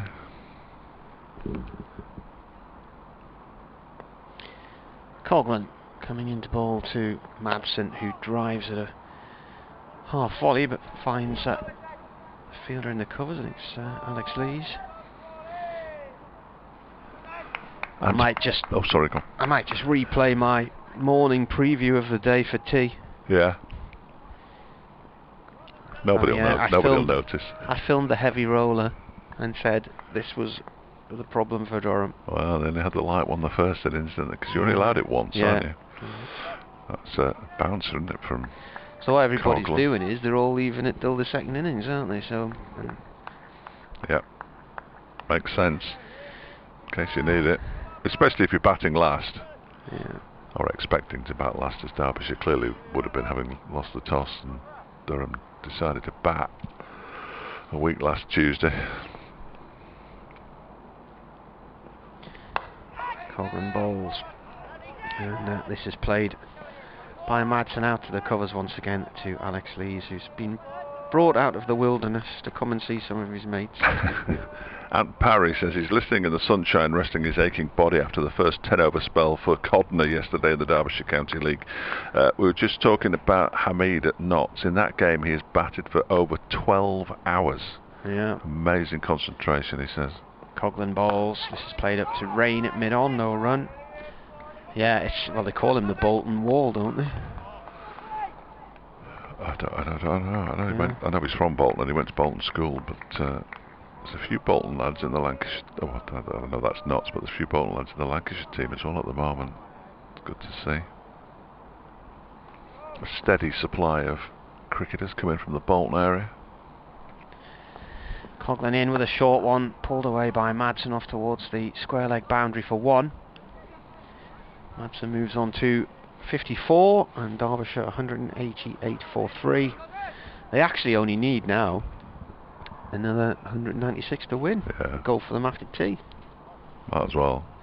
All these wickets in hand. It is, of course, 16 overs till the new ball's available after this one. That'll be key. That will be the key moment. The new ball. I don't think there'll be enough time to get the wickets they'll need, though, will there? That's through to the keeper. They're only going to have 17 overs left 20 for the new overs. ball. 20 overs, I reckon. There's 37 left now. Yeah? Yeah. And we are 16 overs away from the new ball, so it'll be how many is that? What's that? 21, is it? Yeah. 21 overs should be enough. Blimey, It takes 7 wickets. we play a format of the game that's shorter than that. What's it called? Can't remember. And they play another one that's even shorter. I'm not sure how many of these cricketers have played T10. Nathan Remington used to go out and play it, but he's now retired. It's my end, your end, it's your end. It's my end, yeah. It's Ben Rain, 14th over, in and bowls to Madsen, who guides this down to third man. There is a third man. And fielding is completed by David Beddingham, who finds himself at third man. Is that Borthwick on the floor? Yeah, doing a few back stretches. 189 for 3. The score moves on to at the beginning of the 65th over of this Derbyshire innings.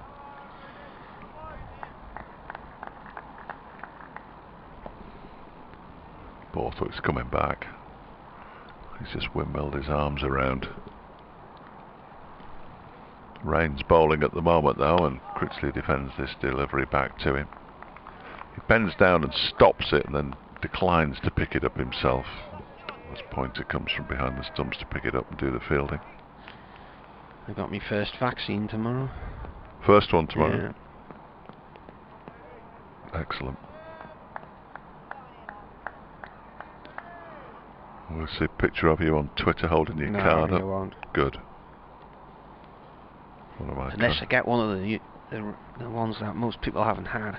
Oh, good. This one is pushed out to the outside by Critchley. Yeah, I'll not be doing that. There's no run. Fielded there by Young. Good. It'll be on Facebook. Well, that's alright, because I don't see your feed because we're not friends.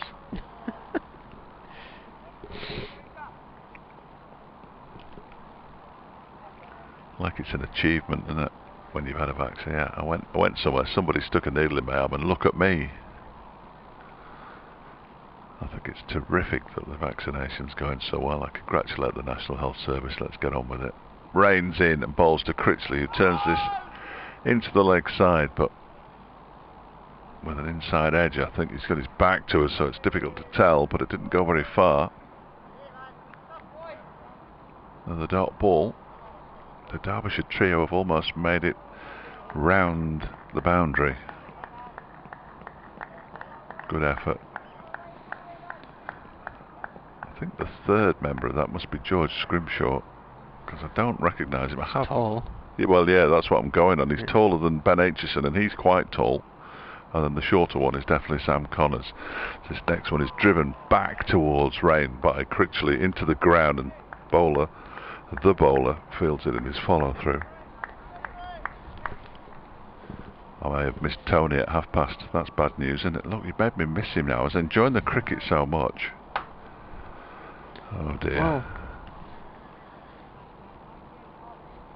That might be the first one I've missed this season, you know. Oh, they'll be keeping an account as well, you know. Oh, I know. Usually comes up at every Christmas compilation. Here's a compilation of Dave Fletcher not doing updates. Hilarious. Here's Ben Rain bowling to Critchley. It was a full toss and he pushes it out into the offside. He misses out there, rather. And the over comes to an end. Just a single from it. 189 for 3. 46 to Critchley. 55 to Madsen. I'm going to shout him and see if he wants me. Okay. Borthwick is bringing himself back into the action.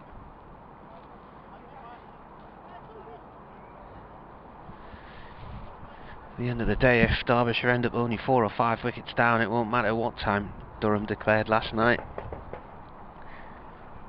I think I said something similar last night. It won't matter if it ends in a draw tomorrow, but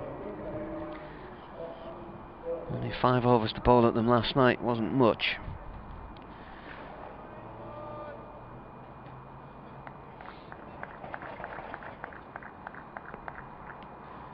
Right, Borthwick bowling to Madsen. He has one slip in place. Madsen's on 55.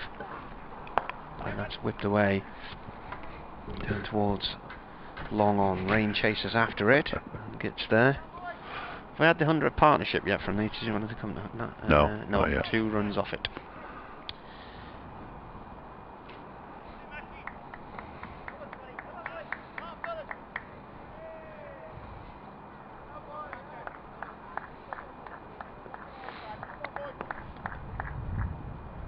You missed it then. Yeah. Borthwick, a bit of a Completely. flatter delivery, and it's tickled away down the leg side. Burnham's chasing after it, but I think it's going to go for 4. It has, it's beaten him. He's got the shin pads on as well, which were just slowing him slightly. Ball always just tantalisingly beyond his reach. 100 partnership. Yeah. Comes up between these two. In 1,924 balls. 160, that's pretty quick.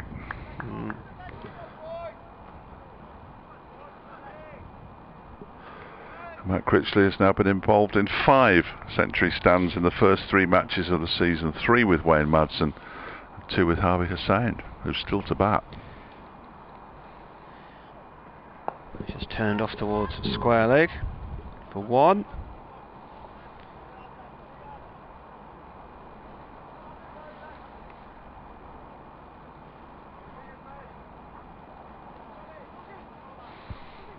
Terrific effort by these two so far.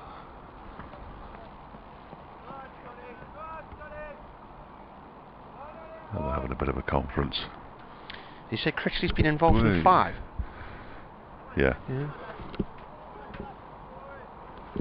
The record was 4. The Derbyshire record, that is. In a season? From the start, no, from the start of the season. Right. Borthwick bowling here to Critchley. It's pushed short on the leg side towards mid-wicket. He gets a run. I've plagiarised it from David Griffin, so I'm more than happy for you to plagiarise it elsewhere, but I'll just double check it and make sure we get the wording right. In fact, it looks like he's tweeted it again.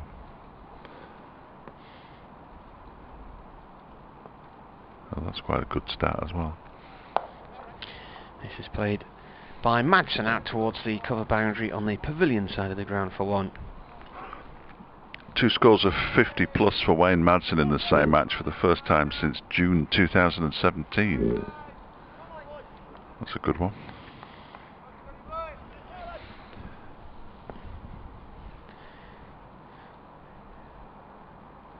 Here it is. Flights it in. Driven to cover, no run. Well, June 2017, I'm just trying to think when the game started against Durham. It might have actually been July the 1st that year, because it was my birthday week. Because he got a 50, didn't he? Yeah, but this was against Notts. Oh, right. Critchley has taken part now in 5 century partnerships in the opening 3 matches of the season. That's a record for Derbyshire, beating the previous record of 3, which was shared by Peter Kirsten, Peter Bowler, John Morris, Dean Jones, James Pipe and Simon Catich. Formerly of this parish. Some good names in that list. Who's coming on now? Ned Eckersley with some of his filth. Right, bit of spin. But spin I meant. Off spin, That's what I meant, spin, when I said filth. He's bowling from the Lumley end. Bowls and Madsen pushes it out into the offside. I can't imagine that. He bowled last week for a couple of overs at Chelmsford, and I said afterwards, I said that was off spin, wasn't it? And he said it was meant to be. Next delivery's pushed out into the offside. Shouted no. We're at T. We're at 340. Unless they're not going to bother, or the rules have changed. This one is driven by Madsen. Yeah, when you get a team 3 down, you can play on another half hour. Fire engine heading up the hill towards Lumley. Eckersley is in, and Madsen very watchfully pushes it out into the offside. Wayne Madsen will be aware, no question about it, that he's never scored a century against Durham. Who's the catches? He waits, pushes this next delivery out into the offside once again. This tea interval might just do Durham a favour, just interrupt the concentration of the batsman, might give him a wicket afterwards. Eckersley bowls, he's completed a maiden over, and off they go. Tucks his bat under his arm, Wayne Madsen. He's seen enough for the afternoon, he's been there throughout the session. Maiden over for Ned Eckersley, thanks. Wayne Madsen's on 63, Critchley's on 47. Derbyshire are 198 for 3, and after tea we will have 34 overs for Derbyshire to survive, or for Durham to pick up the remaining 7 wickets. There will be a new ball available to them 13 overs into the session, so they'll have 21 overs with the new ball. We won't finish before then, clearly, and that will be Durham's big chance, you would have thought. But at tea, Derbyshire 198 for 3.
So then, the final session of this match about to get underway in glorious sunshine here in Chesley Street. Hardly any cloud at all now, which I think will make for a chilly evening under clear skies in the northeast once again. Will T prove an interruption from a Derbyshire point of view?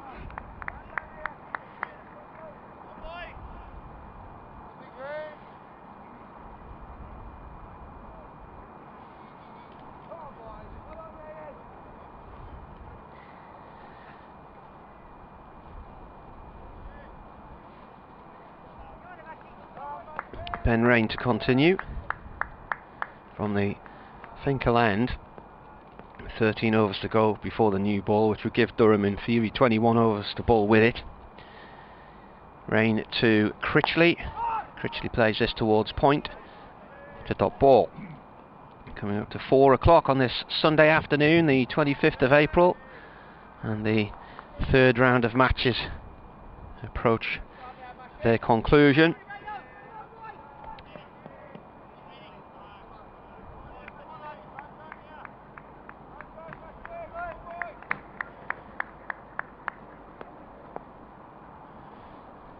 Derbyshire looking like they'll be starting with 3 draws unless they decide they want to go after the runs.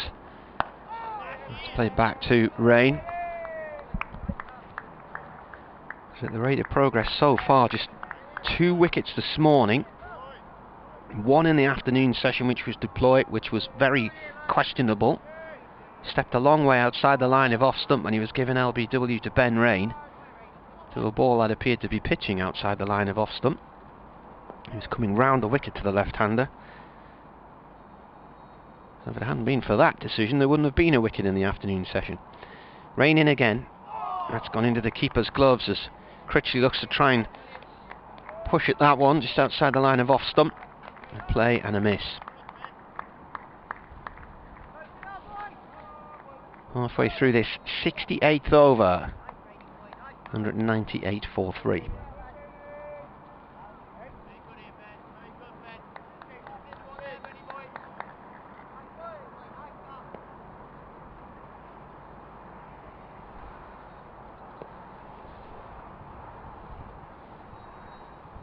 Rain up to the stumps.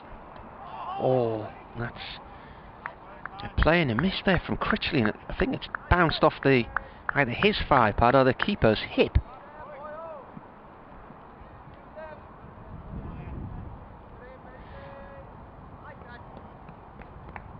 Chris Rushworth's jogging around. Scott Borthwick's winding his arms up, so I suggest he will continue from the Lumley end in a minute.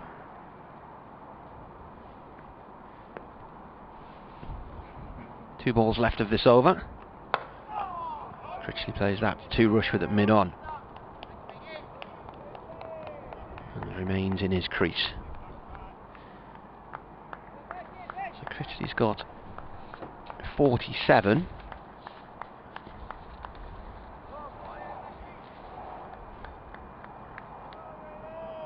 He's had an 84 in the game against Worcestershire and 109 in the same match, so he's been in cracking form, and 64 against Warwickshire. And here he is on the verge of another half-century. Rain balls, Critchley drives, and it's gone through and underneath the fielder at point, who seems to have been wrong-footed there. And Critchley reaches his 50, 6 fours, and it comes in 96 balls.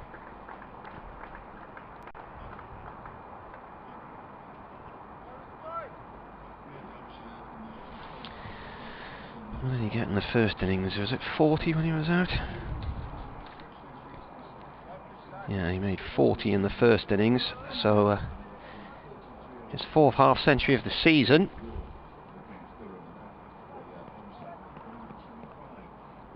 He's had 13 50s and 400s in his career, including 102 against Durham at Chesterfield in 2017. That's his 5th 50 against Durham. 51, 79 and 71 in the same game in 2019 at Chester Street.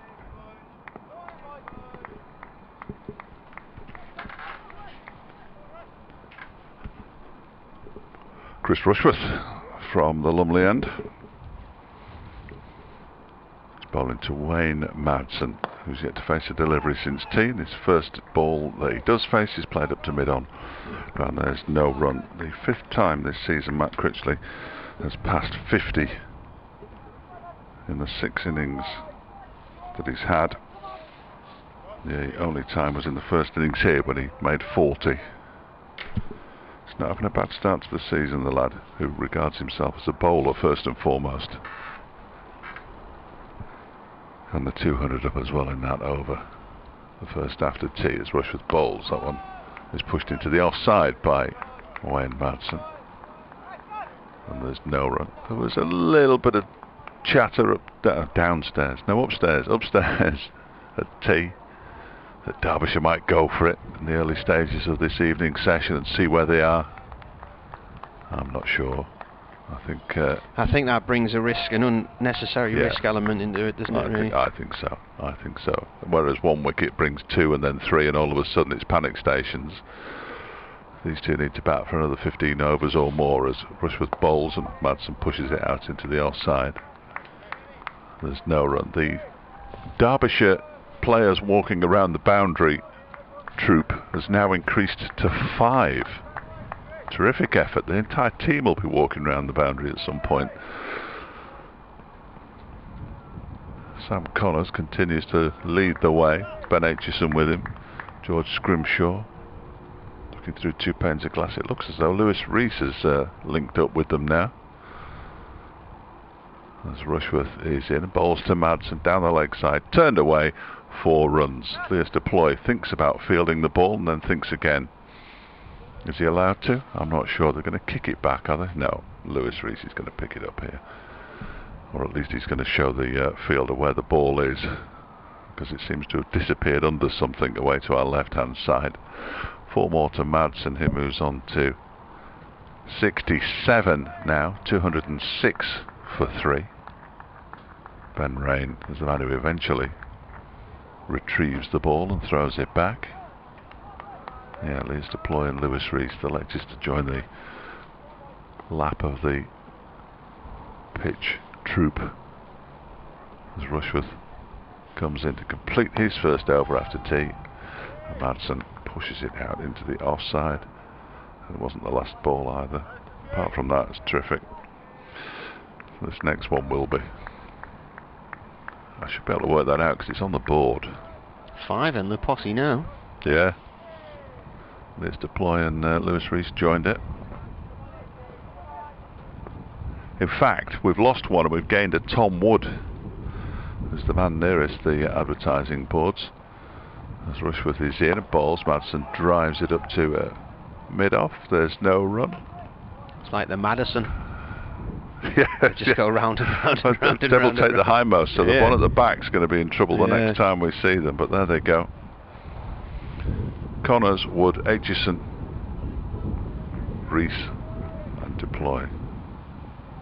All walking round the boundary. That was the end of the over. 206 for 3.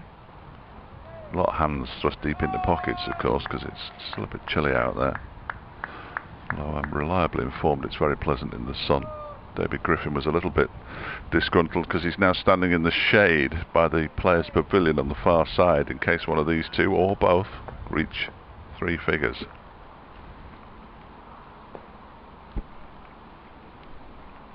Rain bowling to Critchley. Plays the short mid wicket. All given a polish by Will Young, who will have 1 more game to play for Durham next week against Warwickshire before He then links up with the New Zealand squad, and Cameron Bancroft returns to Chesley Street. Didn't come back last year because of the coronavirus pandemic. A lot of players who were due to return to their clubs as overseas didn't make it last year and are coming back this year instead. Peter Siddle's one at Essex. Rain in. This time the ball played out towards the cover area, no run. Yes, Derbyshire went for the Stanlake option instead of they'd offered a contract to. I shouldn't have started this sentence without getting the name in my head, and it's gone. So Ben McDermott's coming for the white ball. 50 over and T20. Leading run scorer in the Big Bash, or amongst them certainly. 206 for 3, Rain to Critchley. Ball's played into the ground and loops up into the bowler's hands. He jumps off the ground to collect it. Sean Abbott is the name I was groping for. Yeah, well done. And isn't he the Australian Prime Minister? No, he's the Australian fast bowler, and he said he was offered the option to come to Derbyshire and take up the contract that he was offered for last season. He said, "No, I'm all right, thanks." And he's turned up at Surrey now. Ah, there you go. Yeah. Funny thing. Who'd have thought? Rain bowls. This time the ball's played up to Rushworth at mid-on. It's a dot ball. There wasn't an Australian Prime Minister called Sean Abbott who was brought in to try and help somebody with Abbott. You're right. Yeah. It was Sean. List of Australian Prime Ministers.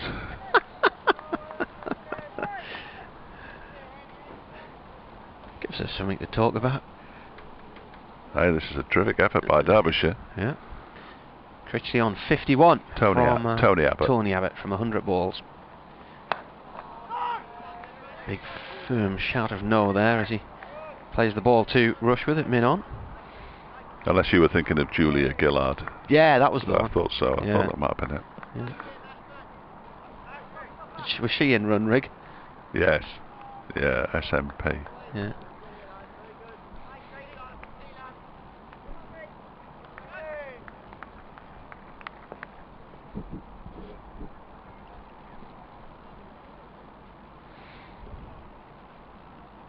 Last ball of this rain over. It's been dot so far, and it's a maiden.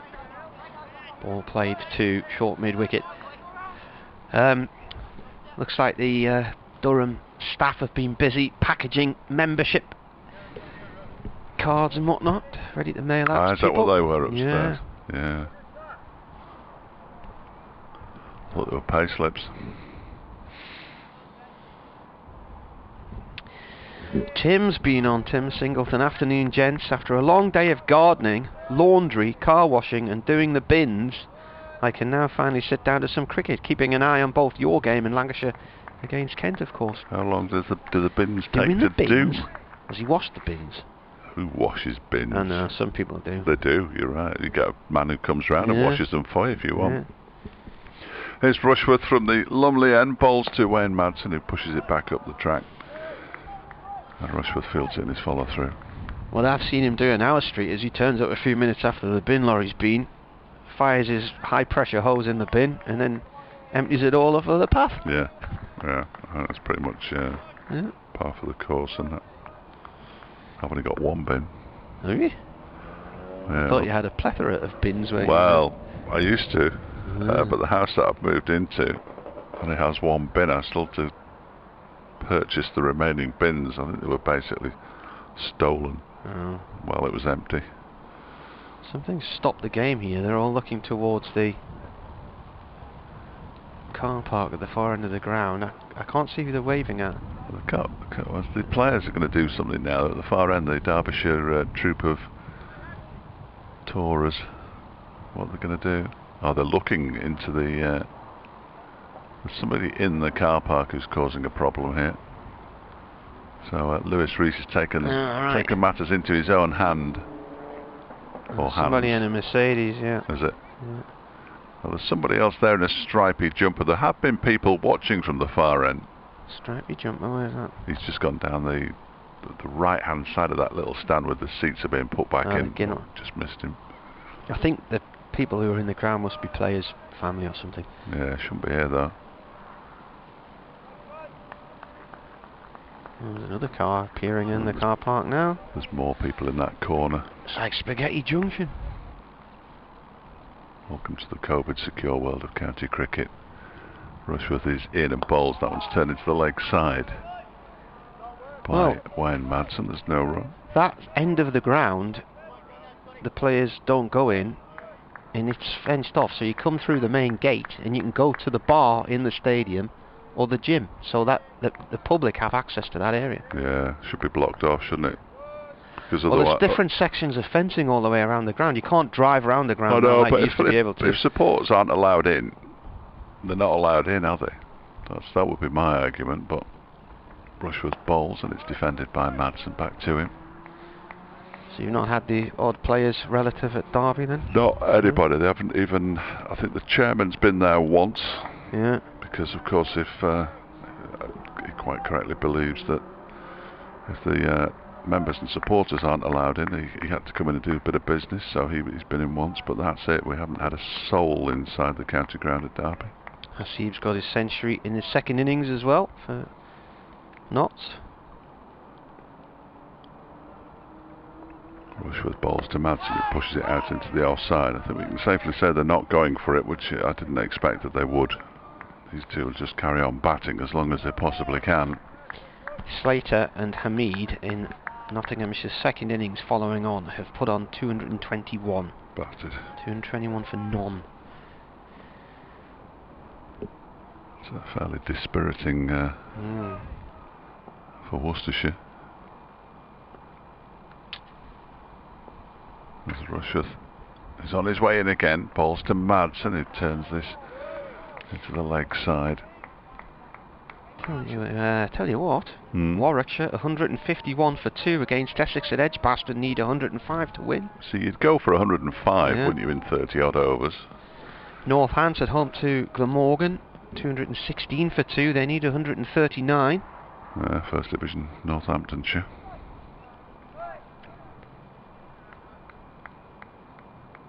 Always a big scalp. Rushworth to complete his over, and Madsen makes sure it's a maiden by pushing the ball back to the bowler. Successive maidens. And Rushworth bowls his fourth, 16 overs, 4 maidens, 0 for 38 his figures now. Madsen has 67, Critchley has 51, 206 for 3 with 30 overs to go. Kent are 348 for 8, so they're still 8 behind against Lancashire. They're following on, so you could see a result in that one today. Parkinson's turning it, isn't he? Gloucestershire are still 17 runs behind Hampshire, following on. All First Division clash. Yeah, at 133 for 5. Ben Rain, right arm over from the Finkel end to ball to Critchley, and that's played away safely. We've had a couple of maiden overs now, haven't we, since... yeah. Zabina, when was the last one? Not that over, not that Last over. 2 were maidens, there was a 4 in the... 69th over, there was a 4.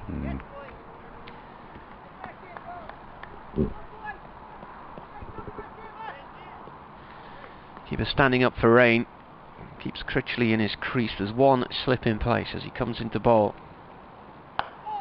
It's played back to him again. This ball's going to be well soft now, 71 overs all. Nothing doing from the bowling point of view.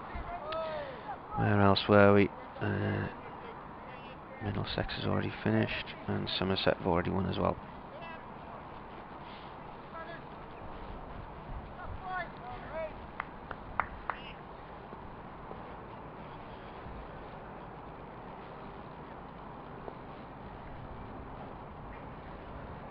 Rain to Critchley, into the keeper's gloves it goes. Went forward Critchley there, but I think he was holding the bat inside the line of the ball. Bat and pad.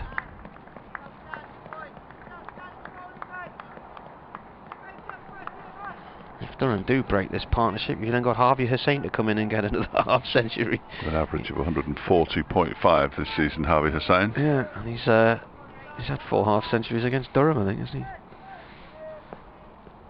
Critchley enjoys playing Durham as well. Here he is waiting for Rain. It's gone out towards the covers to Burnham, no run. Oh look, we've got echelons now. Your group of 5 is split into 3, 4 little groups now. Must be the crosswinds getting them at the far end of the ground. Yeah, they need to get in there into Leas to deploy slipstream really, don't they? Maintain a fierce pace.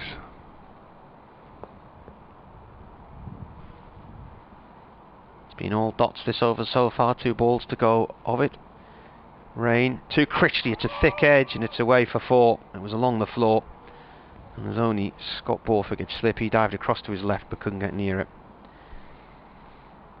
Big grunt of disappointment from Rain. He's not happy. Critchley moves on to 55 and Derbyshire to 210 for 3. He's not been happy for some time.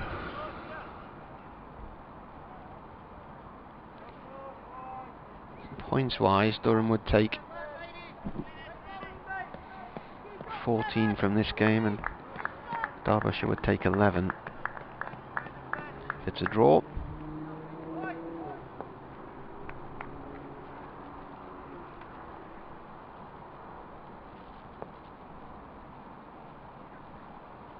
Rain to Critchley. He plays that back to him. Well, that's the end of the over. This was one of the discussions I had with the coach at the start of the year. Durham couldn't afford another slow start, because if you don't get going until 4 or 5 games in, then you're not going to get out of a conference group in a favourable position, especially when it splits at 10 matches. 2019 was the first time Durham lost their 4 opening games. It was game 5 before they beat Derbyshire. But they did go 8 unbeaten after that, with the run ending at Northampton in the penultimate match. They haven't won since, of course. That was 9 games ago, but a longer season, 14 games in the same division, you've got a chance of dragging yourself into the picture at the end. Don't give up hope, Martin. Don't give up hope. Still only April. Rushworth begins a new over from the Lumley end, and Madsen pushes it out into the offside, where it's fielded by Jack Burnham, and there's no run. Well, if Warwickshire were to beat Essex, Worcestershire and Notts are going to draw by the looks of things, and then there's a draw here. You've really then got Warwickshire every opportunity to finish in the top 2. Well, you've got Warwickshire having won 2 and Essex having won 1, and everybody else still drawing or losing. Only drawing in Derbyshire's case, as this one is defended by Madsen off the back foot, back towards the ball. Has anyone called this a group of death yet? Has anyone mentioned that? I don't think there is a group of death. No. Essex were always going to be right up there at the top anyway, weren't they? I mean, they have been for the last couple of years, been by a country mile the best team. But when you looked at the group of teams in this division, you would have thought Warwickshire and Essex would be the 2 teams to chase. Yes. This next delivery is pushed into the offside by Wayne Madsen. Again, there's no run. In Nottinghamshire haven't won in 29 matches. Durham haven't won in 9. No real form to draw on there. Derbyshire won 2 last year and drew 3, but what were they like the year before? Nothing flash. And it was based on 2019 or 2018 and 19, wasn't it? How they formulated the group, so Derbyshire's form last season, as far as the group formulation is concerned, didn't count for anything. The other weird thing was they tried to give teams derbies as well, but Durham haven't got one. Well, they can't just magic one up. No, this one is... they gave you Derby though, so what more do you want? You'd be there soon enough. Derby. 2 more runs to the total. Wayne Madsen breaks the long... But in this group, Warwickshire have got Worcestershire as their derby. You've got Notts. Yeah. Durham and Essex. Yeah. So Essex haven't got a derby. Yeah. The North Sea derby. Travel by longboat to your away game. But the teams who are playing derby matches against each other were still in each of the bands of how they decided what the groups went up. They haven't just suddenly magicked the teams together. This one is turned into the leg side. They decline the opportunity of a single. No, I mean, Worcestershire weren't Division 1, were they? It doesn't matter what division you were in. Yeah. Yeah, but they've given Worcestershire more sort of merit points than Durham, for instance, because they go up and down every other year. Well, that means they must be better than them then. Well, they're clearly better than Derbyshire, because they've been up. Notts have been in the first division in the period as this one is pushed into the offside, but haven't won many matches because they didn't win any in the first division and they didn't win any in the Bob Willis Trophy or the second division. Well, until their unceremonious relegation at the end of the 2016 season, Durham had been the longest serving team in Division 1. Yes, I know, but it's like saying Wolverhampton Wanderers should be in the top table because they were the first team that played in Europe. Well, yeah, because they had floodlights as well. Yeah. The European Wednesday night Floodlight Cup, they were excellent in that tournament. You've got to base it on something, haven't you? No, not a divine right. 212 for 3. 69 to Madsen. 55 to Critchley. Derbyshire. At this moment in time, with just 28 overs left, look like they're going to hold on, but we're 7 overs away from the new ball being available. Change of bowling now. Oh, it's not. It's still Ben Rain. I looked at the shaven head and thought it was Coghlan for a moment. I've been doing it all day. Rain comes in. That's chopped out towards point no run there. I think at the end of this format, you'll find that the teams who were generally doing okay in Division 1 will be the sides who find their way out of these groups. Well, we'll all find our way out of the group. Yeah, but into the top. Yeah, top of course division. they will. Yeah. Of course they will. Which then destroys the myth that everybody has a chance of winning the competition. Well, no. You see, does everybody have a chance of winning the championship? Yes. Until you start playing games. Can Derbyshire win the championship? No, because they're not good enough. Rain bowls. That's gone off towards the covers. Well, but everybody doesn't have a chance of winning it, does it? Because they do. Everybody has the opportunity. No, Martin. Everybody has the opportunity to win the championship until they start playing games, and then it levels out because they're found out, and they might be found out. But at the start of every season, every one of the teams has the opportunity to win the county championship.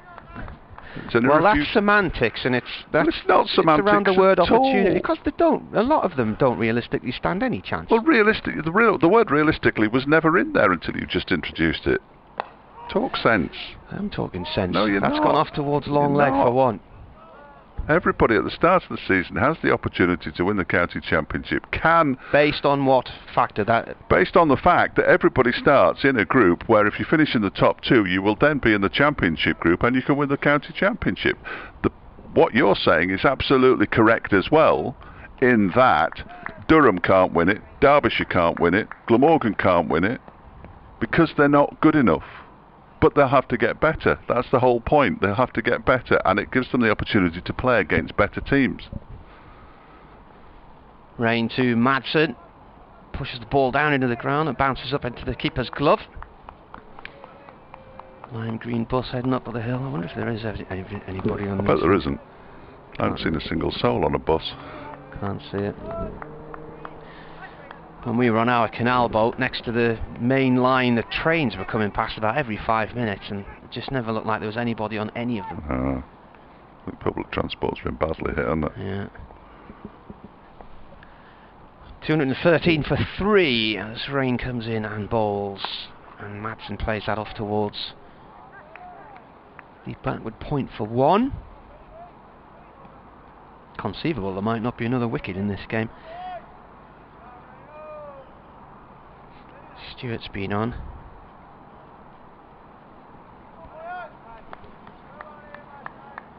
He's asking, is the IPL trying to or going to have the same impact eventually on Test cricket, etc., as the European Super League tried to have on league footy? Well, didn't it last 16 hours? And one manager was sacked in that process as well. It's just one of the big newspapers is not reporting on the IPL, is it? Is it not?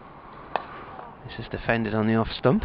No, they've decided from yesterday, I think it was, not to report on the IPL because the situation in India is so bad at the moment with the pandemic that They think they should be concentrating on other things rather than playing sport. Jason's been on as well. Remember Leicester City, nothing is impossible. Absolutely. Absolutely. Oh yes, Leicester City, who were owned by one of the wealthiest men in the world. Yeah. Well, what difference does that make? Because he was able to put Durham together... have paid good money for players, haven't they? Paid big wages. They brought a New Zealander in for 3 matches. They must have a few, Bob. I don't think they do. Well, how have they managed to afford to bring a New Zealander in for 3 matches? Well, he was coming over anyway, and he's cover for paid his Cameron own way. Bancroft. He's coming over for he's cover for Cameron Bancroft. Well, he might be covered, but it's I don't know what he's being paid. I haven't got a clue.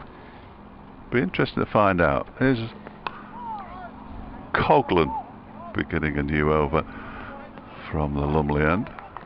Madsen pushes it out into the offside. What people forget about that Leicester City win in the Premier League is that Sunderland had an assist because they got beat 4-0 on the first day of the season. I knew there'd be a Sunderland angle. Yeah, there's always one somewhere. Always. Always.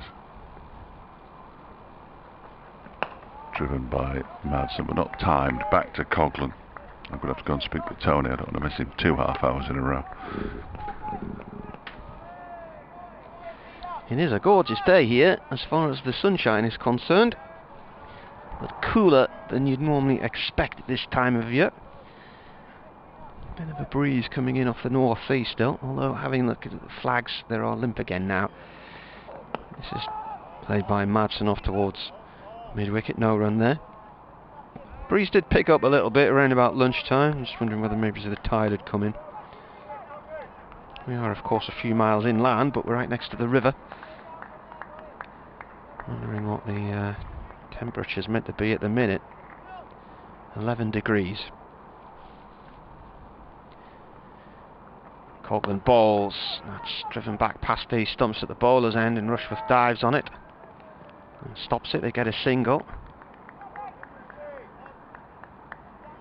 Brings Critchley back onto strike.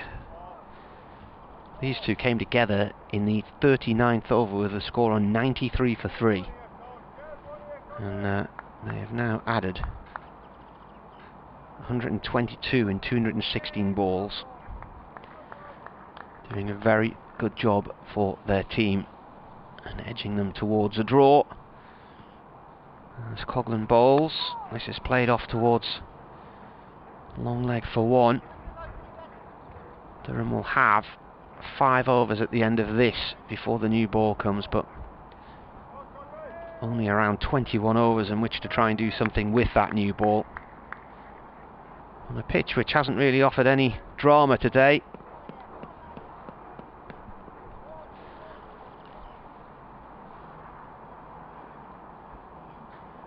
Coghlan right arm over from the Finkel end. This is played by Madsen out through deep mid-wicket.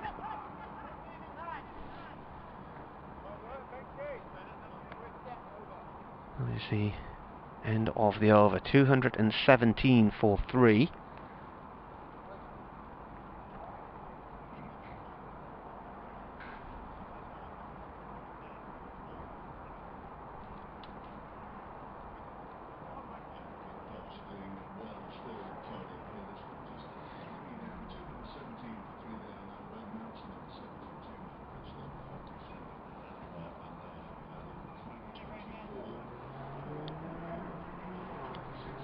This is nearly a 4th wicket record for Derbyshire against Durham.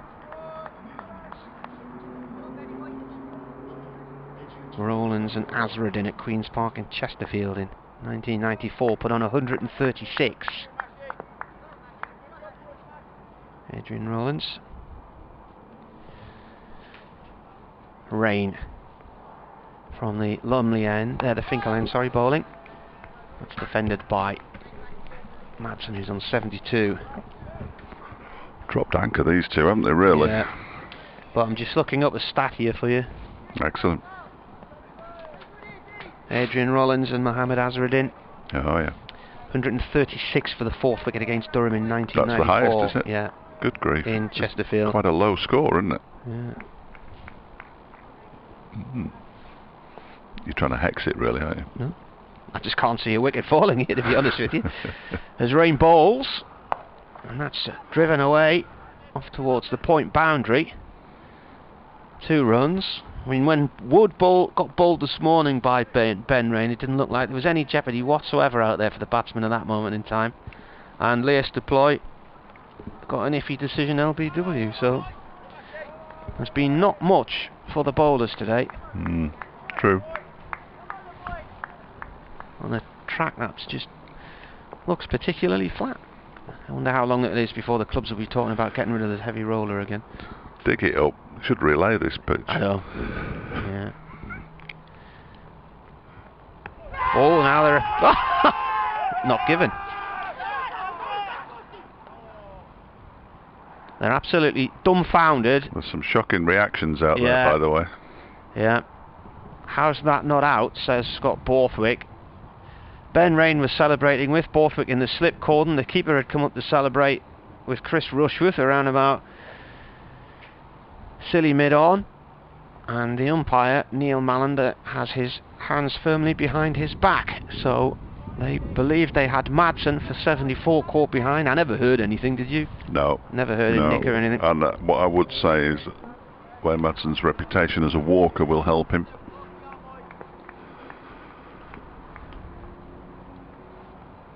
They won the Spirit of Cricket Award a few years ago, didn't they, for exactly that. They were convinced, though. Yeah. They were convinced. Rain in again, bowls, defended by Madsen. They just absolutely believed that was out there, didn't they? The way they were celebrating. And I'm looking, I'm thinking, well, the umpire's not reacting here.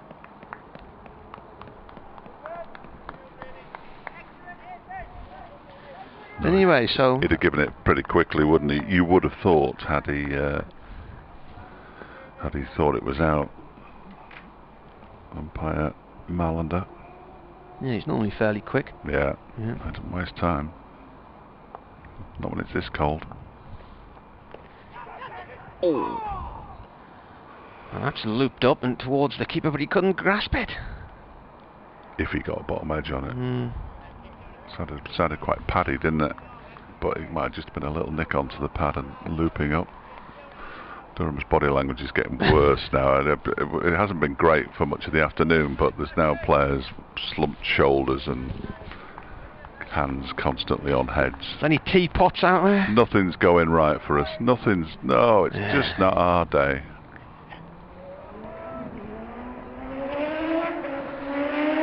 There he goes again. It's that new 100-mile-an-hour racetrack up the hill, past the golf course. Rain balls. And that's jabbed onto the back foot there by Madsen. End of the over, in which Rain and a few others were absolutely convinced they had him, but there was nothing doing. Now, 219 for 3.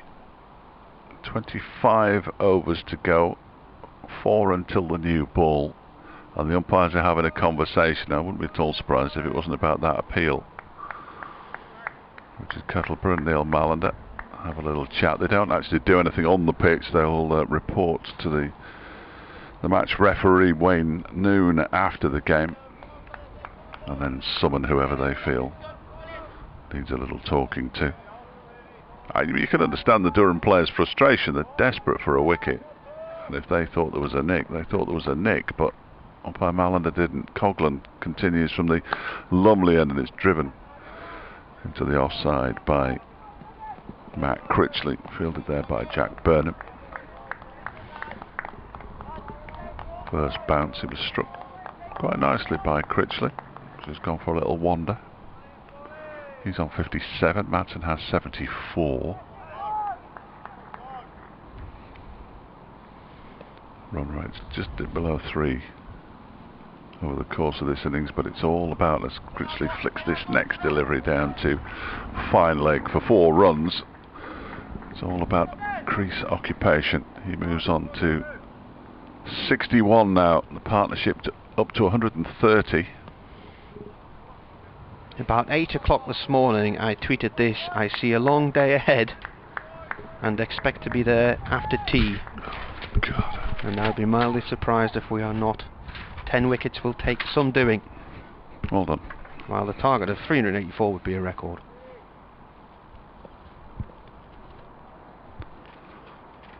Coghlan bowls and Critchley pushes that up to mid-on. And if Durham had taken 10 wickets, that would have just disappeared into the ether. Well, that tweet, it's there for everybody to see. Yeah, but nobody would have referred to it, would they? I could tweet that every day. Looks like it's going to be a hard day for Derbyshire today. No, you just tend to have a sense of how the wicket's playing. You can feel if a win's likely or not. They haven't bowled well enough. Yeah. This one is edged over slip by Critchley for 4 runs. Flashed very quickly over the head of slip. He put both hands up in the air, but he couldn't make contact with the ball. And the partnership now 134. Ooh. That made a nice tingy noise. It flicked off the rope and landed right on the aluminium at the top of the boundary board. Scott Borthwick still hasn't managed to get himself off the floor, such is his disappointment. The slip over whom that ball flashed. 227 4-3. Coghlan bowls and Critchley this time defends it up to mid-off. There's no run.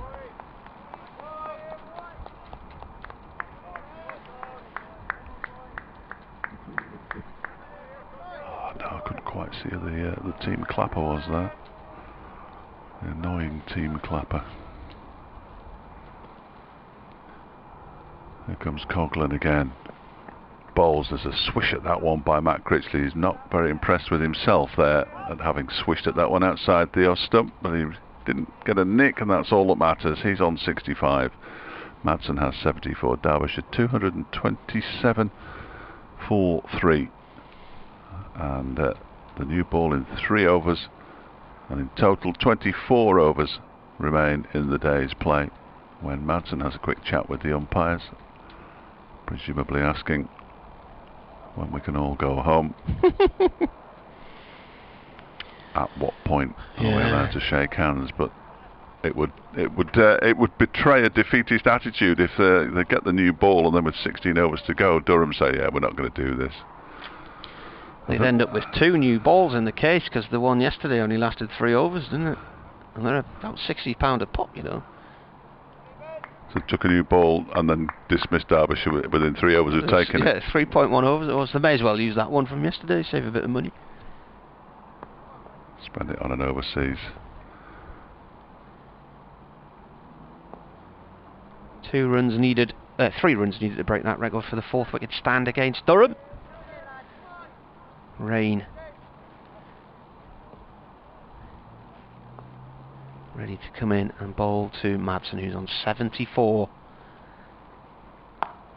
He's out into the covers. Bounces and loops up to Jack Burnham. He dismissed on 76 in his first innings, hasn't he? So yes. After a night back in the hotel. The team been staying in Durham, have they? Yeah. Yeah. Still a lot of hotels not open again. Don't think most will open until about May the 17th.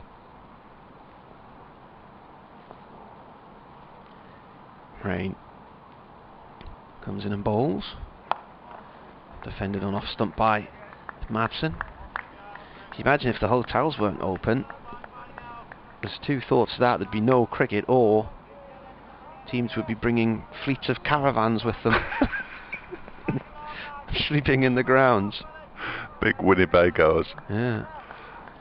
Was it Ian who used to do the cricket for Radio Derby? He used to travel around in a camper van and stay in the grounds.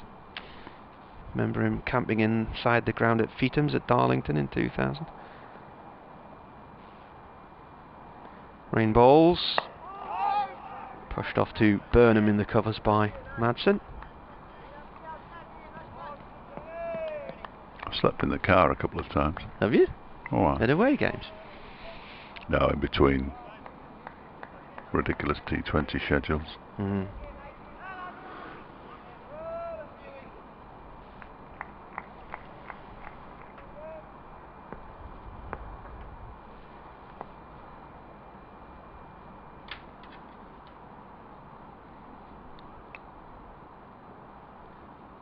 Fourth ball of the over. Late cut there from Madsen. Out to the covers it goes. Carl says, you mentioned that Leicester-Sunderland match. I went to that game, and I'm sure that was the week Durham were at Scarborough, and Johnny Bairstow got a big score against Durham, and I think Root was playing as well. I'm trying to think. Durham won at Scarborough in 2013. I think they lost in 2015, I think it was. Might have been 2016. In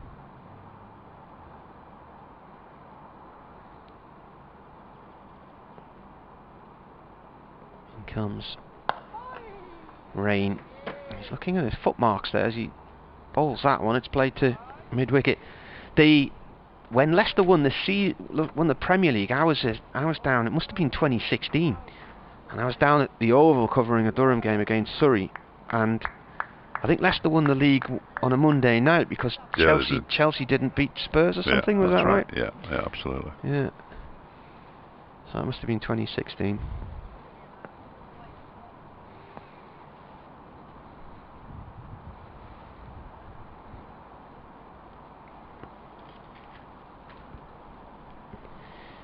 Rain bowls.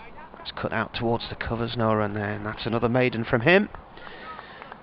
So 2 for 51 from him. He's bowled 20 overs, of which 6 have been maidens, and he's only been going along at 2.5 and over, but it's not really been about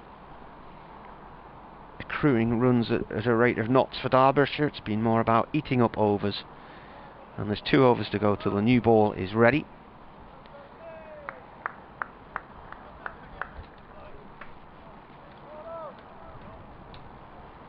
Paul Coughlin will continue from the Lumley end.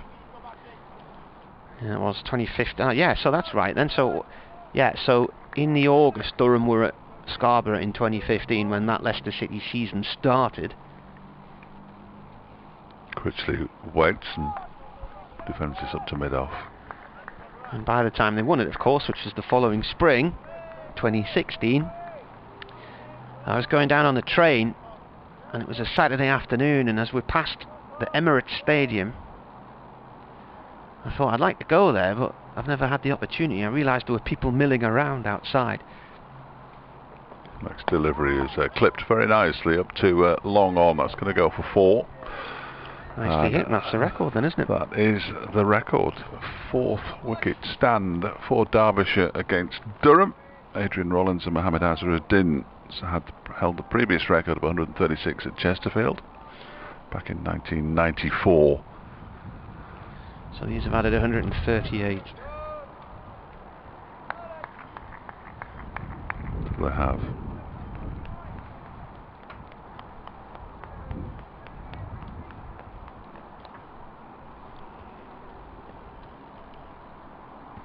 Critchley on to 69. He's struck on the pad. There's a big appeal and he's gone. Critchley's been given. Turns around to see Richard Kettleborough's finger up.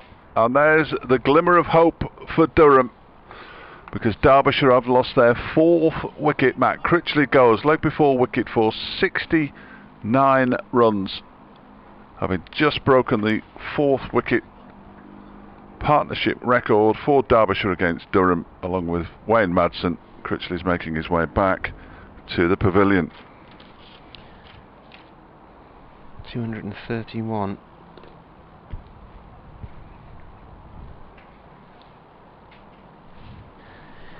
How many overs are left now? 22.3. There wasn't much doubt in umpire Kettleborough's mind.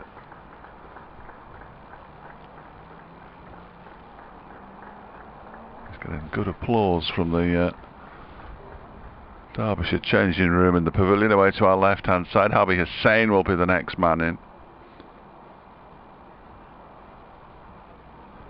But another good knock from Matt Critchley, 69 in 122 balls. He hit 10 fours. But the job still hasn't been done as far as Derbyshire are concerned. 231 for 4 now.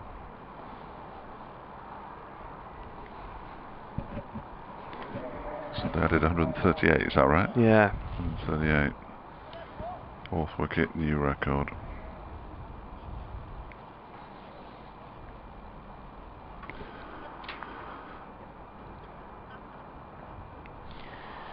wickets come with 22.3 overs to go.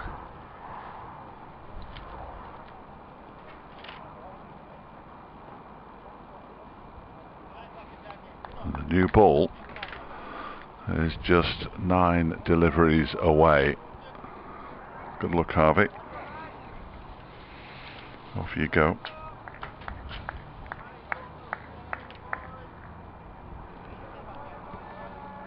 He takes guard. They're out there together for a long, long time. Matt Critchley and Wayne Madsen. Madsen's still there on 74. And Harvey Hussain, who's just got 4 successive half-centuries to his name. Second innings against Warwickshire, both innings against Worcestershire, and the first innings here. And Coughlan comes in to Hussain, who drives very firmly into the offside, gets off the mark straight away. They might come back for a second as well, they're going to. So that'll settle Harvey Hussain's nerves down, had there been any. We've spoken to him several times over the last couple of weeks. He doesn't betray any nerves. But the butterflies have got to be going a bit as Derbyshire look to secure the draw here at Chester Street. Next delivery from Coughlan is left alone outside the off stump by Hussain. End of the over is coming up, because that was only the 5th delivery.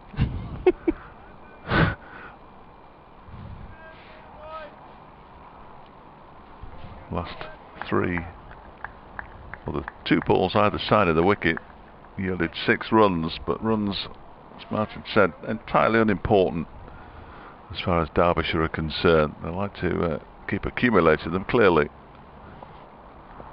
You think that Madsen will have to be out there at the end, as this next one is a bouncer from Coughlan that sails over Harvey Hussain's head and through to Stuart Pointer, the Durham keeper.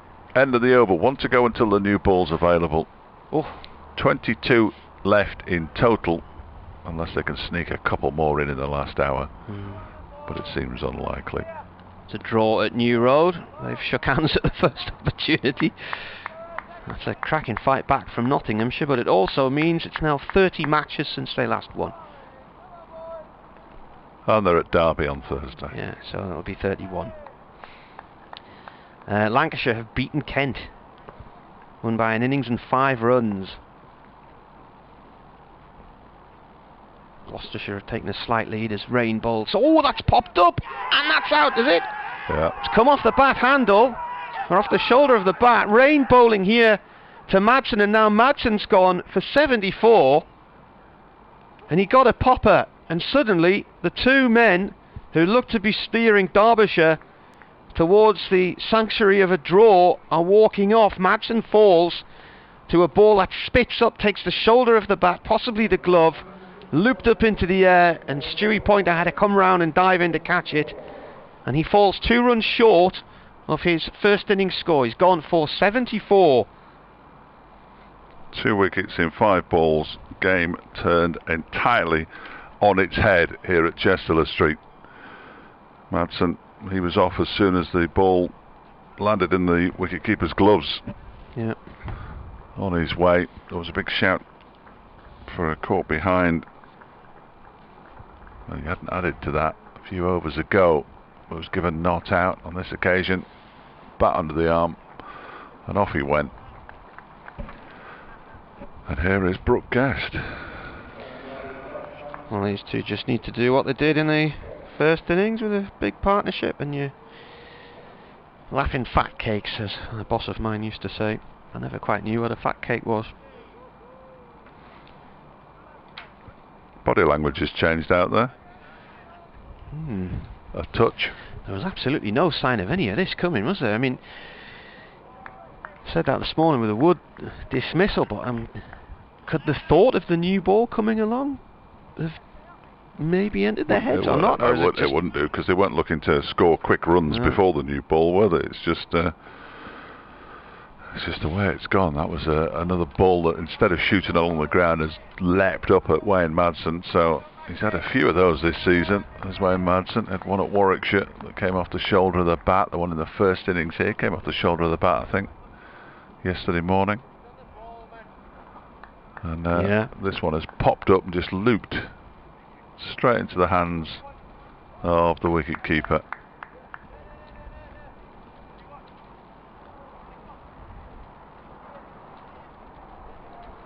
So it's a big test now for Harvey Hussain and for Brooke Guest. Guest playing in only his fourth first-class match, of course.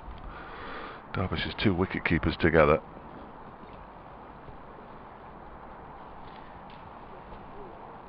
New ball is due in 5 deliveries as rain comes in. It's played to point.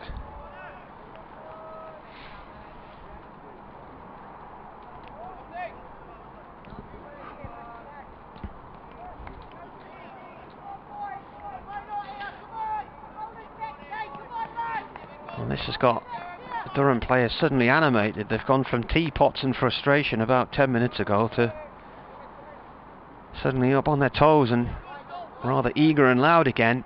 It's a funny old game this, Dave, isn't it? Isn't it just? 4 days and it could come down to drama right at the end of it. Could. There's still 5 wickets to get yet.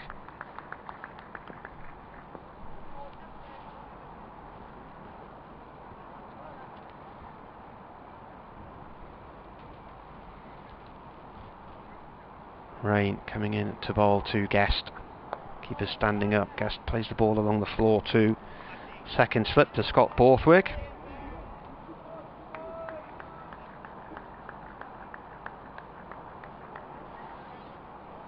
It's been like a giant game of chess today, but not so much backgammon, which I've never played, so I haven't got a clue how that works. Slightly more chancy backgammon. Yeah. Dice are involved. More enjoyable game, I always think. Rain in. This is played by Guest to point. Then chess. Yeah, yeah. Don't mind a game of backgammon. Didn't make it to the school backgammon team, but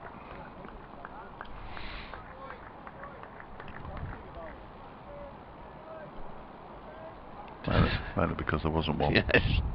I was waiting for that one liner to come in there. Well,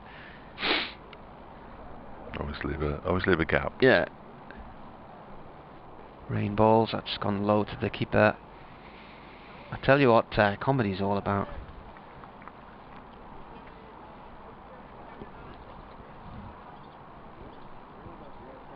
Shocking.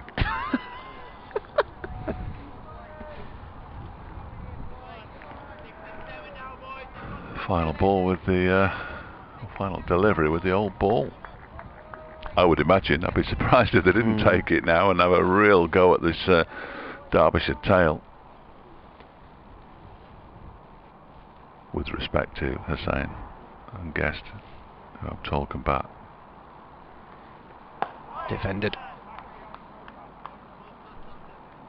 Well, these two did a great job yesterday, didn't they? They batted way throughout the day, and there was a bit of a rush of blood to the head from Guest when he got himself out. Just suddenly decided to go after Chris Rushworth and got caught behind on 37, but they'd added 83 and were out there for quite a long time. And if they can do it again, they've nosed their team over the line. New ball taken. Least surprising decision of the entire 4 days. Followed very closely by the return of Chris Rushworth from the Lumley end.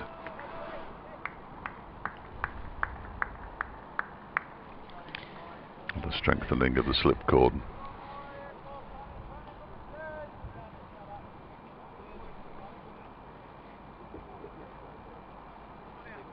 What shot Brooke Guest was practicing at the far end, but I hope he doesn't play it. That was his putting. Yeah. Got 2 wicket keepers out there, and neither of them can actually keep still for a second. They just can't, can the keepers? So 2 for 2 since the fall of Matt Critchley's wicket. Here is Rushworth. in and balls to Hussain, who a little officially plays that into the offside. It's straight to the fielder at cover. Will Young only bounced once before it got to him though.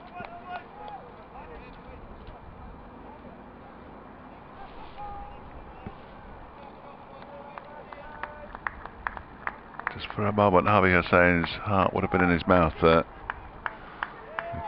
Looks at his bat, checks it out. It's fine. Taps it as he waits. And Rushworth races in again, bowls, and Hussain gets a thick inside edge on that one out to deep backward square leg for a single. Heads. No, not heads. Hands on head. Or heads. You know what I mean. Ian McClarty's been back on. He said he's ridden 35 kilometres on his bike for 1 wicket. Well, 2 now, I suppose. What's that in proper money? 35 kilometres, that's about 2 miles, isn't it? I've no idea. Don't do kilometres. Or bikes. You lost me at that point. This one is defended by Guest up to mid-off. You've missed a few that you haven't read out. Where? I might not be getting on Twitter or... Tim Singleton, who would have thought that Leicester City would win the Premier League. Michael Williams. They were sent along, I haven't seen those. Disagree with Marty Cricket that not all teams have a chance to win the Championship. We might not be good enough to do it, as Fletch Sport says. But every fan can dream that we might. But you won't. Well, no, they won't. I said that. I've admitted that. Ooh. Turned into the leg side by Guest, just beyond the grasp of short leg. Katie says, the thing about probability is that however unlikely a particular outcome is, it's not impossible. Yeah, there we go. Stars could close Stars. Toss 100 heads in a row and Glamorgan could win the county championship this year. But they won't. No. So they don't have an equal chance because they haven't got the ability nobody said equal. No, you're adding words into this. Equal chance. I never said equal chance. They haven't got an equal chance. They have a chance. Rushworth bowls. Guest gets a bit of inside edge on that, I think. Into his boot. Back towards Rushworth. Nobody said equal chance. Well, they haven't got a chance because once they start playing games and losing matches, the weaker teams will find themselves at the bottom of their groups. But at the start of every season... It's a standard fact of life. Well, it might be, but at the start of every season, every one of the 18 counties has a chance to win the Championship. Whereas with 2 divisions, if you're in Division 2, no matter how many games of cricket you won, you couldn't win the Championship. Fact. Rushworth bowls. That one is... again off an inside edge into his pad from Brooke Guest. It's the end of the over. 2:34 for 5. It's going to be a nervy last hour for Derbyshire. There are 20 overs remaining in the day's play. They need to survive what is bound to be an onslaught from a Durham side, given no chance by some at the start of the day of winning this game. It's probably going to be about an hour and 15 minutes, I think. So... 5 o'clock at the minute. Tim says, blimey, the game at Northampton is looking tasty too. Captain Cook reckons Durham might win with 5 overs left. Ken's asking, can Durham skittle them from here? Another great 4 days, lads. Blue skies, B roads, big wheels, brilliant crack. Thanks for the commentary. Have you been on a scooter yet, Ken, though? That's the big question. You were eyeing them up yesterday on the Roca Riviera.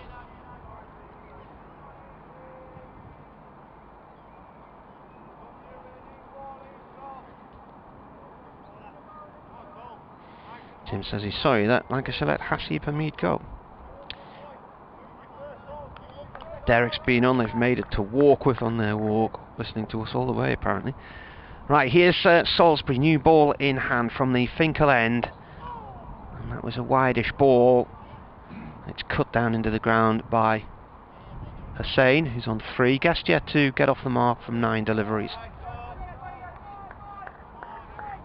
And the point about this new format is the idea that every side has a chance of winning. It's ridiculous, I'm sorry, but Leicestershire's not going to stand a chance of winning the title. A number of other teams who've been floundering around in the 2nd division for years are not going to stand a chance. And this is pushed out towards Rain, no run there. Quite a few First Division teams don't stand a chance of winning the title either. I mean, Worcestershire are up and down every other year. And quite a number of Second Division teams don't stand a chance of getting out the Second Division most seasons, which is why a lot of them are happy to be playing different teams in this format, in the belief their better players will not be poached by bigger clubs. Salisbury bowls, and that's defended by Hussain. Ball runs up to Rushworth. Ironically, in the season when Durham won the title in 2013 and virtually every cricket writer had written them off as relegation certainties, I thought they stood a good chance because they'd won 6 of the final 7 matches from the season before and had burst into life under Paul Collingwood. And that to me was title form. Salisbury comes in and bowls. Oh, and Hussain was nearly tempted there. It was almost not a leave. He tried to dab the bat down and then changed his mind.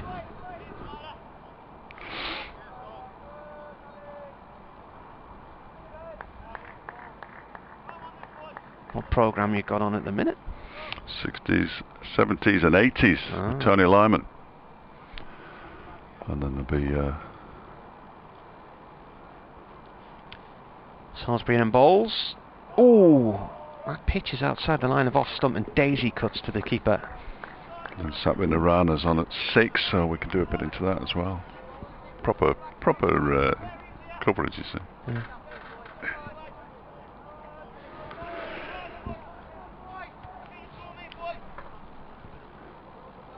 What's happening in the game at Northampton? It finished in a draw at Worcester.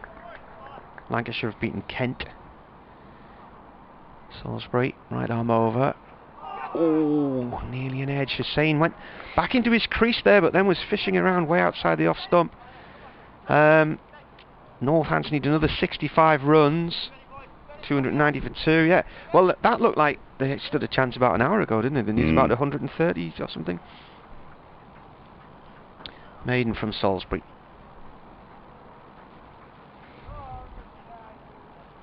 Guest and Hussain have a long chat in the middle of the pitch. Do some nervous gardening. 19 overs remain. Get to the last hour in 3 overs time. As Rushworth is in and bowls, and he's right behind that one, Guest, and pushes it up to mid-on. Nicely played.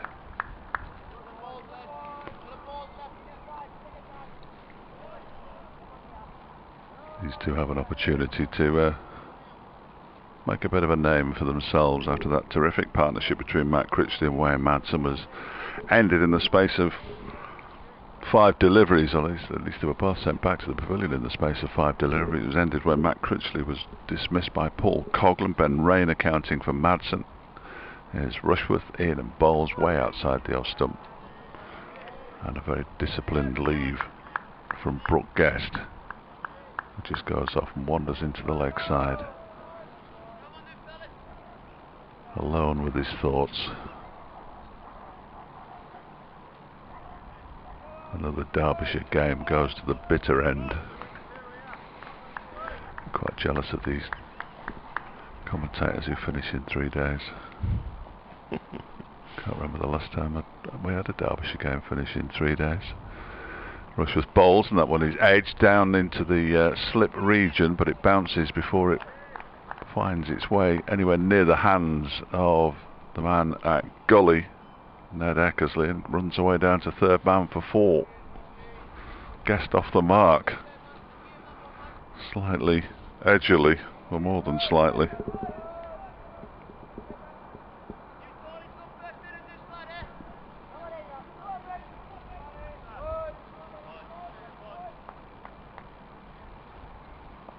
Dive to his left there, Eckersley, but couldn't quite get there. Guest waits, and this one is left alone outside the off stump. Go through the pointer.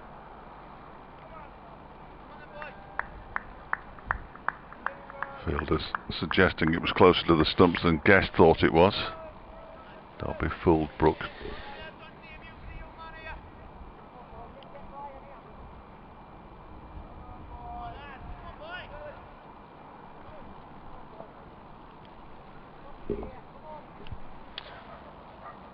41 overs that Critchley and Madsen batted together. So Rushworth bowls and it's driven up to mid-off. Yeah, it was a terrific partnership. Fortunately, they couldn't quite see it through.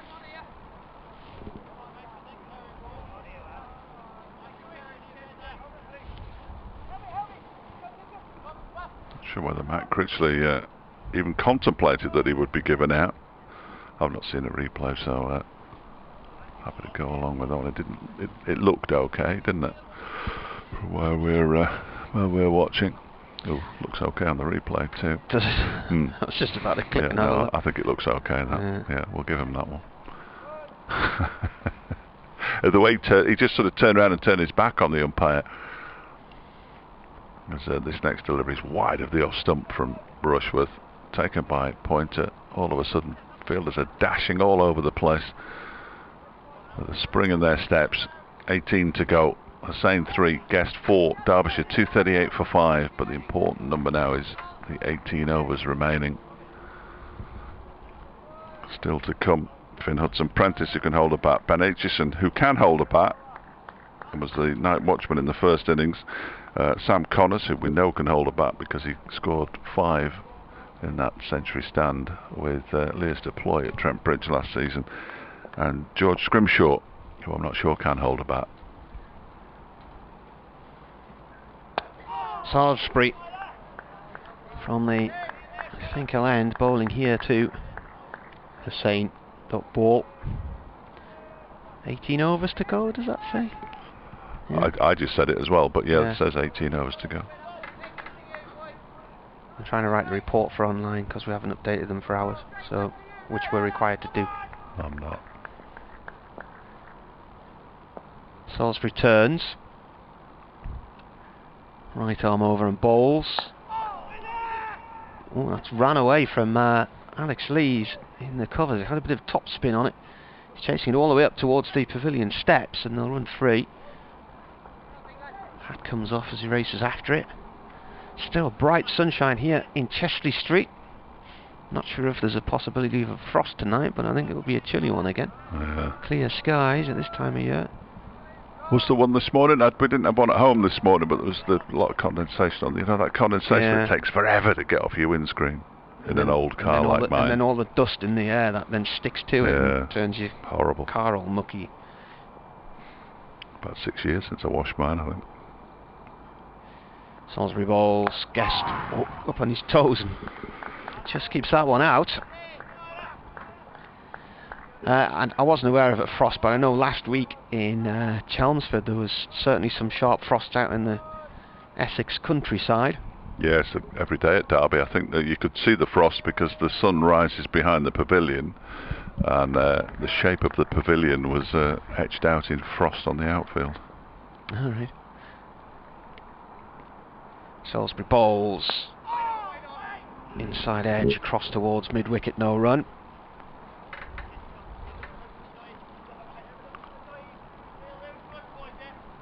He's using the full width of his bat here, Brooke Guest, which is commendable. As long as he gets something on it. 241 for 5. Salisbury bowls. Guest fins that away one-handed this time. Catch it. It's the scourge of the club cricket as well. The cries of catch it. Because the ball's coming to you and you're in the deep, the last thing you want is somebody screaming at you, catch it, because you know what you've got to do. Every time a ball leaves somebody's bat in club cricket, they seem to cry, catch it. Last ball, is it the last ball of the over? In comes the bowler. An edge, it's off the face of the bat and down to third man for 4. Yeah. I think it is. Yeah, you're right. No, it is. Yeah. 7 from the over and of the over. 17 to go. Yeah. It's going to be tense.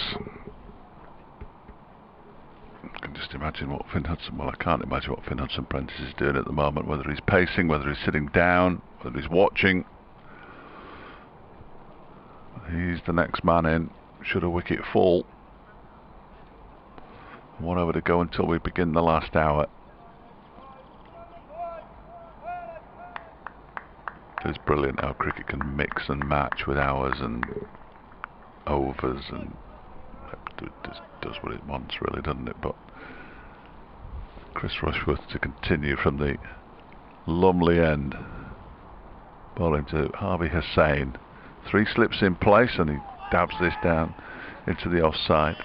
Around comes Will Young to do the fielding from cover. He moves across to the point region. Well, they've got a man down at long leg. They'd probably be better just bringing him closer into a catching. I know it's the bowler. I know Salisbury, and he probably needs a rest after bowling an over, but runs clearly of no consequence whatsoever, with 139 required to win. They're bringing another man closer in now. That makes a bit more sense. 4th slip.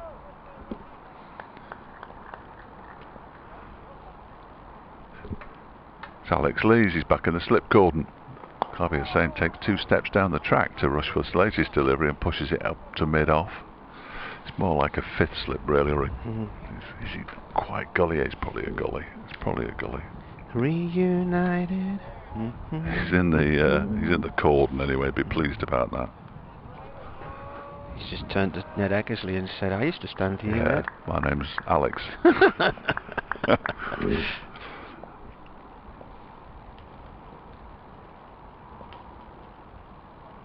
That slip cordon.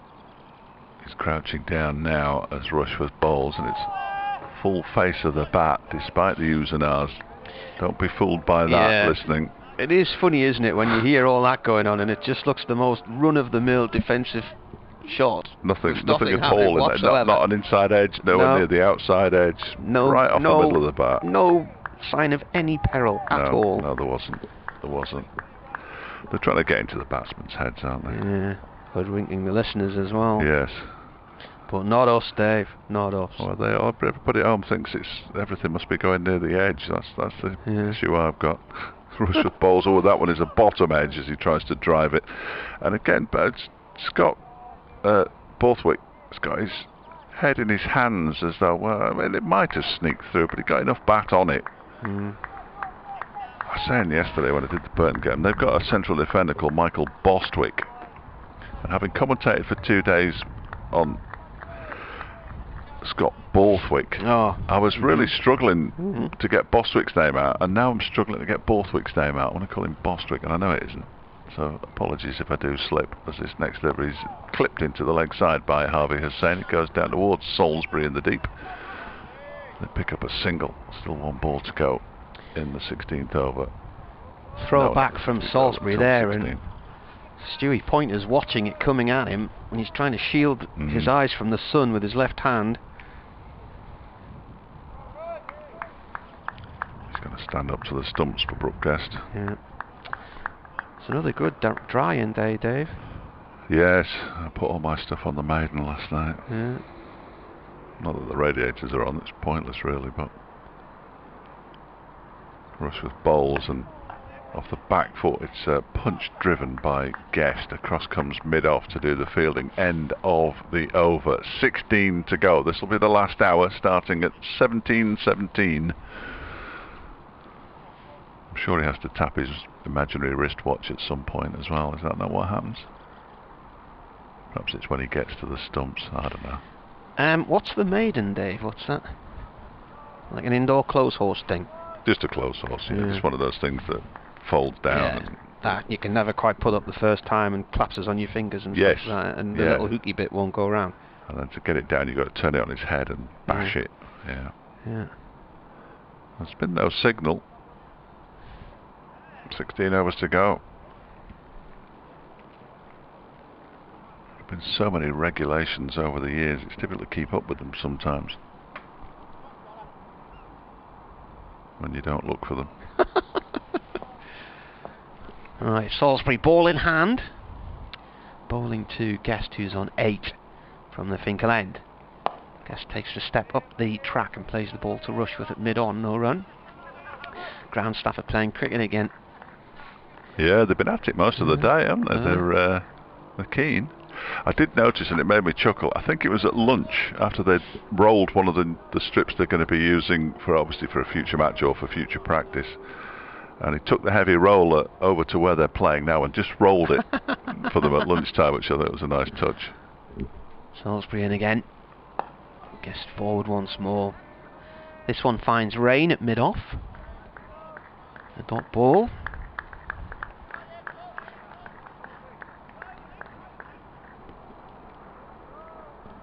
These two put the block on for ages yesterday. Yes, I was sort of following it out the corner of my eye while I was sitting in the stand at the DW. There was a clatter after they went though, wasn't there? Yeah. Slower ball from Salisbury, possibly out the back of the hand there, and that's played away past point towards the boundary. And they're going to run 3. Will Young chases it all the way across towards the TV screen. And they do run 3.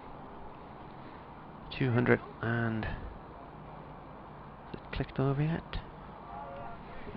249 for 5. Yeah. Gasps on 8 from 20 balls. Hussain 10 from 21. Fourth ball of the over from Salisbury. It's a short one. Batsman leaves it alone. He was tempted, Guest, wasn't he? They're tempted. Declined the invitation to go at the short ball, which is probably wise given the circumstances. It's a gorgeous evening here, so there's no worries over fading light or anything like that. There's nothing up there that we can see. Salisbury bowls, defended on off stump and played to point by Guest. Will he be having a lie-in tomorrow, do you reckon? No. No? No, not a big lie-in Oh, yeah. person, really. With some jobs to do, aren't there? Bits and pieces. Yeah, well, we'll have the school run in the morning, and then off to the vaccination centre. It's all go, isn't it? Yeah. I've got another football match Tuesday.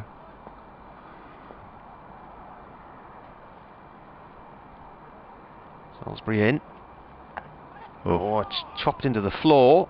he lost his footing there, Yeah, Guest. he did. His back foot slipped away from him, but he shouldn't really have gone for the ball No. in the first place. It was too wide, really, and he Yeah. just lost his footing, didn't he? Yeah, dry and slippy, the wicket. Yeah. Yeah, he was stretching a long way to try and... It was a Yorker length ball, but it was probably 6 stumps across, really, wasn't it? So just no need to go for No. it, but he was tempted, and as he reached, his back foot went from him. So make sure he doesn't do that again. 15 to go. BBC Radio Newcastle, BBC Radio Derby with you. 4th and final day of this game. Next up for Durham, it's Warwickshire here on Thursday. Then they have a few days off after that game, and then the week after that they're at Worcestershire here, and sorry, they're here against Worcestershire, and then off to Derby the week after that. So New over from Rushworth bowls. That is cut away for 4 runs nicely by Harvey Hussain. Really nice shot from a man who's in pretty decent nick at the moment. The wicketkeeper batsman. He moves on to 14. The 250s up for Derbyshire. 14 from 22 deliveries. It's his first boundary though, Harvey Hussain. 4 successive half centuries prior to this innings. you've got Notts on Thursday Yeah. at home, is that right? Yeah. And then who's... Yeah, terrific. do you have the question. week off after we that? have the week off after that, yeah. And then where are you the week? Chelmsford. Chelmsford. No. No. No, I'm talking nonsense. Yeah, we're at Chelmsford. Yeah. Sorry. Yeah. I got the wrong date. Rushworth in again and balls, and Hussain gets one that just threatens to keep low, and he pushes it up to mid-off. Nicely played. Ben Rain goes off on a run. He's going to come back for a little dart at some point in the near future as well. He's kicking his legs high in the air. Kicking his own height, as Yeah. they used to say. Very good. I don't think I could do that. No, not with my hamstrings. I'm not sure I could kick his height. No.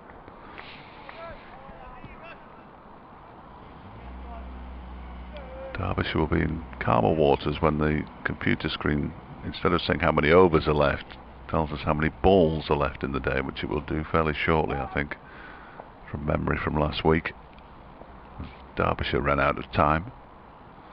Rushworth bowls to Hussain, who pushes this down into the ground, square on the offside. Stuart Pointer almost leapt out of the way as he thought that was coming through to him. Very difficult for a keeper standing up to Chris Rushworth, blimey.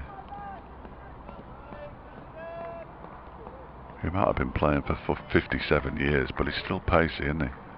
I wouldn't stand that close to him. How old is he? 33 or something? Is he? Yeah, I didn't want to insult him by giving it, but hence the over-exaggeration. He's in again now, pushes this one out into the offside. They're going to go through for a quick single. 34. What a magnificent player he's been over the years. Absolutely tremendous. Always gets wickets against Derbyshire. He gets wickets against most teams, doesn't he, in fairness, but I think he's got 49 against Derbyshire now. I'll be surprised. Score incidentally moves on to 254 for 5 now. But it is of little consequence. 14 overs and 2 balls is the figure that counts. As Guest waits 3 slips and a gully, and he defends this off the back foot. Little tentative move forward initially, and then plays off the back foot into the offside. Safely enough. No woos and ahs this time. Scott Borthwick's furiously warming himself up.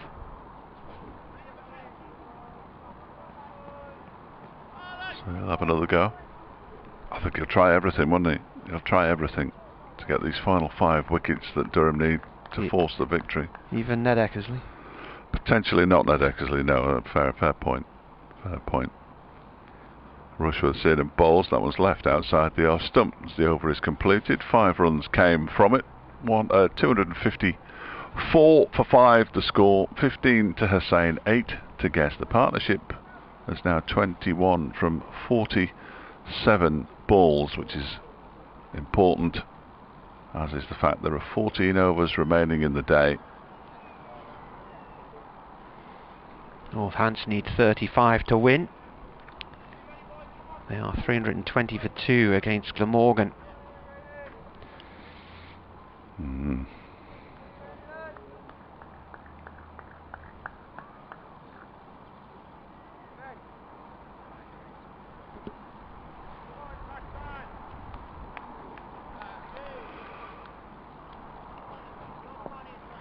Well, 4 overs in this session so far, Rushworth.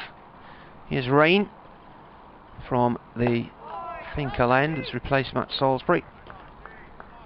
First ball's a dot ball.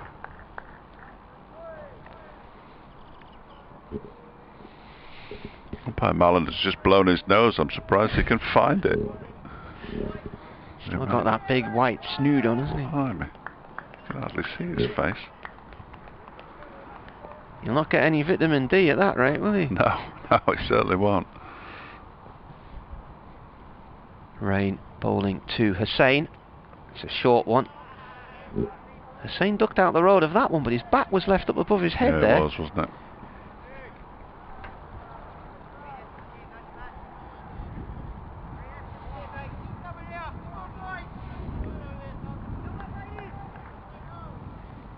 Tim's put a picture of it.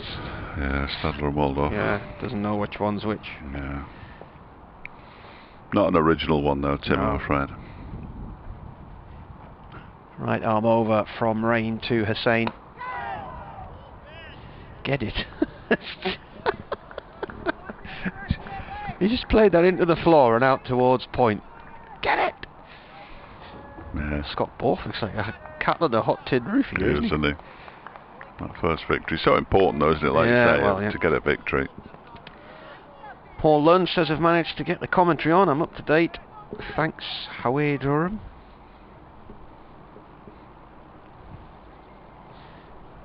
Rain again to Hussain. Oh, too high, surely. That's box area, that. Yeah, it wasn't a huge appeal. It wasn't a it's definitely out appeal, was it?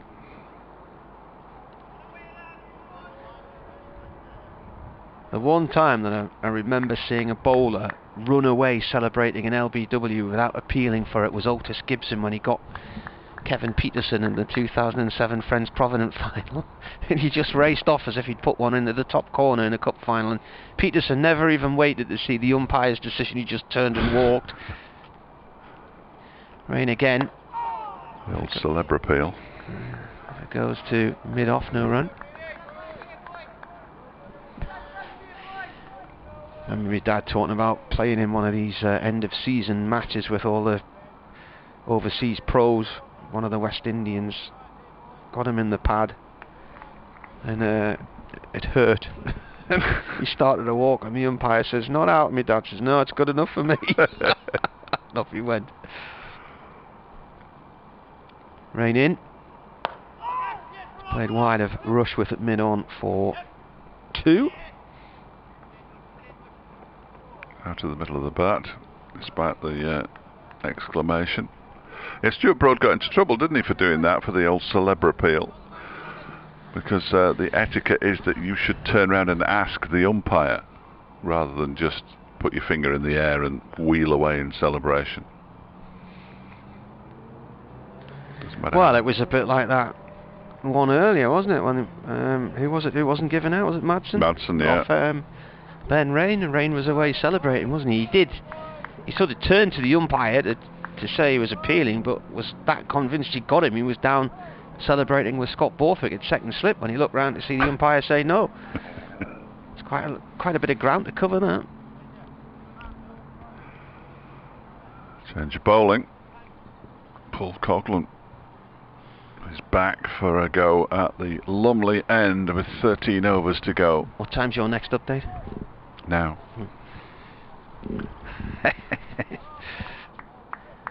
Coghlan then right arm over. Comes in to bowl to Guest, who leaves that one outside the off stump. Guest's total yesterday of 37 in a partnership of 83 with Harvey Hussain was his highest score. Hussain was eventually the last man out for 63. Falling to Matt Salisbury. Chris Rushworth took 6 for 58.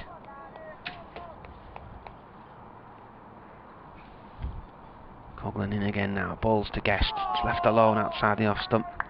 Quite a bit of dust came up there as Coghlan bowled from the footmarks at the far end.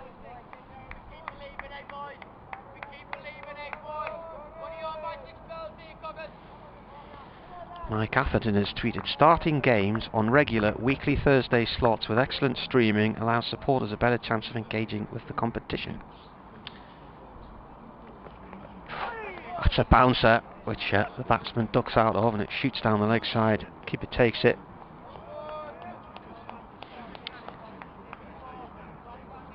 Warwickshire need 51 from 11 overs. To beat Essex.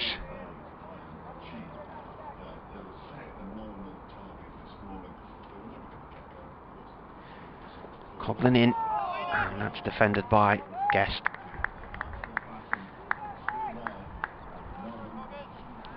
Brooke Guest is 23, he'll be 24 on May the 14th. He's a wicketkeeper as well by trade, born in Manchester, but he grew up in Perth in Western Australia and played for Australia under-19s and then joined Lancashire in 2017. Made his debut for Lancashire against Hampshire that year. And this is a front foot defensive push out towards the covers, no run there. His only Derbyshire game until this one was actually here in 2020.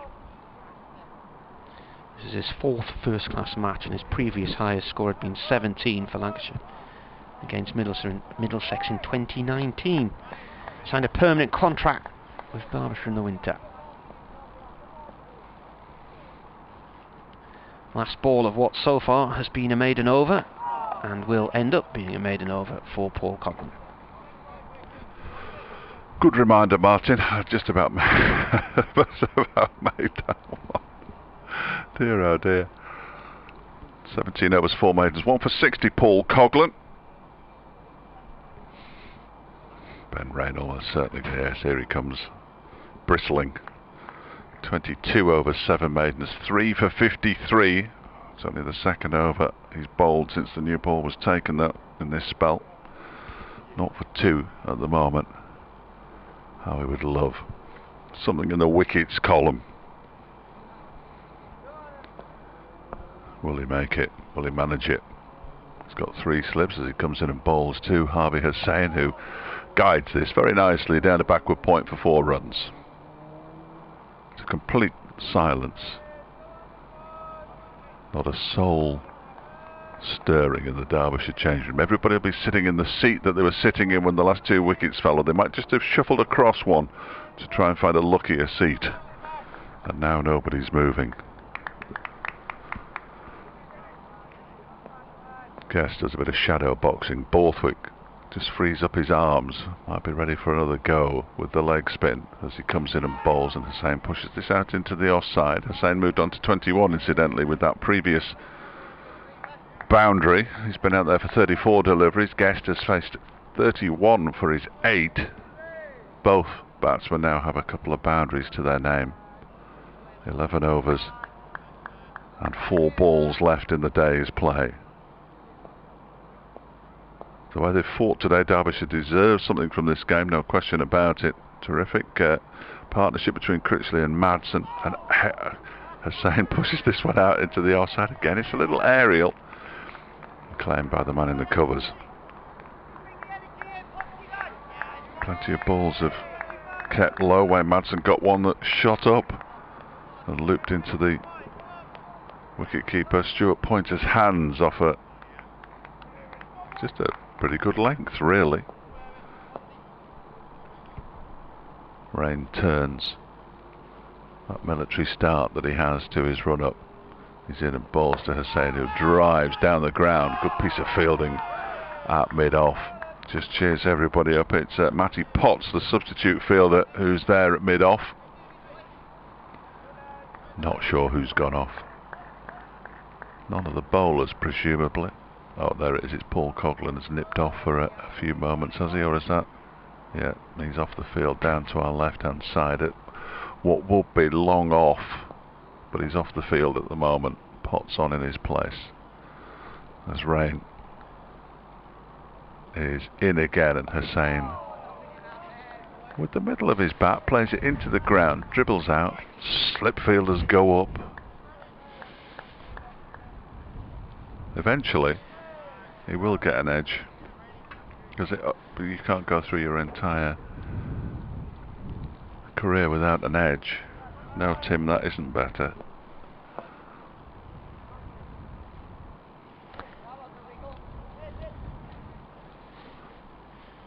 Around the wicket now, Ben Rain to the right-handed Harvey Hussain, who steps away because there's further movement in the field.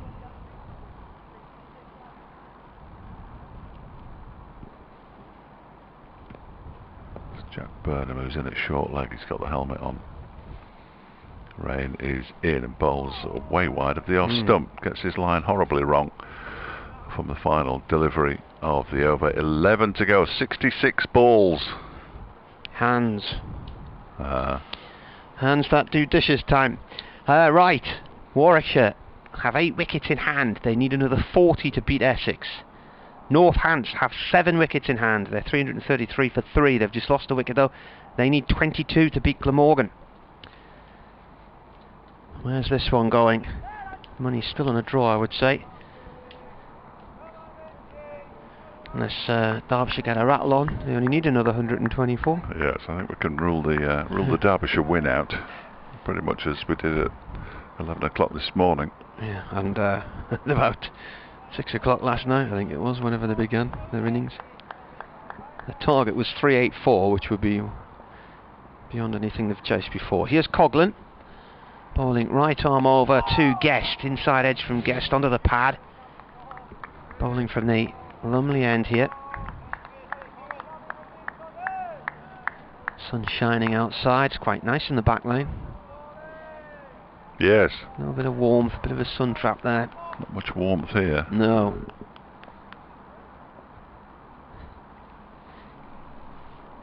Coghlan again, it's a shortish one. It's pulled down into the ground and beyond the grasp of short leg Jack Burnham. It's been chased across the field towards cow corner by Chris Rushworth for 2.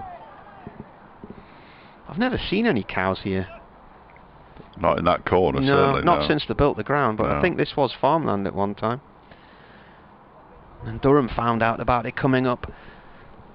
The farmer's family his family didn't want to take on the farm when he was retiring, and the land became available again, and they got it from Chesley Street District Council. Coughlin in. That's left well alone outside the off stump. There's still plans to build a hotel at the far end of the ground. I believe so. Yeah. The last thing I heard, I think it was a Holiday Inn or something like that. But we're looking at around about 4-star malarkey. Building one in the car park at Edgbaston at the moment. Are they? Mm. Yeah.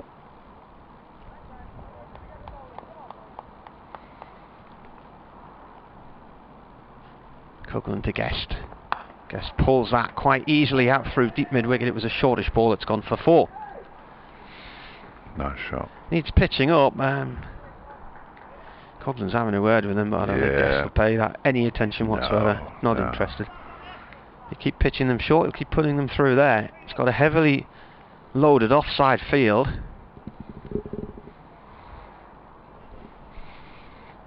He's got a long leg, Ben Rain, and that's it, isn't it, really? He's got to, he's going to reinforce the leg side now. Alex Lee's stint in the slip cordon's over. It's drifting out to mid-wicket. Short leg remains in place as Coughlin pitches that up, and it finds its way to Alex Lees, who collects it next to... Ooh! Nearly threw it through the umpire's head. Just as he was about to throw that, it bobbled out of his hand, and he was still going through with the motion. I thought, this is going to smack right off the back of Neil Mallon's head here. He managed to check himself at the last second. That's not the way to get the umpire on your side, is it? Not usually? Really, no. Coughlin bowls, and defended by Guest. That's the end of the over. 9 to go now then, is it? Or 10. 10 to go. I wonder how far into those 10 overs, if these two continue to offer resistance, they would shake hands on a draw. I'd be surprised if they did it left more than a couple. They did it at Notts a couple of weeks ago with there was about 8.5 overs left. How many wickets down? 5. Yeah, last week they shook hands on after the penultimate ball of the match at Derby, with Worcestershire 8 down. Here's Ben Rain from the Finkel end, in and bowls to Paul Harvey is saying, who chopped at that ball. It went down into the ground. Was fielded by the man at Gully. 59 balls to go. It hasn't actually changed from overs yet to balls on my computer screen. That's disappointing. But the required rate is 11.8. I think the ends of this ground should have been named differently. Yeah? Yeah. Because Lumley's actually behind us up the hill. So you should have called the far end the park end and this end the Lumley end. Where's Finkel? It's miles up the river. Is it? Yeah, it must be 2 or 3 miles up the river from here. Finkel Abbey and Old Priory. It's lovely there, actually. There's a sort of bit of a gorge in the river weir. Ned Eckersley's come into a short, straight, mid-on. No requirement for a helmet. He's sufficiently far away from the bat as Rain is in and bowls to Hussain, who plays it to Eckersley. And there's no run. 9 overs and 4 balls to go. Wow. Borthwick is warming up furiously at the far end of the slip cord. How many hours did you say Hasib Hamid had batted? Did you read that 12. earlier? 12. He faced 635 balls in the game. That's a good bat. Needs 625. Rain in and bowls pushed out into the offside by Hussain. It says Hasib Hamid faced 635 balls for Notts against Worcestershire during his 2 centuries. An all-time county championship record, beating the 625 set by Jamie Cox for Somerset against Hampshire in 1999.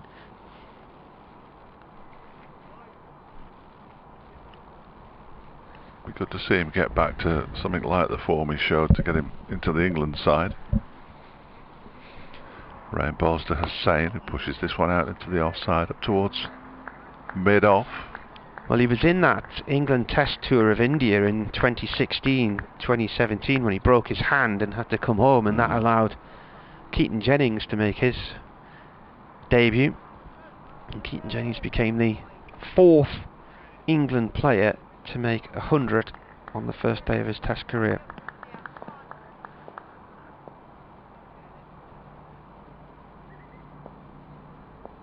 He's just rubbed the top of his head there, Ben Wren. That's a signal to the keeper, I think.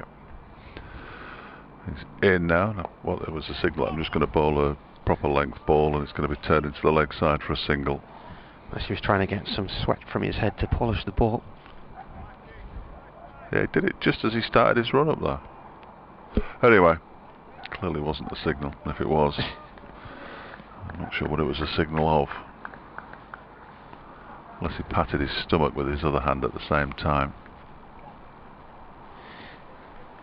Paul has described this as looking like another ball draw. Oh, steady. He says, many thanks for the excellent commentary as always. I will keep the commentary on until the end. Safe trip back down south, Fletch. Thank you. So it's anything but boring. Short leg has gone much straighter now, and there's another man behind him. As this next over is a short one, and it's a tempter for Guest, but he bails out, and the ball goes through to Stu Pointer, the wicket keeper. End of the over, 9 to go now. Hussain 22, Guest 14, 267 for 5 for the record, and Scott Borthwick's bringing himself back on. BBC Radio Newcastle with you, and BBC Radio Derby, the last 9 possible overs to go. Stuart Manger says, can't thank you two enough for the commentary, the fun, the stats, and above all, real cricket. Even with a draw in anticipation, he says, don't know how you do it. By the way, it's warm sun here in Sedbergh, but the easterly is getting up. I can feel it coming through the window. Will you be heading back over the A66 tonight, do you think? Into the sun? No, I'll probably go down the A1 and across. I'll have to go across at some point, obviously, but... Well, Borthwick's going to have a 12-bit of leg spin here. He's bowled 13 overs so far, 1 for 51, 3 maidens. And the strike is Hussain. First ball is pushed away from around off stump. Beddingham's at first slip. Young is close in at second. Burnham under the hat at short leg.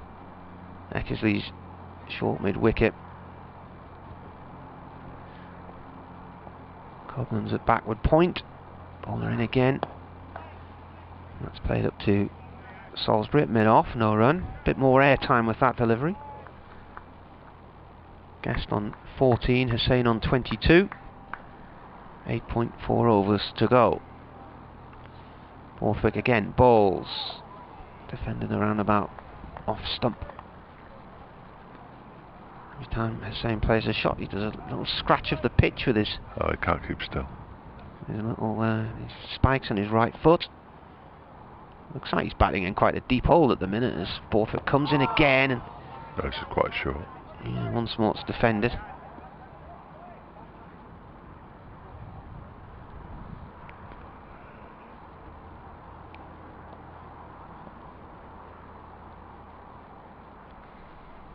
Borthwick gives that a bit of a wider delivery, and it's spotted by Hussain and driven out through the covers. It's being chased by Eckersley towards the Castle stand. They should run 3, and they do.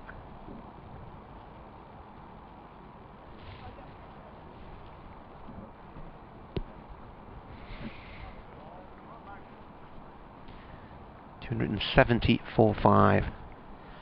Guest has a look around just to see where the varying fielders are. Borthwick in again, bowls. And retrieves his own ball just to the leg side, and that is the end of the over. So 8 to go.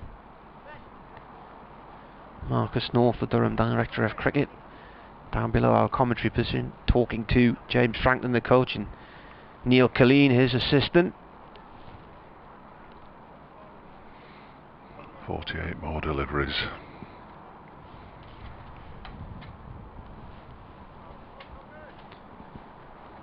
Possibly. Well, that's the maximum, isn't it? That's the maximum. Paul Coughlan's going to give it a go from the Finkel end now. Replace Ben Rain. 24 over 7 maidens, 3 for 58. Rain.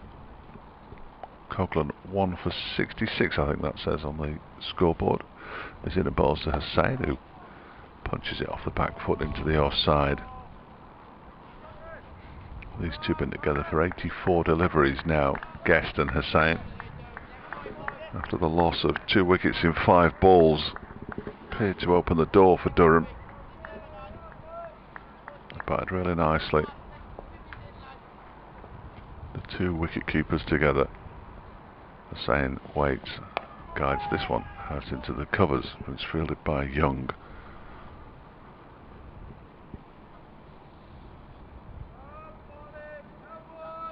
Only Derbyshire could go beyond 6 o'clock on day 4.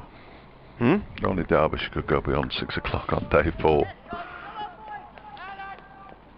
It's one of those occasions when they won't be too bothered. They never are. As Hussain drives this down the ground. Who's laughing? Stuart Pointer, I think. Across the turf went Matt Salisbury and went down in instalments, stopped it with his left hand. And did a forward roll. Feels the back of his neck. Wanders back to his position at mid-on.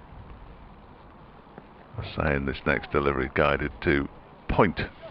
Oh no, the scoreboard's gone on the blink. That's only the top bit, that doesn't really just need to hit it with a hammer. 270 for 5. 7 overs, 2 balls left.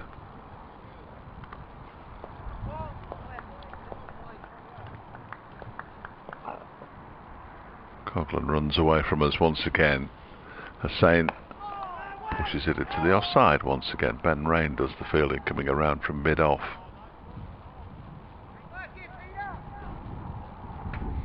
Haven't heard many 6-7s for a while.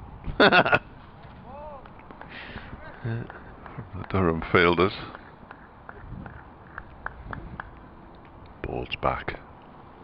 Final ball of the first over in this spell from Paul Coughlan. Bowls, that one is clipped into the leg side by Hussain. He'll probably get a couple here. He'll settle for a cuppa. I'd settle for a cuppa. He'll settle for a couple. In fact, it's gone all the way to the boundary for 4. Chased most of the way to the boundary by Stuart Pointer, the wicket keeper. And everybody just stood and watched him chase it. End of the over. 7 to go. Derbyshire 274 for 5. Hussain up to 29. I wouldn't shake hands if I was Harvey. Well, he's on for 5 successive half centuries. The record is 6 for Derbyshire. So a 30-yard 40 not out isn't any good to him. Borthwick bowling to Guest. Guest forward to that one, defence. Katie says a couple of years ago the theme of Durham's season was looking like they were going to lose and then somehow scraping a draw or a win. This year it's the opposite, looking like they'll win and then somehow not managing it.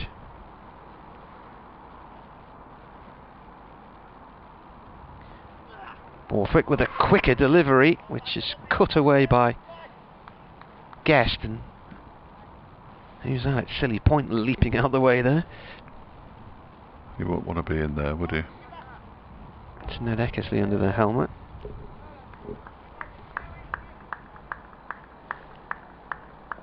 .4 overs to go. Borthwick turns, his pants are covered in mud and muck and red marks, and this one's kept low, shoots through, and it's kept out by Guest.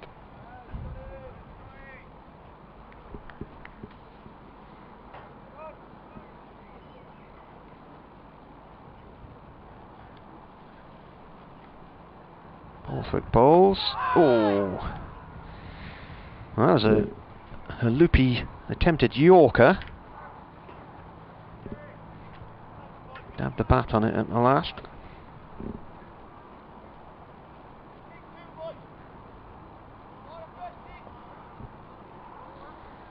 Comes in with a bit more pace this time, Borthwick. It's medium pace at that. Yes.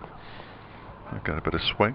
Dealt with by Guest. His taplet short on the leg side.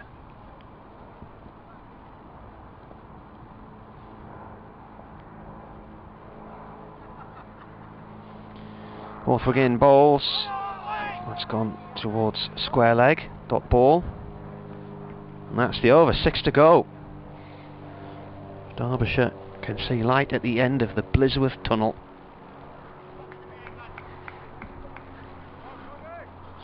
Not a good time for the website that I'm looking at to stop updating itself, is it really? 6 overs remain. Still says 7 on my computer. It isn't. 36 balls. There we go. It's got a complete over in one. As Coughlin bowls and is driven by Hussain out into the offside. Nice shot. He's been chased by Ben Rain. I think he's going to lose that particular race. He's giving it everything though. Fair play to him. And Hussain picks up another boundary. He moves on to 33. Derbyshire to 278 for 5. Probably. Given the scoreboard's just struggling at the moment over on the far side. There we go. 278 for 5.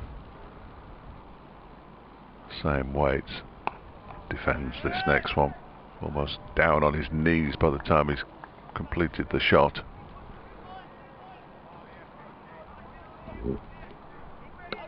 Keeps it out, that's the main thing. That was his aim.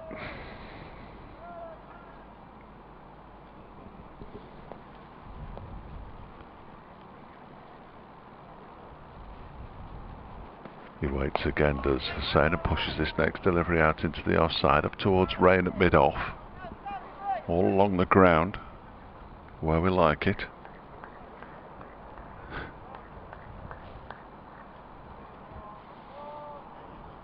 Dear, and Parry says if only Derby County could dig in like these Derbyshire batsmen and show a bit more grit and determination, we might not be in the predicament we're in. They are in a bit of a mess as this one is turned around the corner. Short delivery from Coughlin. He's only going to get a single for it as it's fielded down there in the deep. One more to Hussain, who moves to 34. Derbyshire to 279 for 5. 32 balls to go.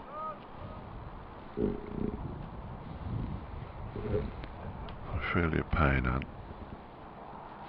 These two have been together for an hour now. Yes. Hussain waits. No, he doesn't. Guest waits. That's a bouncer from Coughlin that's completely pointless. Guest just ducks down. The ball sails over his back as it spears down the leg side. Oh, where's the Hampshire score?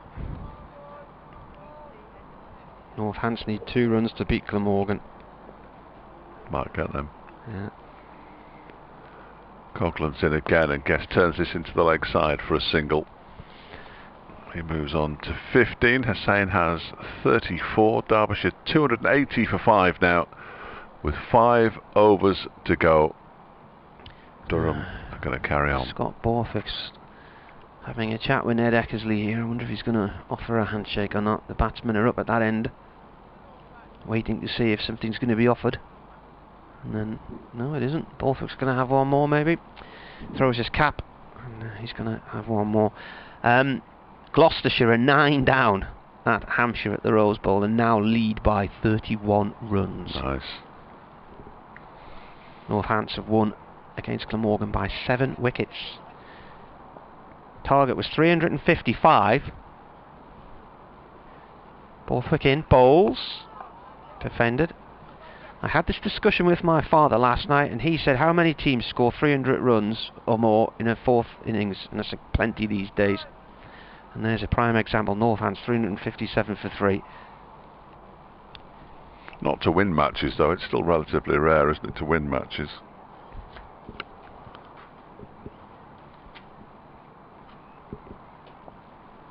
Round the wicket, Borthwick comes to Guest, who basically lets that bounce off his bum and run away. He didn't offer a shot.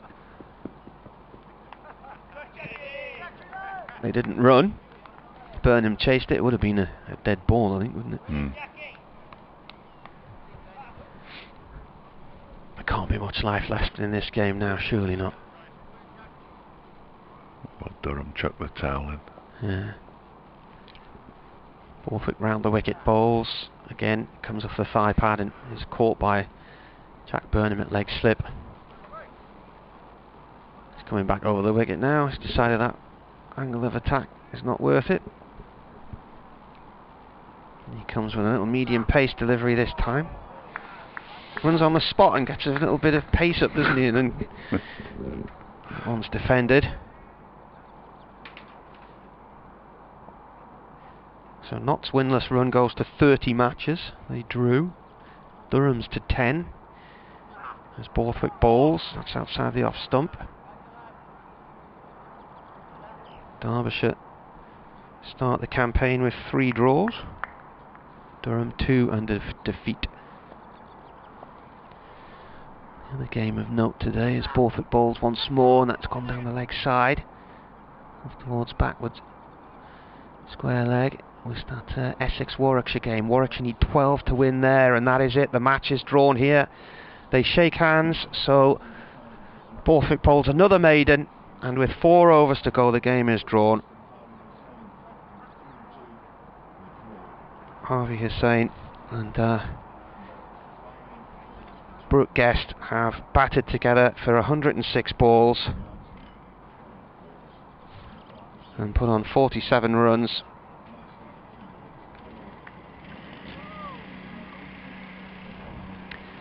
So Hussain 34 and Guest was on 15, and they shook hands at 6 o'clock with Derbyshire 280 for 5 after 97 overs, 17 with the new ball. And it ended up exactly as it did at Trent Bridge. Durham couldn't get the last 5 wickets they needed. They bowled all day. They gave themselves 5 overs last night as well, which was more than they had at Trent Bridge. So they're going to have to come up with a plan of how to take 10 wickets on the final day of a game, because this has happened to them twice now. These heavy rollers are a thing they need to be planning for. Perhaps missed a bit of Bryden Carter's pace in this game as well because of his ankle injury. So still 104 runs were needed when they shook hands there.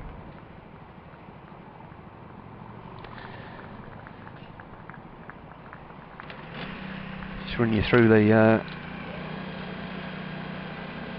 scorecard in a minute. I better just update people that the match is drawn.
Right, bowling figures wide then. Chris Rushworth in this innings, 21 overs, 4 maidens, none for 51 after 6 wickets. Matt Salisbury on for 30.